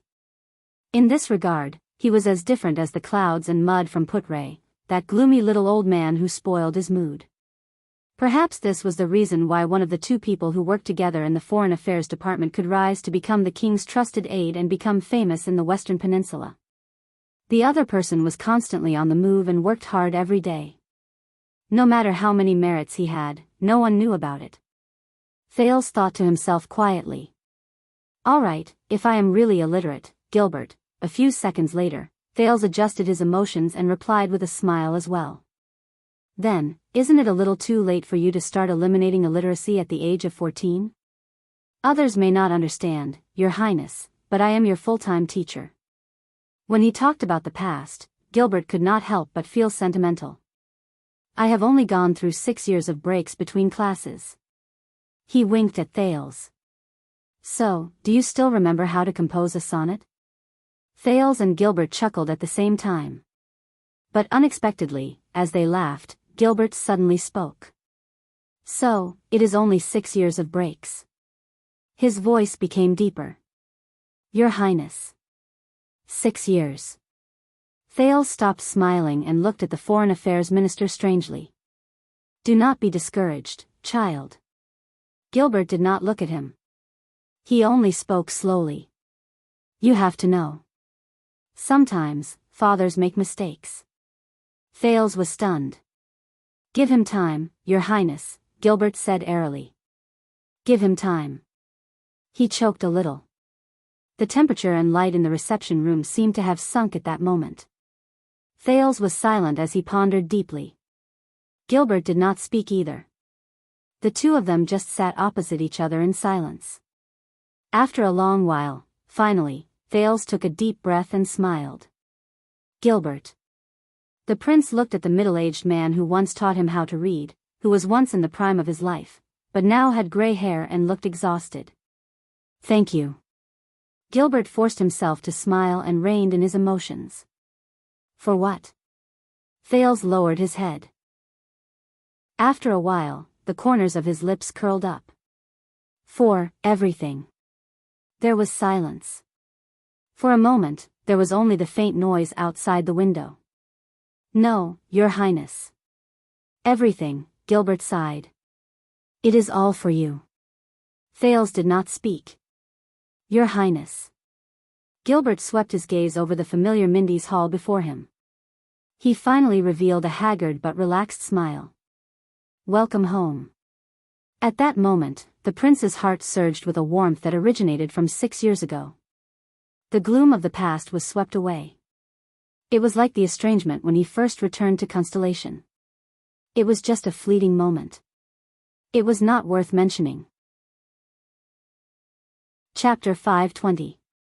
Gilbert coughed and quickly regained his composure. So, according to usual practice, as a prince who has yet to reach adulthood, you will have a professional teaching team to ensure that you will benefit from your lessons in grammar, etiquette, and more, 1 or 2 attendants, a certain number of personal protectors. Thales took a sip of tea and used it to tidy up his emotions. It sounds very familiar. Gilbert nodded. He seemed to be a little sentimental. Of course, 6 years ago, due to the urgency of the situation, everything was simplified. We were unable to provide you with the best and most suitable personnel. Later, the development of the situation disrupted our plans. When you were in the north, it was difficult for us to send you the manpower that Extat accepted. I am deeply sorry for this. Gilbert's words were filled with deep regret. Not entirely. Thales shook his head and subconsciously curled up his lips. As a teacher, Putre might have disappeared for a few years and was unforgiving with his words, but he was indeed knowledgeable and had a unique way of thinking. He helped me along the way and taught me a lot. It was hard to imagine that the sinister little old man who smoked his pipe in the corner, occasionally made you choke on your words, and always jumped out when you least expected it, he was actually good friends with the dignified, courteous, thorough, and reliable Gilbert. He was even a classmate who was taught by a home tutor. As for the attendant, Wuxia was loyal, hardworking, and responsible over the past 6 years. He was a prince's attendant that was hard to come by. Thales keenly noticed that when Wuxia was mentioned, Gilbert's expression darkened again. The prince could not help but feel sentimental. 6 years ago, when he met Wuxia, he thought that he was a little rigid and stern, but now, Thales discreetly glanced at the expressionless Star Lake guards around him. He sighed slightly in his heart. There were some things that one should not care about when one was blessed. Then there was the protector. Yes, Ida, Thales suddenly felt a headache coming on. As the prince's protector, he sighed and said awkwardly, very lively. As the prince narrated, Gilbert seemed to have sunk into his memories. His gaze moved slightly. Besides, Thales snapped out of his daze and said with a smile, "Didn't you invite Old Crow for me in the last year?" When this nickname was mentioned, Gilbert's expression brightened, and he beamed with joy. "And I hope Mr. Hicks can be of some help to you." "Phew, of course he does." Thales shrugged. He thought of that special teacher, the stubborn veteran in Shield District who was physically and mentally disabled, but had a strong will. He also thought of the bond between them and his mysterious mother. "And the help he gave me, you can't imagine." There was a moment of silence in the living room.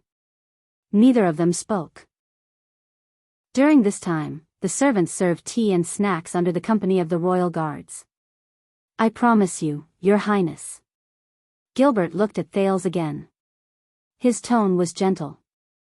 "Since you have returned to Eternal Star City and have been promoted to a duke, you should have received a noble and effective education. The knowledgeable people appointed by His Majesty and I will do our best for your learning. We will start with setting up your daily schedule and planning your daily life, his daily routine." Thales could not help but scratch his head when he heard this. "In truth, I have been used to studying by myself for the past 6 years. You know, there is a huge library in Heroic Spirit Palace," but Gilbert shook his finger, as if he was prepared for this. Being forced to study by yourself behind closed doors due to limited conditions and having resources but not using them are two different things. Also, Gilbert changed the topic, and he became stern and serious. "If you know anything about learning, Your Highness, then you will know. Aside from memorizing things by rote and accumulating knowledge effortlessly, nothing can be learned by oneself." Thales stared at him in a daze. Gilbert raised his fingers and tried to persuade Thales earnestly with good intentions. "You need someone to guide you, discuss with you, ask for your advice, supervise you, stimulate you, encourage you, help you, and respond to your learning results. These are things that cold, hard books cannot give you." All right, I understand," Thales interrupted him, feeling a headache coming on. He gestured with his finger, as if he had given up on himself. Learning, lessons, and all that. All right, come on, come on. Forget it. Besides, it's just a lesson. Aside from ghosts and crabs, I have never been afraid of anything in my life. Gilbert nodded with a smile. Very well. That is why I want to discuss with you today and sort out your learning schedule from now on. Constellation's cunning fox raised his glasses again. At the same time, he picked up a pen with his right hand and wrote something on a piece of paper on his knees. Thales, who could not fight for a free life as a worm, stared at him in boredom. Then, grammar, etiquette, history, military affairs. Gilbert narrowed his eyes and looked up. Among these four, what did you learn in Extet? Thales raised his head and thought. The days in Heroic Spirit Palace and Saroma's study room. Grammar, etiquette, history, military affairs. They did not categorize things this way, but let us skip grammar and etiquette first, Thales said, feeling a headache coming on. First, history. Thales tapped his fingers as he recalled. In the past 6 years, they changed many history teachers, from scholars, nobles to priests and priests of the temple. Count Leespan even personally taught them when he was free. Seal Leespan. I remember that Lord Dragon's Eye. Gilbert's eyes focused. 18 years ago, during the peace talks at the fortress, he was a difficult opponent. When he remembered Regent Lispan's eyes, which seemed to be able to see through his thoughts, Thales nodded with lingering fear. Rather than calling it history, the Northlanders, especially the nobles, should be called a traditional lesson. Gilbert's gaze flickered. Traditional? Thales nodded. From the ancient Northland countries, Tokma's alliance of 10,000 beasts, to the Iron Blood King's humans' last line of defense, the completion of the Temple of Knights, the kings working together to launch the Holiness Exorcism campaign, then, the kings fighting against each other, the birth of the Pegasus, the award of honor and blood, the conquest of the Empire, then, the King of Rebellion rebelled against the Empire, the independence of Northland, the duel between the 6 kings. The eastward migration of the Mountain Elves, then, the collapse of the Empire in modern times, the orcs marching south during the moonless midwinter, the restoration of the last line of defense, the restoration of the 38th century grounds. Thales counted one by one. Gilbert also scribbled something down on a piece of paper. The Duke sighed. I'm just short of saying that the entire ancient empire was built because of the invincible Northland Knights, and then it was overthrown by them. In the end, we still have to rely on them to protect the human world. There was resignation in Thales' tone. But, until Rikaru overturned Cold Wind and the 10 knights stood side by side in Extet, if you listen to it more, you will realize, the Duke's gaze gradually became serious. Rather than saying that they remember history, it would be more accurate to say that they want to remember the unique traditions of the Northland: survival, blood and iron, joint rule, duel, war, and glory. Gilbert thought deeply for a while before he continued. Or perhaps it is their laws and orthodoxy. Thales narrowed his eyes and nodded. Or to sum it up in one sentence: eat, sleep, fight orcs. The last one can be replaced with empire or constellation at any time. Who knows, it might be changed to Thales one day. The Duke of Star Lake swept away unnecessary thoughts and returned to the main topic. Then, it is Northland's etiquette class. Yes, you heard it right. The Northland nobles also have etiquette classes. How to meet, greet, get along, woo, and of course, how to duel. Thales sighed. The Northland etiquette of insanity. The higher the status of the nobles, the more so. Etiquette. Gilbert pondered and mulled over the word.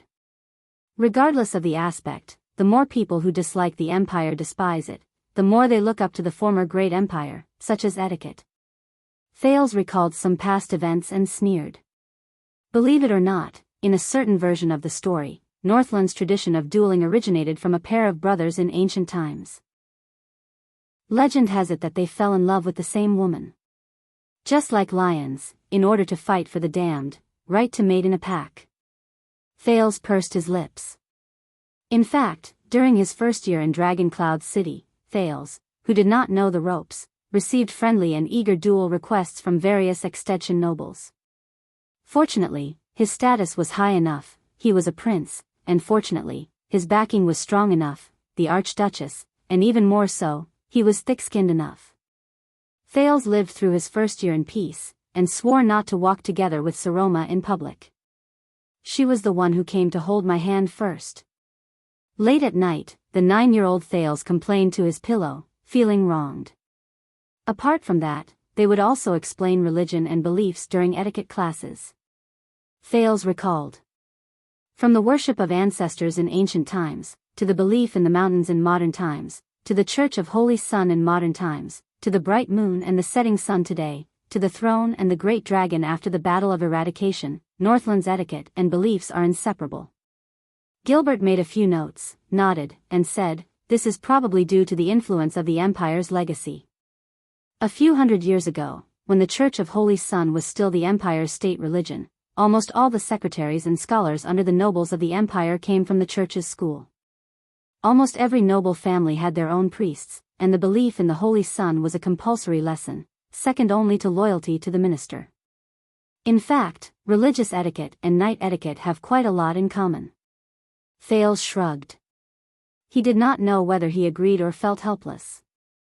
Aside from history and etiquette, there are also lessons on governance. As the name suggests, it teaches a suzerain's heir how to govern his territory. Of course, only noble families with counts and above would have such lessons. Thales recalled with a headache. It includes financial calculation, agriculture, business administration, human relations, etiquette, nobles' marriage relationships, and so on. There are many and complicated things. Gilbert seemed to be deep in thought. But do you know what's the most interesting thing? Thales exhaled. His tone was one of mockery and one of disdain. Under normal circumstances, women do not have the right to listen to this lesson. They are only prepared for male heirs. Of course, in the past few hundred years, Extet had never produced a female heir who could be put on the table. That was why he had the honor of accompanying a certain someone to attend the lesson. Ironically, Thales was more capable than his female deskmate in stimulating the teacher's desire to guide him in this lesson.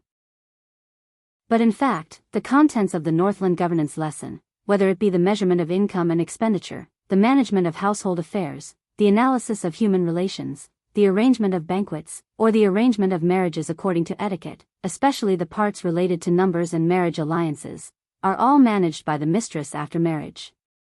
This is especially so for some nobles who only know how to drink and hunt, but are not very good at arithmetic. Thales tilted his head and thought for a while.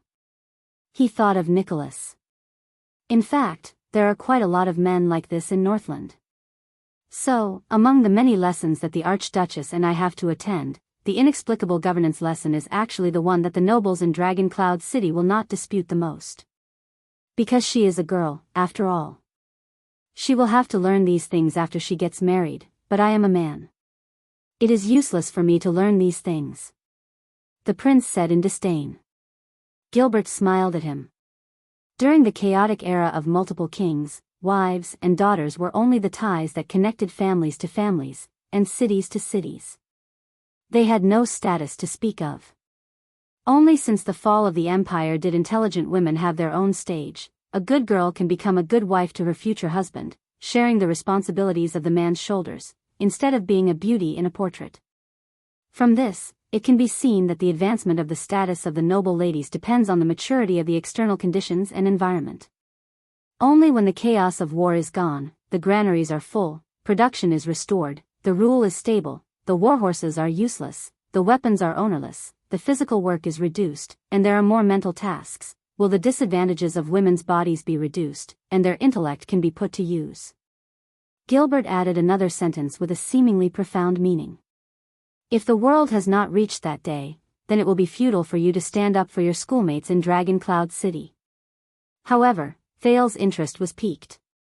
So, if the external conditions are never ripe, such as production is not developed, the economy is backward, the political situation is unstable, and wars are frequent, if the world will never reach that day, such as people still relying on their physical strength and strength to work, then should women be subservient and continue living like this forever? Gilbert raised the spectacles in his hands. It is a pity, but this is an obvious and objective fact. We are powerless to do anything about it. Thales stared at him and suddenly smiled. Reality and ought to be. Gilbert was taken aback. What? You gave me an answer, Gilbert. The young duke sighed. To answer my ought question. That is not right. Gilbert was stunned at first, then came to a realization. Looks like we can improve our grammar lessons a little. The Foreign Affairs Minister smiled gently. Especially the logical part. Thales smiled to go along with him. But before we solve this age-old problem, let us return to the main topic. Gilbert wisely did not linger on this topic anymore. Then, aside from history, etiquette, and governance? Thales blew hard, but he did not manage to make a sound. But this did not affect the complicated feelings he had towards the next answer. Lastly, and also the most distinctive part of the North. The Northlanders, military lessons. Chapter 521.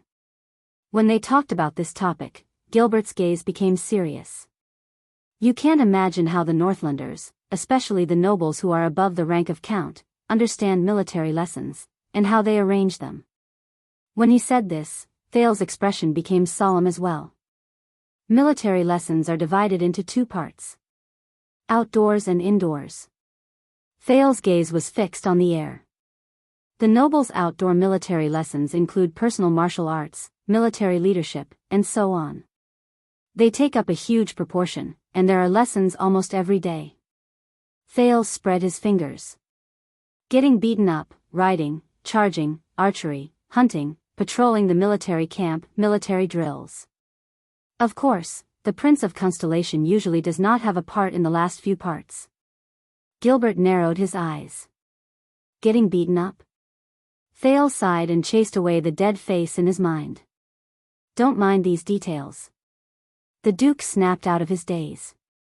As for the nobles' indoor military lessons, I was also shocked when I first saw them. Thales looked at the Foreign Affairs Minister and said sternly, it's grammar, arithmetic, geometry, astronomy. Gilbert's pen stopped moving. Yes, you heard it right. Thales frowned. How to read, write, calculate, know the weather, calculate distance. These are all compressed by the extensions and placed in the indoor military lessons. Gilbert was silent for a while before he started writing.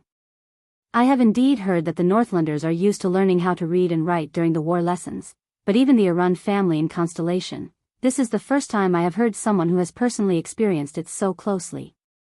Interesting. Thales curled up the corners of his lips and shrugged.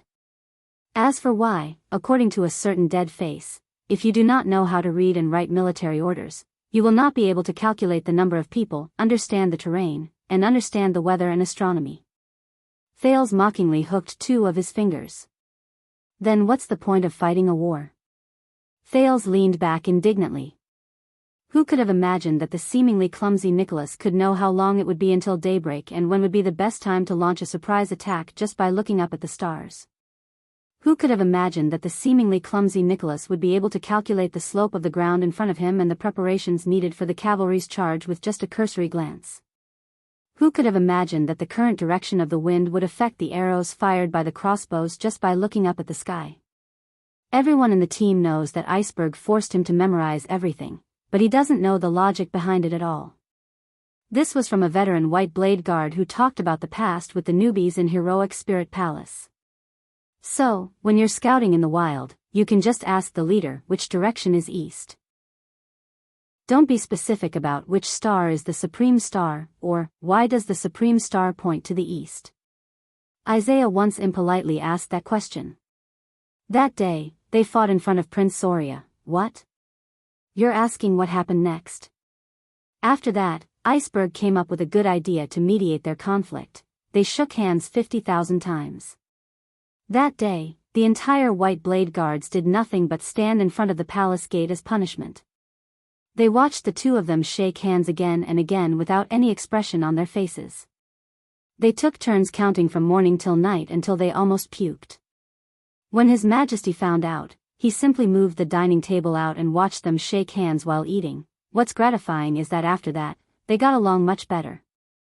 At most, they would point at each other's noses and hurl harsh words at each other, but they never fought again. Look, this is the brotherhood under the oath of blades.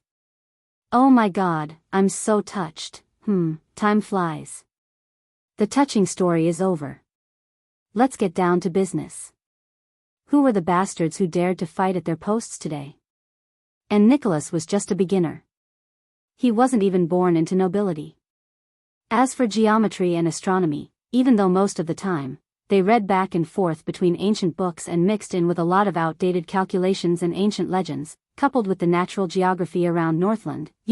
Northlanders are few in number, the weather is cold, the desert is hot, plants are sparse, the stars are full of bad people, and the sea is full of big monsters. Thal's voice became heavy.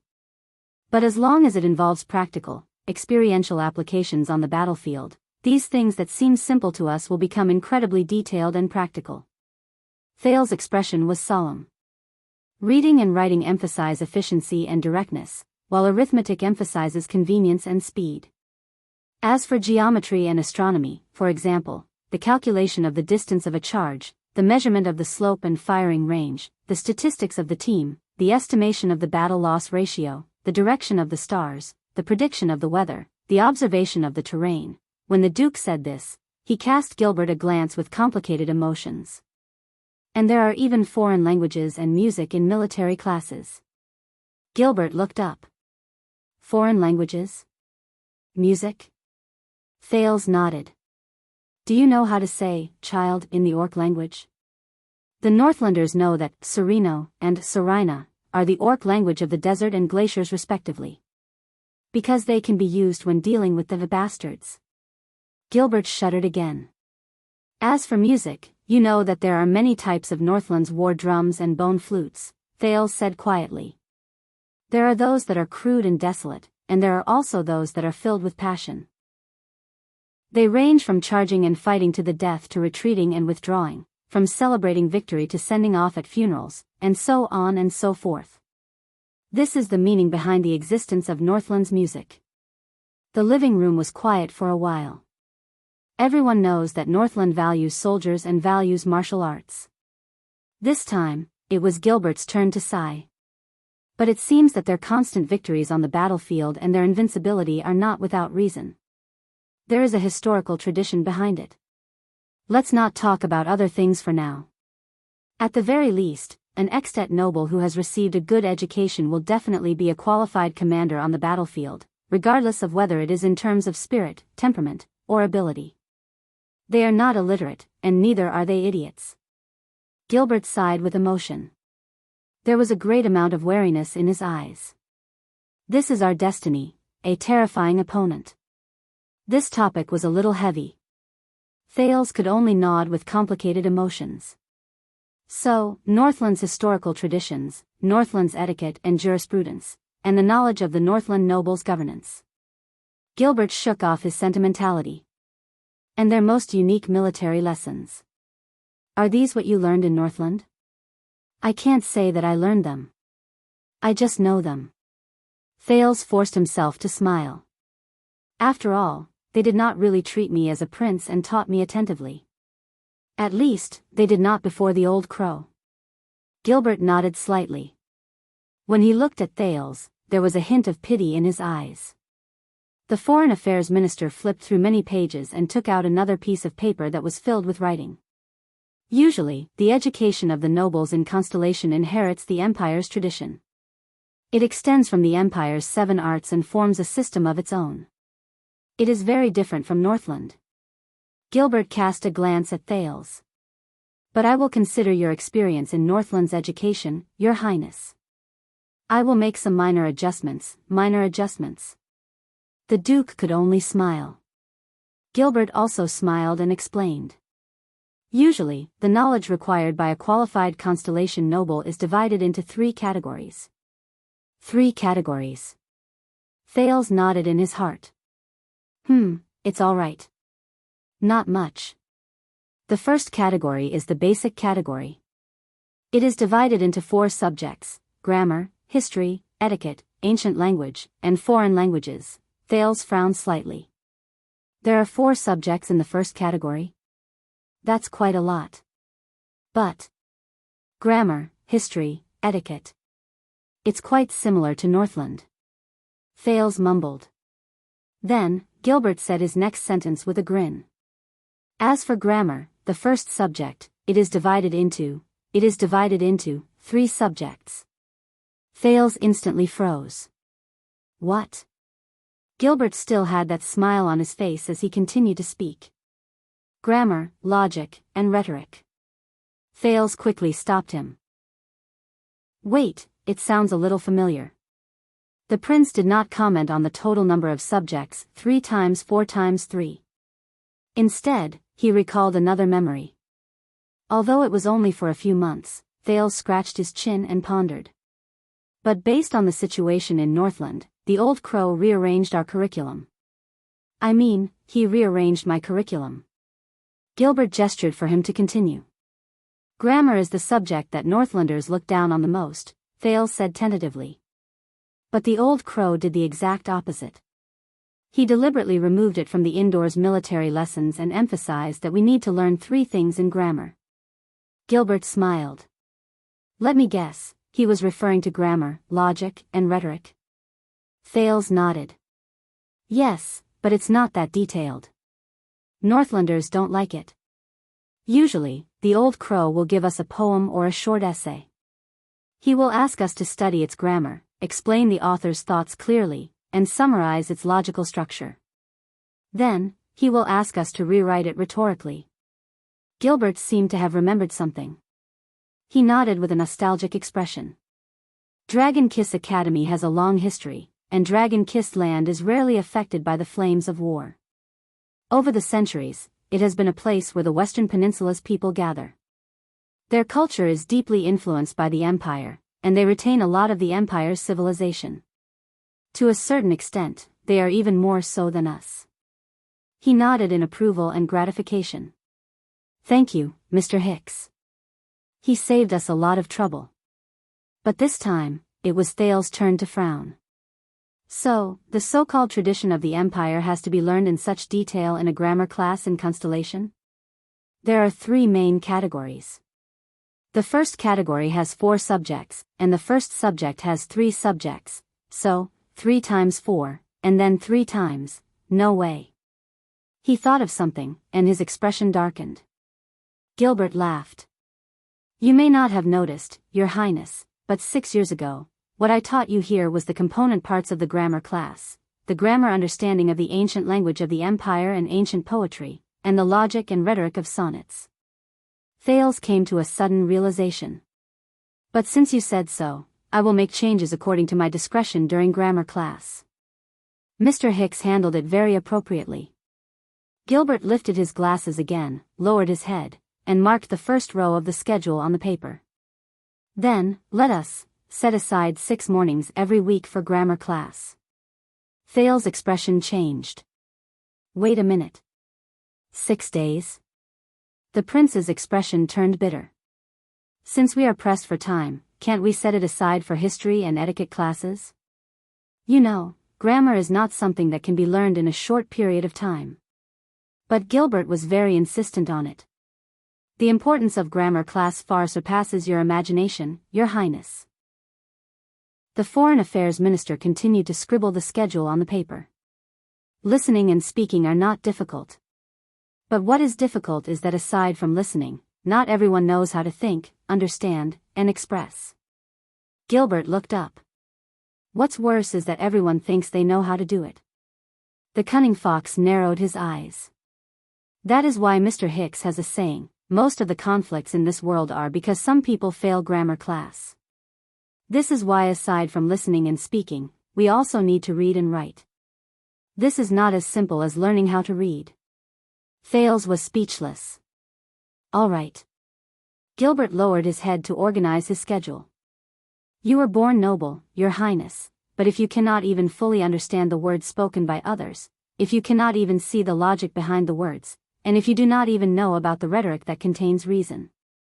Gilbert snorted softly. Then it is extremely irresponsible of me to rashly let you understand history, learn etiquette, and push you to the whole world. The more Gilbert spoke, the more excited he became. If you do not know grammar, do not know logic, and do not know rhetoric, or even worse, if you know all three but do not know how to use them and do not benefit from them, then when you face history, etiquette, and different people, things, the choices you can make based on your intelligence will be very limited. You will either follow them blindly on impulse, or you will oppose them with ignorance, or you will imitate them clumsily, or you will regard them with disdain. And all of them can be categorized into one category, misunderstanding. It will turn you into an arrogant idiot. Thales raised an eyebrow. I'm just asking a question, why do I feel like I'm being taught a lesson? And Thales could not help but think. At this moment, Gilbert is really like the old crow himself. Gilbert continued to speak. On the contrary, if you are well versed in grammar, then you will be able to learn history, etiquette, and the ways of the world with half the effort. You will be able to understand them with just one point. You will not be like most people who only rely on intuition and luck to live in their own world in a muddle-headed manner. Gilbert changed the topic, and his expression became warm. Please remember, Your Highness, this is not for the moment, but for the long term. Thales felt a headache coming on from his words, and he could not help but lean back. All right. Everything you said is right. Everything is right. So, the grammar class is set. Then, in the basic class, there is only history, etiquette, ancient language, and foreign languages left. Gilbert paused for a moment before he put down his glasses. I believe that old crow. Mr. Hicks has also made corresponding adjustments. History, etiquette, ancient language, and foreign languages, Thales sighed.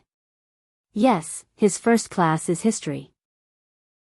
But his history is not just the traditional fables of the Northlanders. He only tells you what happened, and what you need to remember, what lessons you learn, who is right and who is wrong, and who has the greatest contributions in the history that you need to remember the most, and other flattering words. As Thales spoke, he was gradually reminded of the past. On the contrary, every part of history that the old crow explains will lead to a theme. Then, he will stop there and come back to force you to think. The more he spoke, the more engrossed he became. The formation of laws, the foundation of beliefs, the boundaries of governance, the meaning of victory and defeat. All these things that you cannot see or think of when you only read narratives, only read heroic hymns, and only read predetermined conclusions. Perhaps it was out of respect for his teacher, or perhaps it was because he had spoken too much just now, but this time, Gilbert did not say anything else. Very well, then we will have 3 history lessons a week for 3 nights.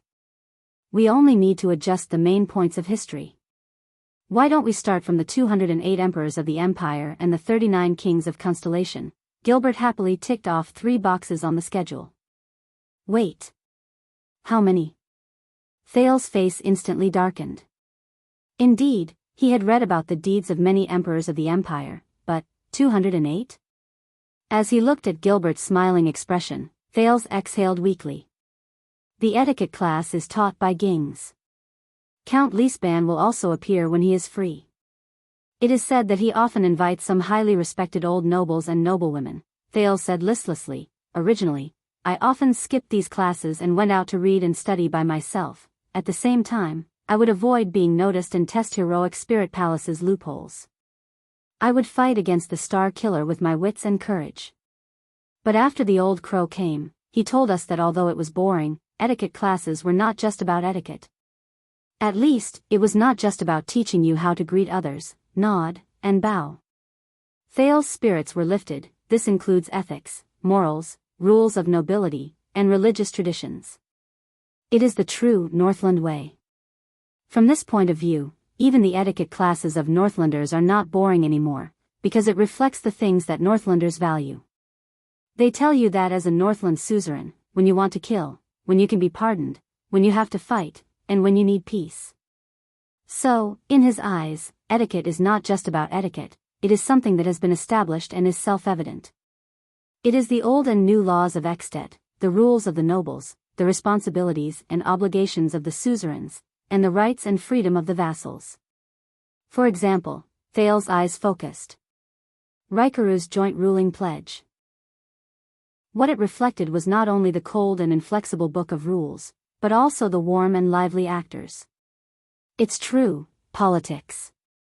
It was like, Thales's vision suddenly became blurry. Garfinkel's so-called explanation and index, these so-called elements of tacit understanding that goes without saying, build a bridge between action and scene, allowing people and the environment to reflect each other and build together, such as the public etiquette that everyone must abide by. Thales shook his head desperately, throwing this memory that was too far away from this world and too profound to his brain. After returning from Western Desert, for some reason, the memories of the past 6 years that had gradually quietened down began to surge up from time to time, like a volcano that had accumulated pressure. It was like the return of a tide. Thales pressed against his forehead. While dispelling the dizziness from earlier, he was also puzzled. It's like this after returning to Constellation. This is it a coincidence? Frowny face bookmark for easier reading. Chapter 522. Very well, I will remember. There is no harm in being flexible in etiquette lessons. We will still have 3 nights a week, but when it comes to practical use, we can do it anytime and anywhere. Mobile phones. Gilbert's words rang beside his ears, and they pulled him back to reality. Thales tried his best not to look at the schedule on Gilbert's knees. He also tried his best not to calculate how much free time he had left in a week. He sucked in a deep breath. As for the ancient language and foreign languages you mentioned, the prince nodded. Yes, the language of the ancient empire. The Northlanders despised this stuff. But the old crow insisted on putting it back in the curriculum. Thales' eyes lit up. Don't waste the ancient books in the library. That's what he said. Gilbert moved a little. He was a little nostalgic, and also a little touched.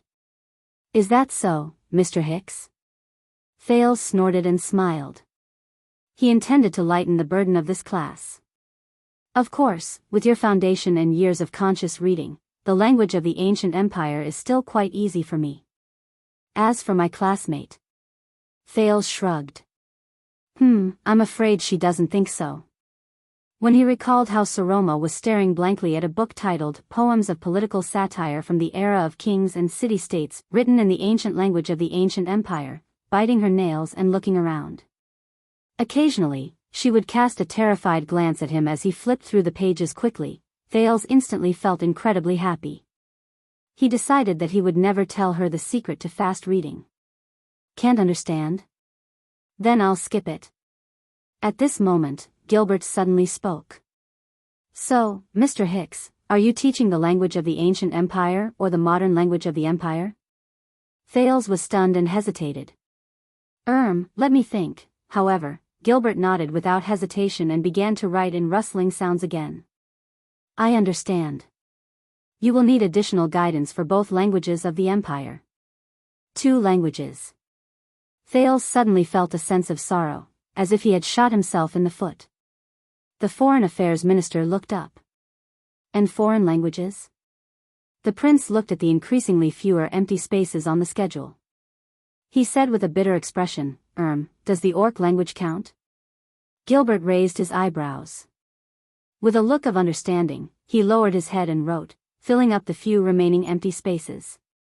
So, you still need guidance for 3 languages, Ancient CIA, Ancient Reen, and the common language of the elves. Huh? Thales lifted his head in fear. I was just joking, Your Highness. Gilbert raised his head and laughed loudly. Except for the elves themselves and linguists, no one can speak the first 2 languages.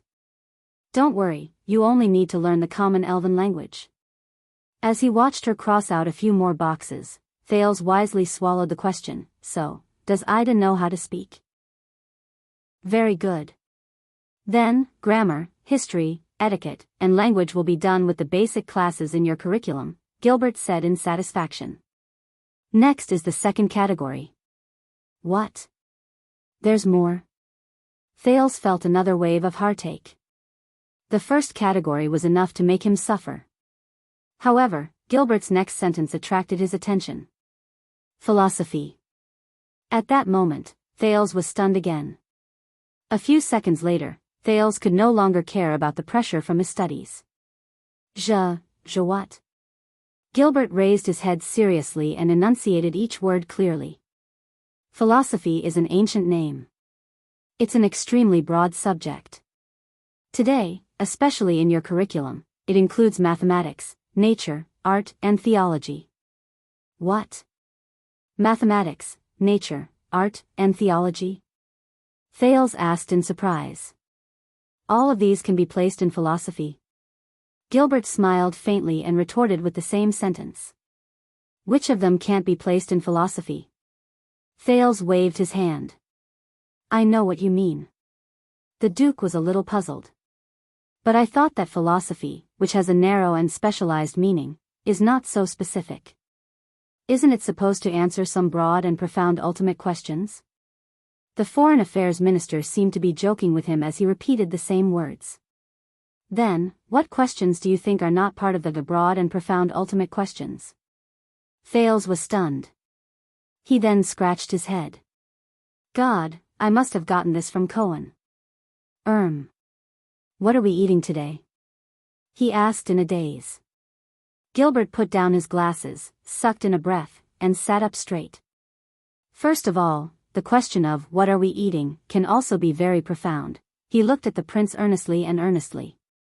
Secondly, Your Highness, as long as a scribe or a civil official who graduated from an academy works hard enough and is familiar with ancient books, he or she can also become well-versed in grammar, history, etiquette, and language.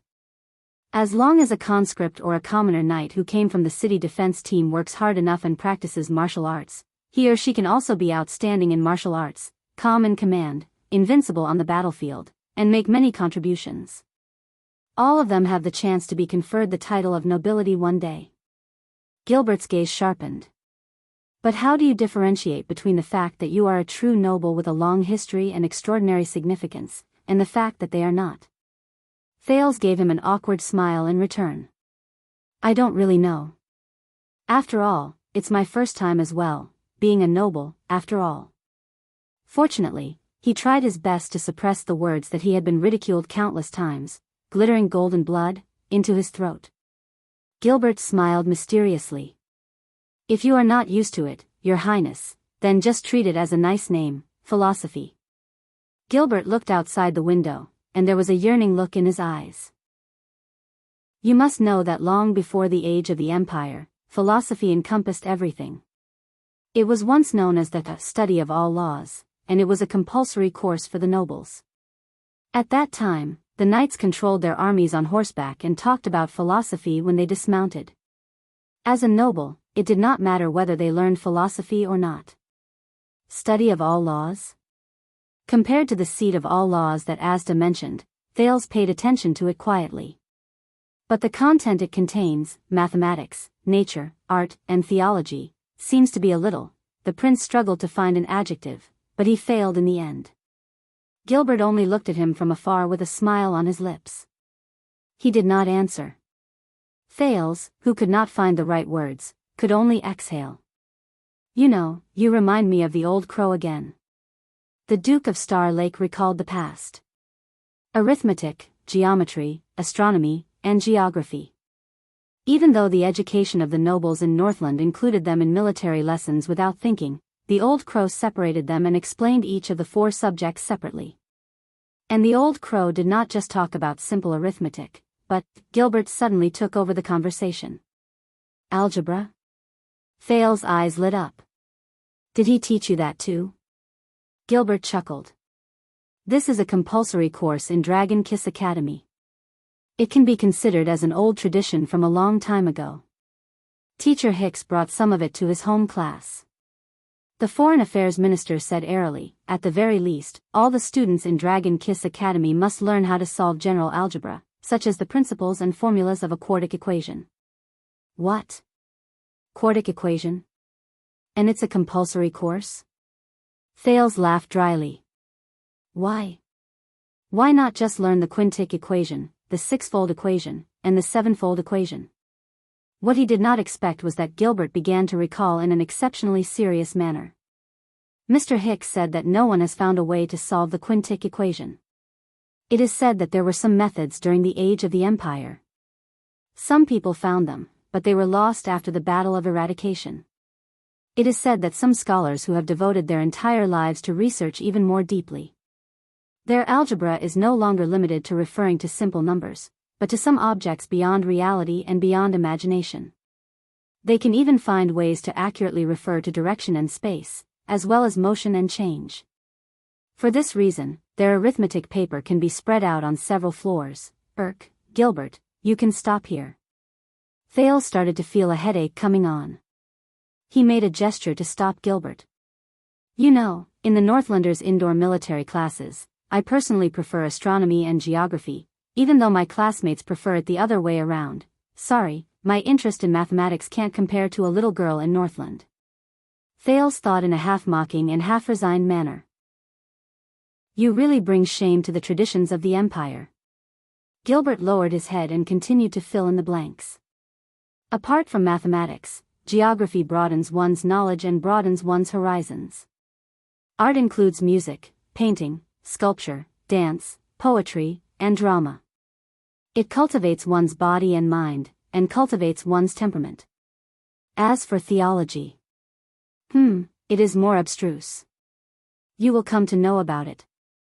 The weekly schedule required for them to be added together. Let me see. Thales became more and more tired as he listened.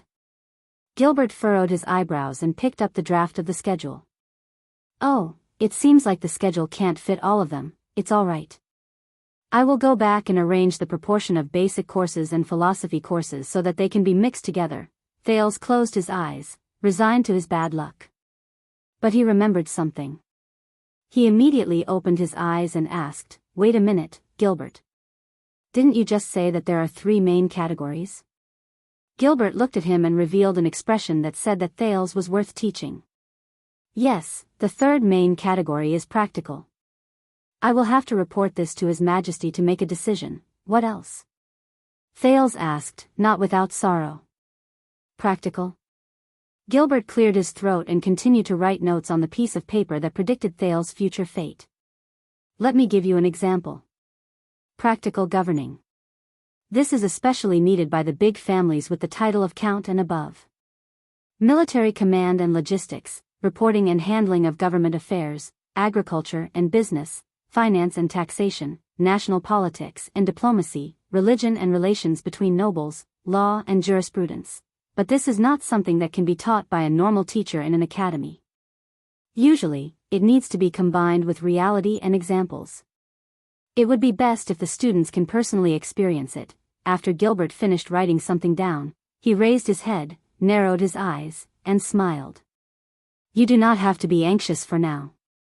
Fill up the content at the beginning first. He looked at the schedule in his hands excitedly. Then, grammar, logic, and rhetoric in grammar class. Then, history class and etiquette class. I need to make some slight adjustments to the focus of these classes. 2 types of the ancient language of the Empire and the common language of the elves. I reckon that you have almost forgotten the basics of the latter. Then, there is mathematics, nature, art, and theology. The rest of these 4 classes will be further subdivided according to your interests and the teachers you can find. For example, I recommend art. As for the specific choice of tutors, let me take a look. It will be best if I can find a different tutor for each class so that you will feel a sense of novelty and like to attend classes. I will have to make a separate note for practical classes. As he listened to his words, Thales' expression changed from fear, pain, and sorrow in the beginning to gradually becoming numb. Very good. These are the 3 classes for you. Gilbert smiled so widely that his teeth were exposed. I wish you a pleasant study. Thales glanced at the schedule that was almost filled to the brim, and his face instantly turned pale. Do you think that I can handle all of them? Gilbert shook his finger. He was full of confidence. No. Others may not know, but 6 years ago, I personally witnessed your learning progress. Your Highness, you can be called a genius. Wait.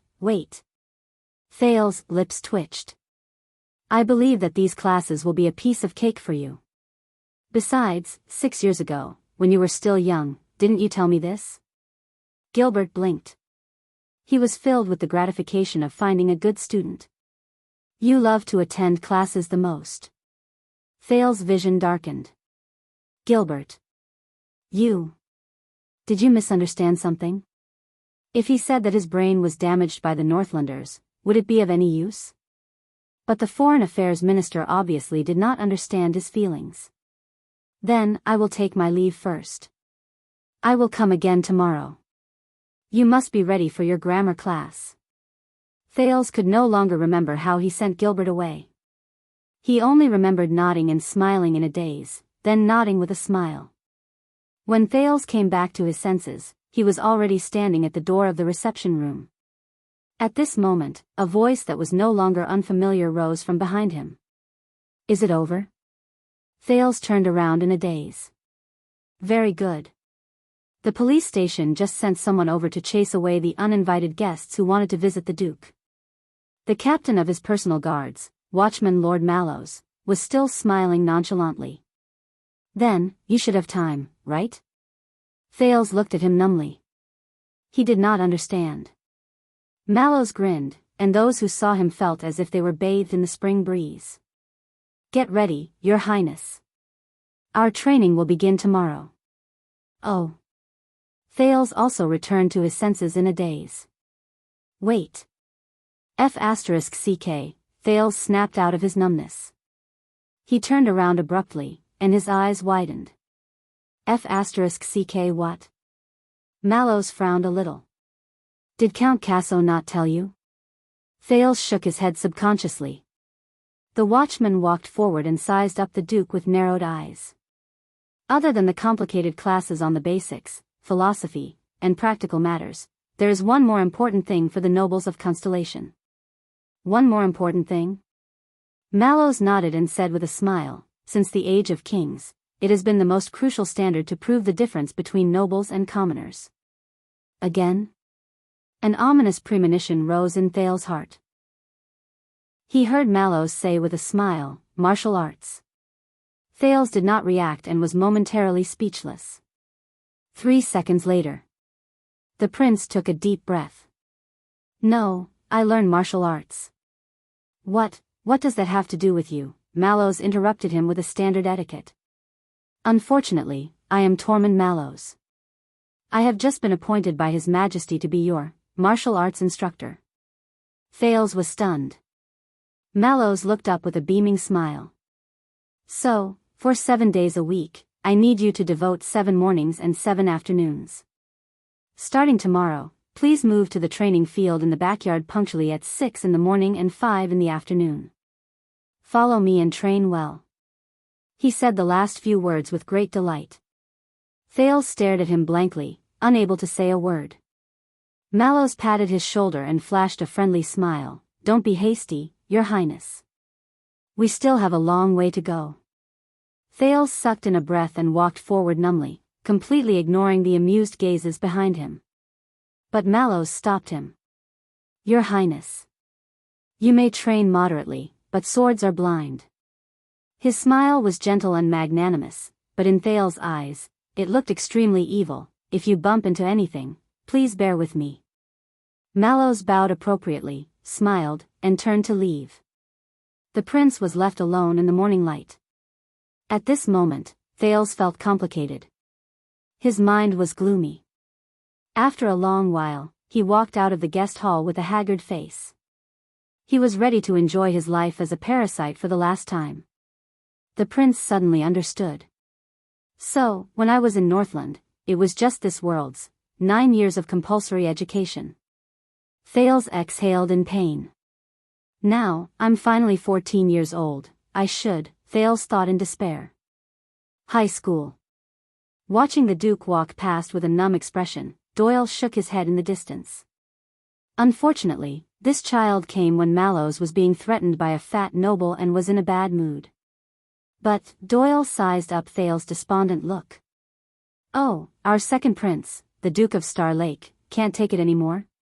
His eyes darted around and he scratched his chin. After all, the female officials in the palace, they're still waiting to give him a lesson on gender. Royal bloodline, royal bloodline. Chapter 523. In Eternal Star City, the excitement caused by the prince's return had subsided, or perhaps it was just being suppressed, waiting for the next outbreak. At least Mindy's Hall, which was closed to all visitors, was no longer as crowded as before. Thales enjoyed a rare period of peace and quiet. But this did not mean that he was at ease from then on.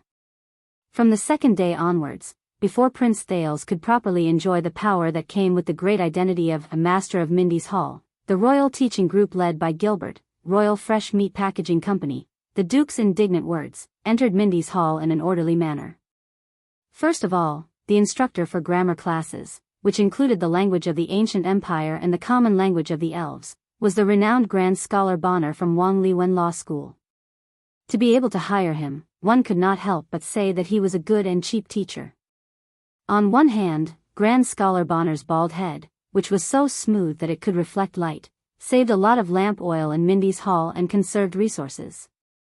On the other hand, his soft, deep, and intermittent voice, "I'm dying of illness," the mean D, who could never speak loudly again, forced the entire Mindy's Hall to maintain absolute silence during class hours, benefiting the environment.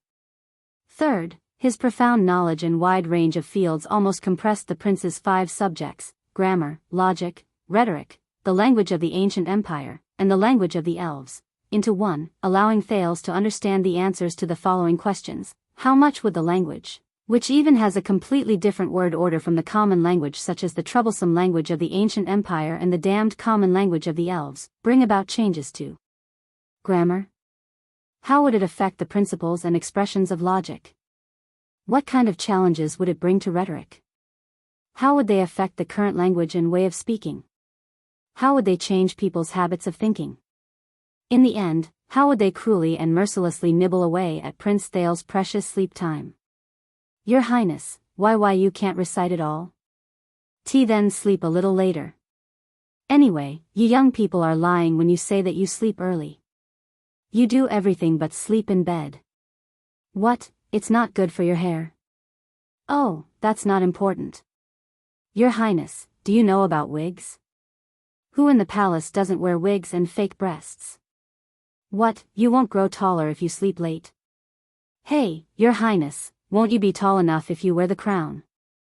The trembling Scholar Bonner, whose words caused the prince's face to change color 3 times. Gilbert personally took charge of the history lesson. Compared to Scholar Bonner's extensive quotations and farsightedness, the Foreign Affairs Minister's goal was simple and clear: to turn Prince Thales into a humanoid version of From the Ancient Empire to Constellation, 2,000 Years of General History Encyclopedia. Index. Your Highness, I must correct your joke. It's just an index of the encyclopedia. It's enough to scare. Ahem, it's enough to show your erudition. The stern Gilbert, as for mathematics, it was perhaps one of the few subjects that could bring comfort to the Duke of Star Lake. Scholar Julio was rather surprised by Thales' level in geometry and algebra, especially when the prince had wasted 6 years in the godforsaken extet. But what gave Thales a headache was that, as Julio's confidence in him grew higher and higher, in order to teach an unprecedented prince of mathematicians, after you're crowned, you must remember to allocate funds for us. Look, oh my, these naughty little formulas are so beautiful and cute. Don't they look like they're smiling at you? Scholar Julio, who kept waving his orchid fingers, the excited former was enthusiastically and rapidly expanding their course syllabus. For example, one day, Scholar Julio finally combined algebra and geometry, and began to plan for Thales to use algebraic equations to calculate the trajectories and changes of celestial bodies. These basic equations don't match up, do they? The movement of the highest star is too strange. And is it possible for us to grasp these immeasurable movements? A few scholars from Dragon Kiss Academy imagined that as long as we divide this movement process into different parts, and then continue to divide it, we will be able to get the answer. Let me show you the calculation formulas they came up with. Hey, Your Highness. What's wrong with you, Your Highness? Wake up, Your Highness. You should finish the questions first before you faint. Scholar Julio, who was young and promising but had turned pale.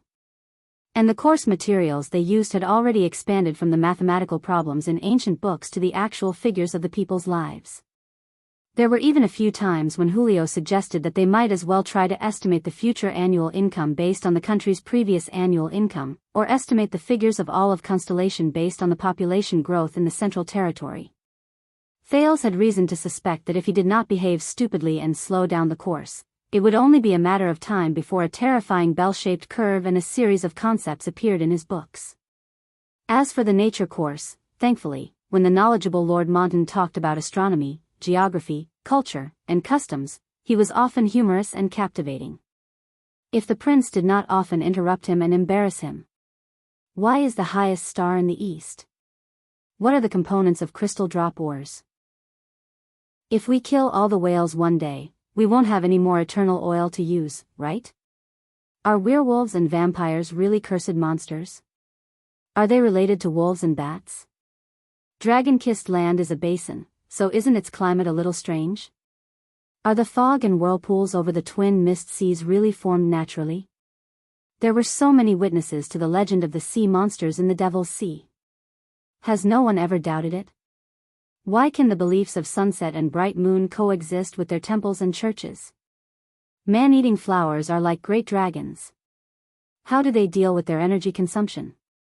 Is the capital of triumph and the homeland of the empire really under the eye of the Sea of Eradication? How do the blood clansmen in Grand Banquet Hill rule? There must be different terrains and climates in the Great Desert, right? Is the desert city Caligari real? Why didn't the mighty force that created the Great Crack and Sink form a whirlpool and suck in the two continents? Where did the plague in the three kingdoms of the Mystery Sea start? Why is the interval between the two eruptions of Sanra volcano so short? Is it because of the direction of the ocean current that the speed to reach the eastern peninsula from different ports is different? The prince's 100,000 whys. As for the art class, after seeing and listening to the paintings meticulously prepared by the Duke of Star Lake and the lute performance, the prestigious Master Urin gently told Thales, actually, you don't have to be a creative artist to learn art. You can also be an art appreciator. I think, the Duke is very suitable to be an art appreciator who will leave his name in history, very, very suitable. In short, this week of the Prince's refresher course made Thales miss his former life in Heroic Spirit Palace even more, except for the dead face. Why didn't I kidnap little rascal and bring him to class in the first place? Thales, who felt like his body was being hollowed out every day, silently wept as he thought. It would have been better for him to go back to the desert. At least the orcs would not force him to memorize the 7 types of words, 3 parts of speech, 4 tenses, 3 voices, 4 pronouns, 5 word orders, and 18 different sentence patterns that could be changed according to the situation, including the complicated rules of pronunciation. In comparison, the language of the modern empire of that nuisance of a general in the black track was too simple. Or the 22 variations of the common pronunciation and intonation of the Elven language.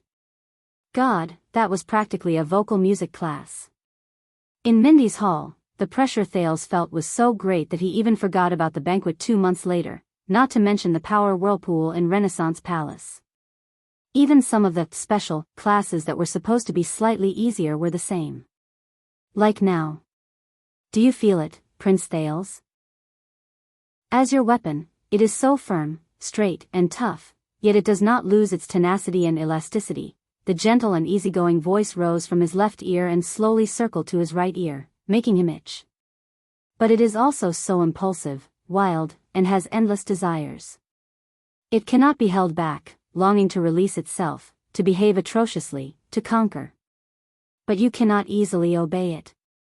You must control it and not let this wild horse out of its cage easily. Thales' cheeks were red, and his breathing was rapid. He had no time to pay attention to the voice beside his ear. Exert strength in your waist, hold it steady with your hands. Yes, that's it. Maintain this posture and direction.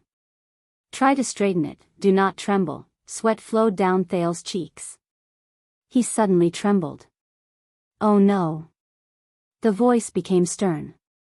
I know this is difficult, but you must persevere. Straighten it. Straighten it. Raise it higher. Don't let it fall. But Thales could feel that he was already, an uncontrollable numbness spread throughout his body. Oh no, oh no. I can't persevere anymore. Thales felt dizzy. He was about to, Finally, with a dull thud, the practice sword in Thales' hands fell onto the sand along with the weight while hanging on the blade. The Duke of Star Lake breathed rapidly. His arm was sore and numb, and his gloves were drenched in sweat. Footsteps rose.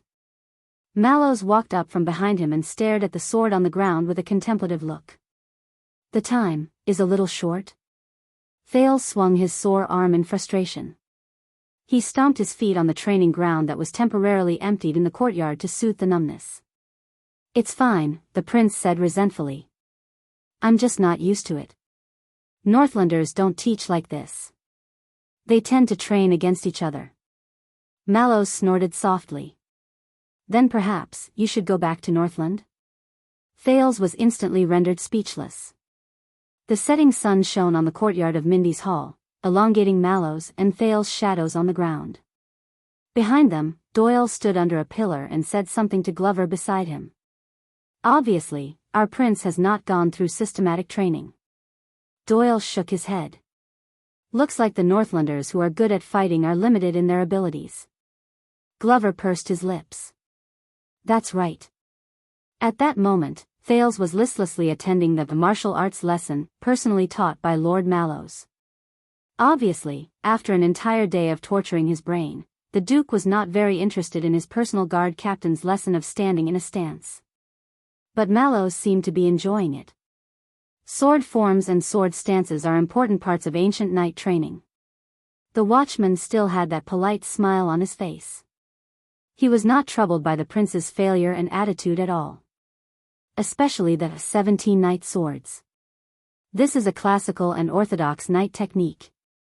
It has been passed down in the palace since the Empire. After Constellation was founded, it went through the careful research of countless masters, and it became what it is today. Under the gaze of a few royal guards who sparred with him, Mallows walked into the field and elegantly picked up the prince's metal practice sword. He hesitated for a moment and did not pick up the weight-bearing wheel as well. Every movement and posture has been carefully considered and verified countless times. Mallows turned the sword around and handed it over. He was gentle and elegant, and there was not a hint of impatience. And you need to pay full attention to it, carry it through to the end, and execute it to the extreme. Let it be deeply embedded in your body and become instinctive. Thales, whose mind was still filled with word order, cases, and arithmetic formulas, sighed and took the sword that Mallows handed over. But when Thales pulled, the long sword did not move at all. Thales was shocked and snapped out of his listless state. He raised his head and found that the sword was held firmly in Mallows' palm. He did not let go. So that at any moment during the battle, you can return to the most familiar and safest posture. Mallows stared at him deeply and started to become serious. For example, every time you attack, no matter what the outcome of the battle is, you must instinctively and quickly return to defend and remain alert. In the next second, Mallows suddenly let go. Thales swayed a little due to inertia before he stood firm. In the face of this rather unfriendly reminder, Thales forced a smile and swung the sword in a familiar manner. Even when the enemy is dead? Mallows' gaze turned cold. Even when the enemy is dead? Thales was shocked. Mallows continued. I guess the Northlanders did not teach you about the rear attack. Even if you cut off your opponent's head, his body will still retain inertia, and he can completely continue to complete the move he made before he died, such as cutting off your head. Thales paused for a moment. In fact, the Northlanders did. The young Duke turned his eyes and noticed that Doyle and Glover were watching from afar. Doyle even yawned rudely. But, what they have to face is the orcs' near-death counterattack. Thales shrugged. He decided to make a bet on this topic and quickly complete his portion for the day. If they let that kind of counterattack come out, regardless of whether they block it or not, and whether they block it with a strong or weak sword, it is basically a matter of time. There is not much meaning in returning to defend. So they emphasize on offense as defense, and they advocate suppressing the situation and pursuing the enemy while they are victorious. They believe that the most perfect battle is to make the opponent unable to fight back from the beginning until the end. Thales shook his head. Nicholas the Star Killer, Tolja the Fire Knight, Monty the Raven of Death. Among the Northland elites he met, there did not seem to be many who were particularly good at defense. On the contrary, in Constellation, from the Fortress Flower to the legendary Wing, and even the Night of Judgment in the Prison of Bones, as for the Kingdom's Wrath, all right, that was an unusual existence that even the Northlanders were wary of. But Mallows looked at him with a profound gaze. He then took 2 steps forward, pressed down on Thales' shoulder, and moved closer to his ear. Then you better remember that your life is much more valuable than most people's.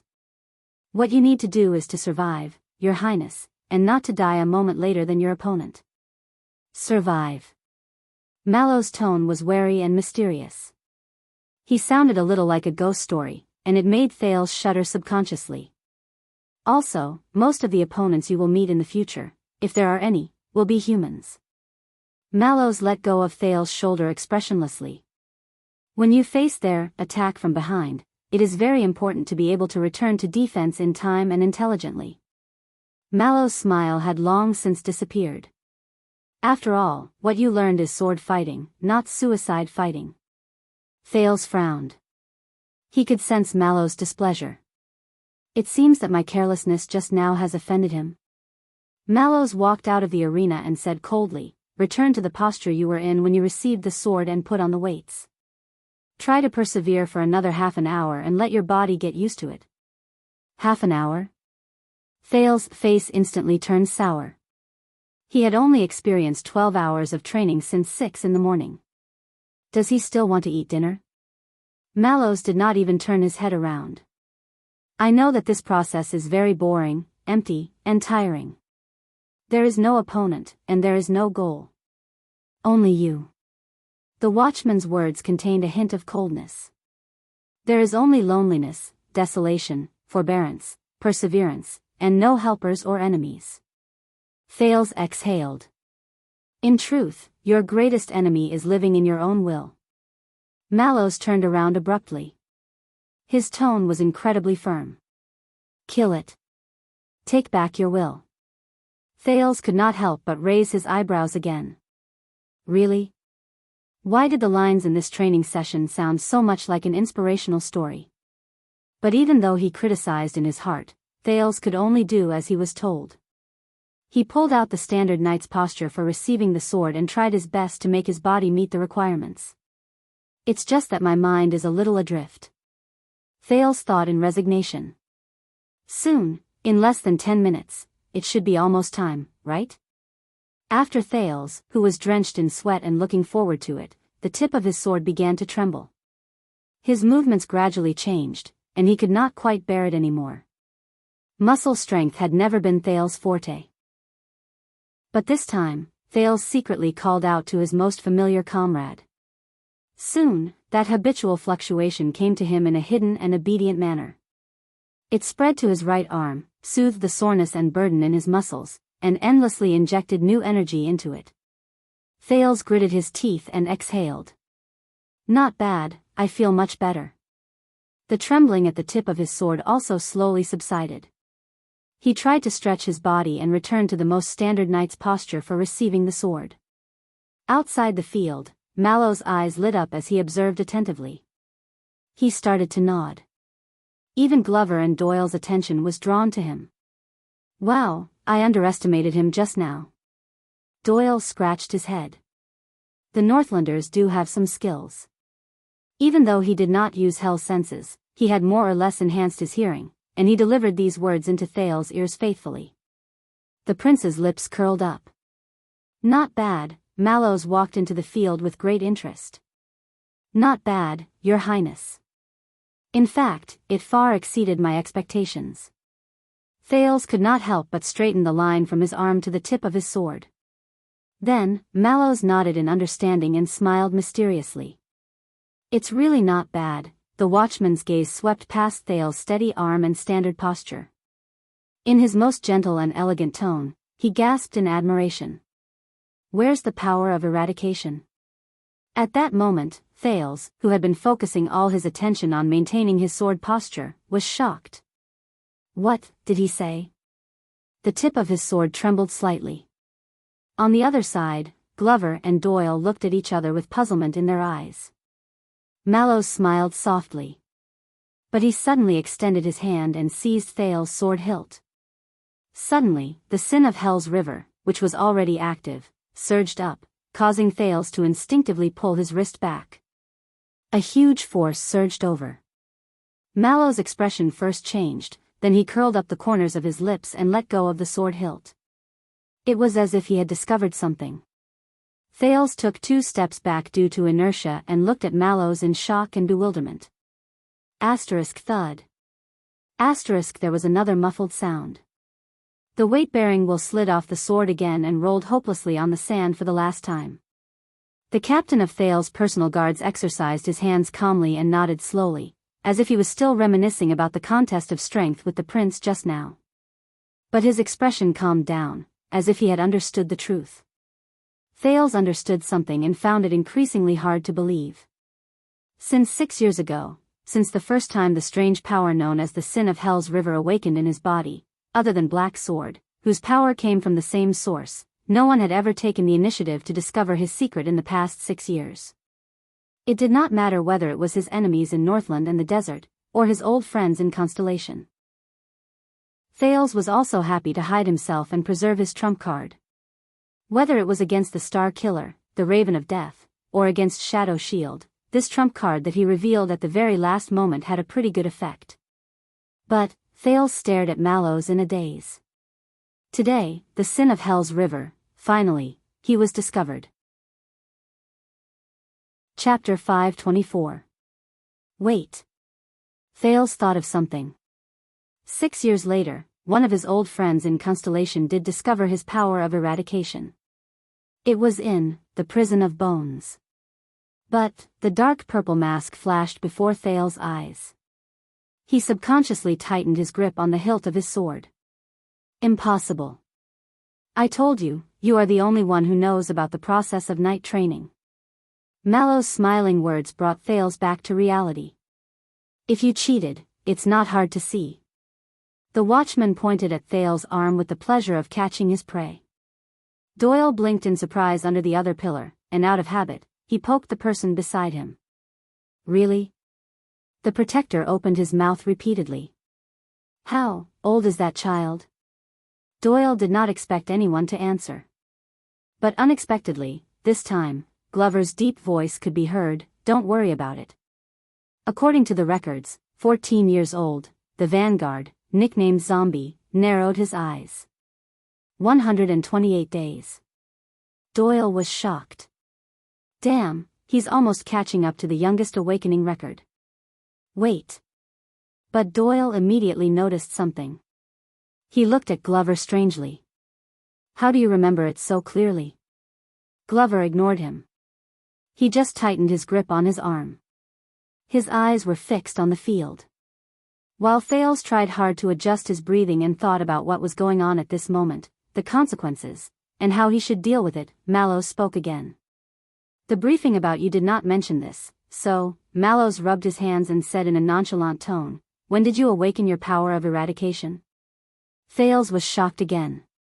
The Sin of Hell's River, it seemed unimportant, but in fact, this power accompanied him through the birch tree forest, overcame the ugly-faced woman's conspiracy, survived the disaster in Dragon Cloud City, helped him escape into the desert, and brought him safely back to Constellation. It's related to the secrets, the things I experienced, be it what Black Sword told me or what Ricky said, it's a little, too much. No. I can't reveal too much. At least. I can't tell you everything. Their conversation lasted only a few seconds, and Thales did not have time to hesitate. When I was in Northland. The young Duke of Star Lake quickly thought of an excuse and organized his words while he cleared his throat. Heroic Spirit Palace is full of danger. I have to hide myself and keep my trump card. The more he spoke, the more fluent he became. A timely look of worry and vigilance appeared on his face. As for you, Lord Mallows, where did you get your brief? Mallows did not answer immediately but stared at him for a while. The man's gaze made Thales extremely uncomfortable. A few seconds later, Mallows put on a strange smile, but he changed the subject to another question. What power of eradication do you have, Your Highness? It was an equally fatal problem. Thales furrowed his eyebrows at just the right time. He pretended to think about it and then put on a resigned expression. I don't know either. Mallows was silent for a while before he continued to ask. What characteristics does it have? How has it changed you? The sin of Hell's River. What characteristics? What changes? Hell senses? Thales remembered the night vision in the tunnel and the dungeon. Rapid healing? He remembered the agony of recovery on the battlefield. Damn 4D effects. Thales tried hard to push his experience in the black track out of his head. Or perhaps, the urge to fight like a beast? When he thought of this, Thales shook his head. He looked innocent and lost. This time, it was Mallows' turn to frown, who had been staring at his expression. So it just popped out without warning? And you don't have a clue? Thales nodded pitifully and smiled awkwardly. Something like that. Mallows looked at him, his expression becoming more and more solemn. Both of them were silent for a while. The watchman seemed to need some time to think. If I remember correctly, you only learned the Northland military sword style for building your foundation? Mallows spoke again, and his tone became cautious. Yes. Thales flashed an ugly smile. Was this also in the brief? Mallows' gaze shifted. He did not answer him, but only stared at his nominal master with a burning gaze. So what ability did you obtain? Thales subconsciously repeated, what ability? Mallows narrowed his eyes. He looked at Thales as if he was looking at a rookie. He gritted his teeth and said, I mean, when you awakened your power of eradication, did you obtain extraordinary observation skills, a sense of balance, and a sense of rhythm? I remember this is Pegasus music. Thales shook his head. No. Then, was it the thawing of glaciers, greatly increased endurance and control over force? Or willpower and spirit? Thales continued to shake his head. Then, greater strength, speed, and offensive advantages? Mallows was a little unsure. Glory of the stars? Thales was still shaking his head, his gaze innocent. Mallows' expression became more and more solemn. Could it be an instantaneous burst of power that was activated in a single breath?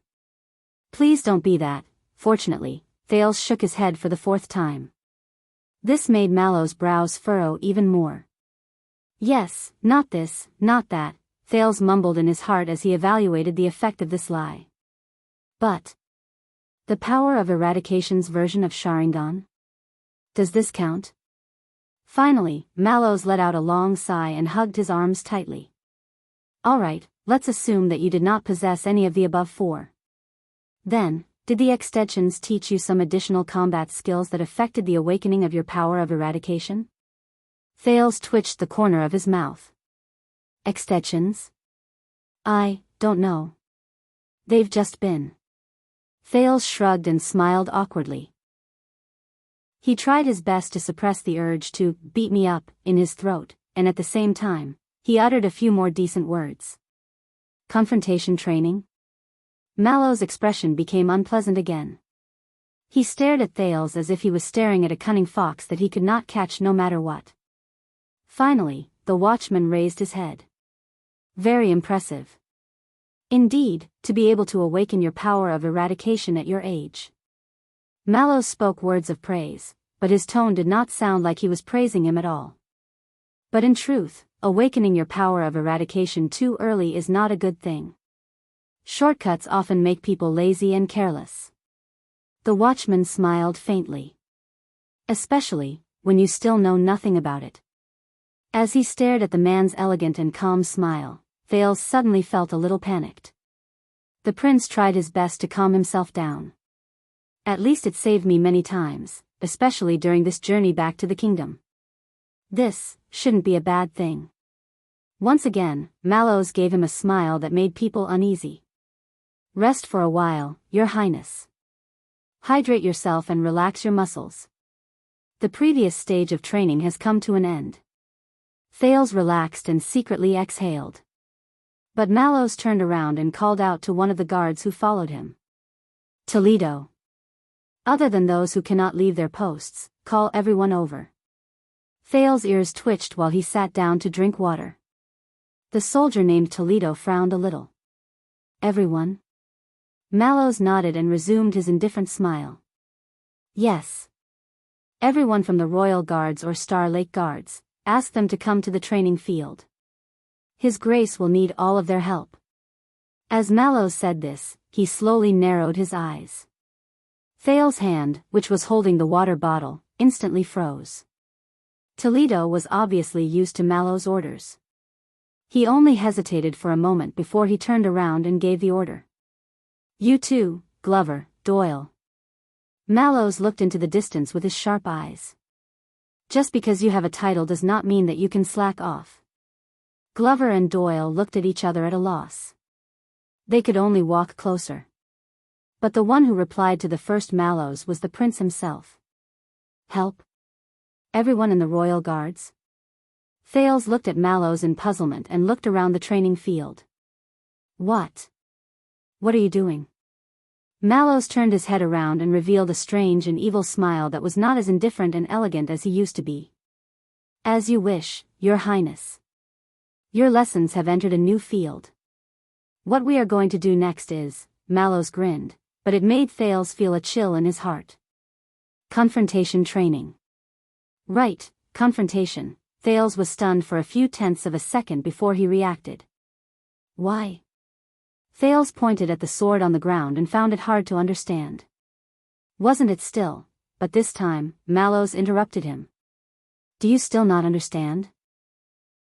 Mallows put away his smile and stared at Thales with a sharp gaze, which made Thales instantly speechless.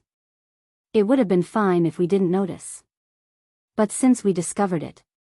Mallows' expression became stern and extremely solemn. Then from now on, our only goal for today's training is to understand the power in your body. Mallows' expression turned cold. The truth. At that moment, in the face of the rather aggressive watchman, Thales' heart skipped a beat.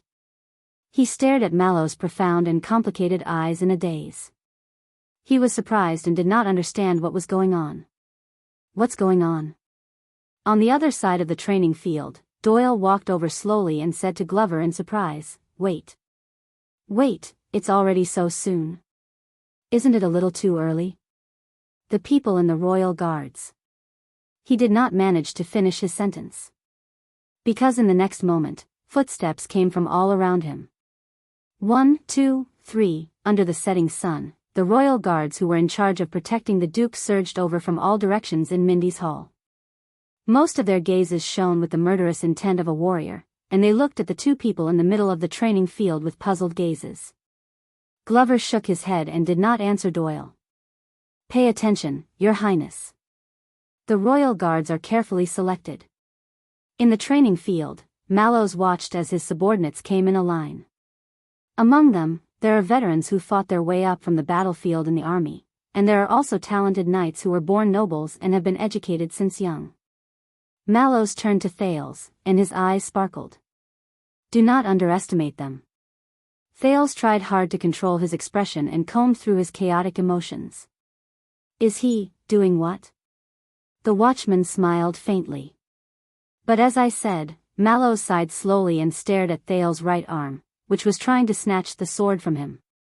It's inevitable that there will be some conflicts. At the moment Mallows looked at him, Thales felt the sin of Hell's River in his body start to circulate restlessly. It was like a beast that was provoked. The prince took a deep breath and tried his best to suppress the abnormality in his body. Is there a need for this? I am already very tired. You do not understand your power of eradication, Your Highness. Mallows moved his gaze away. He calmly returned his greeting to his subordinate while he answered casually. And this is very dangerous, just like a knight who does not understand the sword in his hand or the warhorse beneath him. Mallows turned his head around slowly.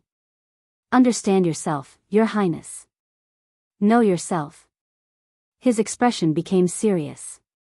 His gaze was so sharp that it seemed as if it wanted to pierce through Thales's armor. Only after that will it be convenient for us to tailor the training you need. Trust me, Your Highness. This is for your own good. Mallows stared at Thales and said faintly, and I thought. His Majesty is also concerned about your body, isn't he? When he heard that form of address, Thales froze. Even the sin of Hell's River seemed to have stopped for a moment. Let's not let him worry when he reads Mindy's Hall's briefing. Mallow's face was expressionless. Isn't it better to understand your strength here and report the good news to him? Under Mallow's scrutinizing and skeptical gaze, Thales was speechless for a long time. The royal guards were indistinct. They were already standing around him. They were quiet, solemn, and uniform. They were only waiting for their superior's orders. Thales lowered his head and took a deep breath. He suddenly thought of an absurd possibility. Maybe. Thales thought quietly. Maybe from the beginning, Mallow's goal in giving me martial arts lessons. Was it not for training? All right, Praka. Mallows turned around and called out to a subordinate in the queue, warm up and pick a practice sword that suits you. Under the royal guard's expressions, the watchman casually walked out of the field and showed his back to Thales. Accompany the Duke, let's spar. Chapter 525. I am Leo Praka, Your Grace. One of the royal guards who walked out of the line looked to be in his 40s. He had a beard on his chin, and he looked rather comical. He bowed respectfully to Thales. In your guards, I am a lowly and ordinary logistics officer. It is my honor to serve you as your sparring partner. Thales did not answer immediately. He continued to stare at Mallows doubtfully. Praka was not bothered. He carefully picked a practice sword of moderate size from the sword rack and tested it on his gloves. He then poked the sand to make sure that it was a blunt sword without a sharpened edge. As expected of the prince. To be able to understand the power of eradication, he made such a big fuss. Doyle looked at his fellow guards who stood around him. They were either puzzled or solemn. He cast an envious and jealous gaze at the dazed prince. When I awakened to my power of eradication, the old knight I served knew nothing about it. That day, he exercised me until I was exhausted, and I lay on the ground moaning. It was not until a year later that he realized that his attendant's martial arts skills had improved greatly, and he could fight on par with him. Beside him, Glover did not say a word. He only paid attention to the field. Doyle was used to the other man's indifference. He only sighed quietly. But fortunately, at least Mallows knows that the prince is still inexperienced. He only chose people from the logistics division to fight. Praka's skills are average. Glover stared at Praka, who had completed a simple warm-up in the field.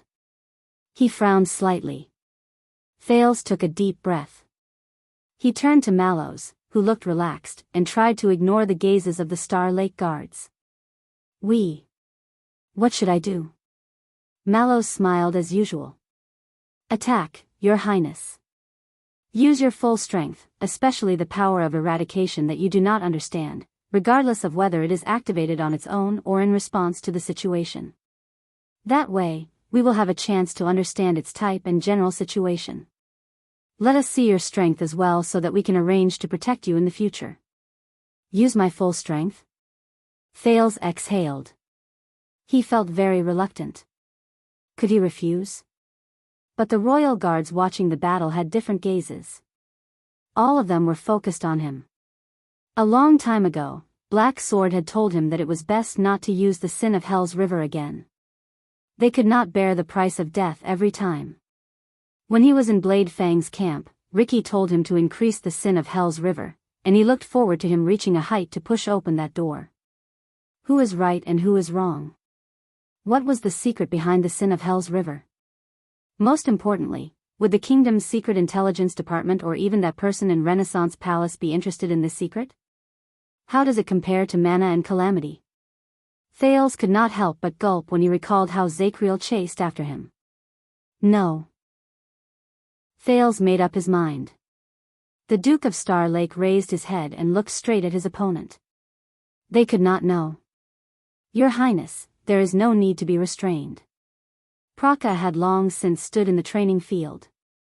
The tip of his sword was pointed at the ground, and he was as respectful as ever. Don't mind me either, it's my job. Thales nodded expressionlessly. He couldn't know. Under the watchful eyes of the crowd, the prince picked up a shield from the weapons rack and fastened it to his left arm with a leather belt. He could not. Thales slowly walked to the center of the field. He glanced at Mallows one last time. The latter was still calm, but his eyes were bright and full of life. Please attack first. Praka nodded slightly. The young man's expression turned solemn. The guards around him also became solemn. All their gazes were focused on the prince alone. This was what many people were more concerned about, aside from his dazzling appearance and eloquence. In the next second, Thales charged forward, and with the stance he was most familiar with, he delivered his first slash at Praka. Praka was neither hurried nor slow. He only took a step back, turned the tip of his sword, and deftly parried Thales' attack. But the teenager did not stop. He swung the shield in his left hand along with the momentum. It crashed into Praka violently. It's obvious that this is the style of a Northlander. Doyle snorted softly while he watched the fight. There was slight disdain in his voice. He's even more extreme than the attack and defense faction. He doesn't care about his own life, however, Glover unexpectedly spoke. No. The burly vanguard observed Thales' movements with full attention. This is the ancient Northland military sword style. The current extet is no longer like this. Doyle, who was interrupted, instantly froze. He smiled awkwardly and reluctantly. TSK, you make it sound logical. Northland military sword style. Doyle curled his lips and stared at the two people in the field indignantly. Can't I tell? In the field, Thales' shield crashed into Praka and let out a dull thud. But the teenager's expression changed. He did not crash into the shield. In the next second, Praka blocked Thales' shield with one hand and spun to Thales' side. Asterisk slap. Asterisk Thales' left leg trembled. The prince swung his sword to counterattack, but the wind from the sword whistled through the air, and Praka had already retreated to avoid it. The royal guards whispered among themselves. Thales gritted his teeth and turned around. He staggered a little with his left leg. Even though Mindy's Hall's practice sword had not been sharpened, its balance, center of gravity, material, and weight did not lose to a real sword. Even though it was just a graze, Praka's strike on his left leg still caused him to feel a burning pain. Thales stared at Praka, who nodded politely, in shock and indignation. No, the sword flashed. Whoosh. The prince fell to the ground. The victor has been decided. Glover and a few guards nearby turned their heads in puzzlement. Doyle, who was by the field, lowered his voice and said seriously, the prince lay in a pool of blood with a pale face. He trembled while he hugged his injured leg and moaned. No, I can't lose. Constellation can't do without me. More and more people turned their heads around, including the second-in-command penal officer, Gray Parson. His expression was dark and dissatisfied. Under their gazes, Doyle's expression froze. A little literary processing. Doyle stopped talking and put on an awkward and ingratiating smile. He waved his hand in an unnatural manner. Hee, don't do it again, don't do it again. Only then did everyone turn their heads around. Thales breathed rapidly. He stared at the Royal Guard logistics officer in front of him with a respectful expression. His opponent, Praka. Praka was obviously very experienced, and he was very particular about the strength he used. The pain only appeared on the surface of his skin and disappeared after a while. But, Thales pressed his left leg indignantly. Looks like you don't understand the meaning of this lesson, right, Your Highness? Mallow's words came at the right time. His voice was normal, and his tone was calm. Although we are not as superstitious about force as the Northlanders, but a prince who is widely rumored to be lacking in martial arts and cannot even touch a sword is the future of Constellation? Thales could not help but tighten his grip on the hilt of his sword. Damn it. This is not good, Your Highness. Mallow's voice was slightly cold. This is not good. When he said this, the gazes of the royal guards on Thales changed. Either go all out, Mallow's words rang in his ears. Or, just don't touch that sword from the start. Be a prince who hides safely in the carriage. Damn it. The prince's frown deepened. Damn Mallows. Does this guy have a grudge against me? And he just had to be my personal guard captain. For Sunset's sake, what kind of international joke is this? Under dozens of gazes, Thales regulated his breathing and stomped on his left leg. He stared at Praka in front of him. He knew that in front of the Star Lake guards, and because of Mallow's words, he had to show something. Otherwise, not just Renaissance Palace, even Mindy's Hall, Thales shook his head and got rid of his distracting thoughts. He shifted his attention to the opponent in front of him. Praka moved very quickly and wielded his sword very nimbly. He had his own way of dealing with head-on attacks. Then, as its master called, the sin of Hell's river rose from his body. Thales stared at Praka and felt power slowly fill his body. Should I use the twist of fate to lure him out of position and deliver a decisive blow? Or should I use the Fire Knight's power of eradication to strengthen the contact between our bodies and the hardness of our attacks? If that doesn't work, I'll try to use Zakriel's style and his chaotic army to observe Praka's movements and turn that into my advantage. Thales thought hard. No, Thales. The prince shook his head at himself in his heart. I can't be too obvious. Otherwise, how should I explain the twist of fate, the chaotic army, and the Fire Knight's powers of eradication that emitted sparks? Have I been infected by them? Besides, sometimes, the sin of Hell's river, Thales remembered the training sessions in Heroic Spirit Palace. Sometimes, I can't control it. Thales took a deep breath and made up his mind. He only needed the most ordinary enhancement to his physique. It would be best if it did not have any hint of power of eradication. The sin of Hell's river spread to his legs, arms, and fingers in an orderly manner. Thales closed his eyes and let the power slowly cover his entire body. Praka narrowed his eyes and stared at the prince in confusion. As the royal guards whispered among themselves, the expression of Mallows, who had been paying attention to Thales, changed slightly. The sin of Hell's river in Thales' body was like a beast that had not been released from its cage for a long time. With a low growl, it strode forward. All I need is some power, some speed, some accuracy, some control. The prince tried his best to suppress the fighting spirit and impulse that rose along with it. At the same time, he stabilized his mind and body. All I need is something that will not arouse suspicion. The sin of Hell's river pounded against his body fiercely and discontentedly, like a wild beast scratching at its cage. But the will of the cage's master was so firm that the wild beast could only follow Thales' call and walk towards where it should go. Be more even, balanced, and well-rounded.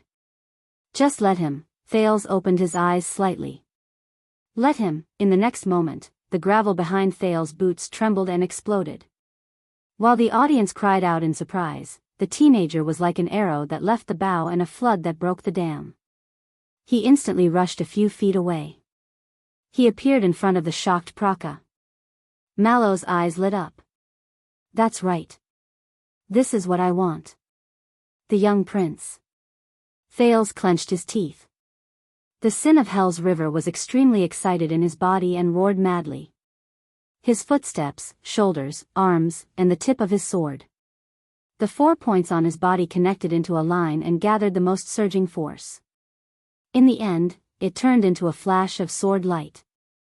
It went straight for the vital parts of his opponent's chest and abdomen. At that moment, it was as if time had slowed down. Doyle raised his hand to block the flying gravel. He opened his mouth in shock, but he could only shout out a lonely syllable in this breathtaking and instantaneous sword strike. Glover only had time to furrow his eyebrows halfway. The royal guard's expressions seemed to have frozen. In that instant, their expressions changed into surprise, doubt, and solemnity. But Thales, who had long since experienced it, knew that this was just an illusion after he became faster. And then, Thales' gaze met the tip of his sword. It was directed at his opponent. And before his eyes, in the slowed down time, Praka opened his mouth wide in shock. Slowly and at the fastest speed he could, he raised his arm and swung his sword. He tried to block the prince's attack. He tried to block this terrifying strike that was even faster, explosive, powerful, and accurate. But Thales knew that it was too late. Praka could not dodge in time. He did not even have time to get into a defensive posture. Even the Star Killer suffered from this strike when he was caught off guard, and a scar was left on his face. As for Praka, he could not dodge. He could not block it either. Amid the desire and roar of the sin of Hell's river, Thales' sword and Praka's sword touched lightly in the air, and sparks flew on the rough surface of the practice sword. There was even a great force. Thales' gaze turned cold. He watched as the tip of his sword slid past Praka's block and went straight for his chest. Sorry, logistics officer. Thales thought coldly, you need to take a few days off. One strike. Subdue the enemy. Bang! The loud sound of the weapons clashing spread and shook the entire courtyard. It was as if even the air was affected. Many royal guards' eyelids twitched, and they instinctively retreated. Time finally returned to normal. Asterisk thud. Asterisk there was a dull thud. Thales flew to the side and behind him. His back fell heavily on the ground, and he rolled a few times backwards. Shit! Doyle finally finished shouting his pitiful second syllable, and there was still a shocked expression on his face. He lowered his arm, blinked, and looked at the field. Beside Doyle, Glover did not move. He only stared at Thales' shield. While his muscles were numb and sore, the prince sucked in a breath with great difficulty. He trembled as he raised the shield in his left hand. At some point in time, the surface of the shield had already cracked. There was a dent the size of the tip of a sword as the center, and the area around it was full of cracks. At this moment, Thales' mind was blank. How? He looked up in a daze. Praka stood before him unscathed. He pulled back his long sword with ease and smooth movements. In the air, the prince's weapon, the practice sword that had once launched a terrifying attack, spun a few times in the air. In the end, it fell weakly. It stabbed into the sand beside his feet at a slanted angle. He did not move. Silence returned. Wow! The royal guards burst into an uproar, and a loud commotion broke out. I am very sorry, Your Highness. Praka put away his sword and tried his best to suppress his panic. He quickly went over to help Thales and apologized anxiously. I made a mistake. Are you hurt anywhere? At that moment, logistics officer, Leo Praka. A calm and indifferent voice rang out, but for no reason, it carried a bit of a threatening chill. Praka was about to help Thales up, but he froze on the spot. The watchman of the royal guards, Mallow's voice rose clearly in the crowd. As a royal guard, even if I have to work for a long time, even if I am just a sparring partner, Mallow still had his arms crossed over his chest as he sized up Praka from the corner of his eyes. Your skills. Mallows did not even spare a glance at Thales, who lay on the ground in a pathetic state while panting in a daze. He only stared coldly at Praka, who looked ashamed. You have also regressed too much. His words were stern, and his tone was cold. The royal guards quieted down. Praka was stunned for a moment, and he looked ashamed. He looked at the prince anxiously, then at his commanding officer. He wanted to say something, but he did not. He did not know what to do. Thales still lay on the ground and breathed in a daze.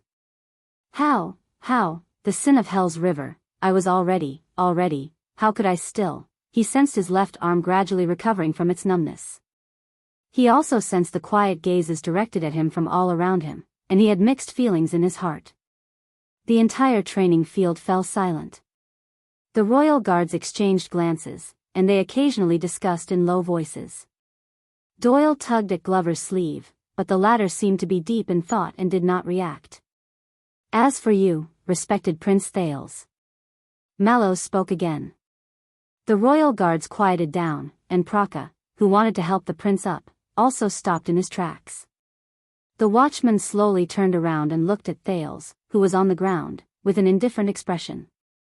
After seeing your performance, I believe that you already know what the power of eradication is. Mallows chuckled, and there was contempt in his eyes. But fighting? It is far more than just the power of eradication. In the next second, the watchman did not even look at the noble prince. He just turned around. All right, everyone, the performance is over. Mallows took a step forward and said lightly, dismissed. As they stared at Mallows' back, the royal guards looked at each other. A few seconds later, the dozens of people dispersed. Did you see what the prince's power of eradication is? Doyle stole a glance at Thales, who was panting in a daze with a gloomy expression on his face. He pitied the poor prince for a second before he turned around and said, I can't see it. I think it's a little too weak, no. Glover frowned. It's not weak, hey, zombie, how many times has it been? Can't you just agree with me for once? At this moment, an exceptionally different, weak, and hoarse voice rose. Wait a minute. The scattered royal guards fell silent at the same time and turned around one after another. At the center of the training field, the disheveled teenager pushed himself up with his hands on the sand. He staggered but resolutely climbed up. Mallows stopped in his tracks. He just hit my... The teenager lowered his head and raised his left arm with a trembling hand. He tried his best to breathe to relieve the tightness in his chest. Shield. Doyle's eyes slowly widened. Glover's gaze became sharper. As his sparring partner, Praka stood in the field. He was shocked and did not know how to respond. It's not a vital part. Thales sucked in a deep breath. He endured the stiffness and pain in his muscles after he suffered a heavy blow. He touched the binding straps behind his shield. In his body, the sin of Hell's River, which had been defeated, surged out of silence again. With a fierce unwillingness, like a beast licking its wound, it climbed up step by step and let out muffled, explosive sounds. Thales pulled out his right hand with trembling hands and loosened the binding straps. He let the shattered arm shield fall to the ground. The teenager gulped down a mouthful of saliva that tasted like blood. He held the practice sword by his feet with trembling hands. The sin of Hell's River surged into his arm. In the next moment, Thales stabilized his breathing, gritted his teeth, and drew his long sword. The teenager stared at Mallows' back. I didn't lose. The royal guards burst into an uproar again. They cast the prince a puzzled look and discussed among themselves. Many people also quietly looked at their commander. They waited for his reaction. 1 second. 2 seconds. Mallows remained silent. He did not turn around. He only turned his neck slowly, turned his head, and cast a sideways glance at Thales. The watchman's lips curled up. He formed a cold and mysterious smile. You're tuning into the Carefree Valley YouTube channel. Don't forget to subscribe and join us on this journey to catch the most captivating stories.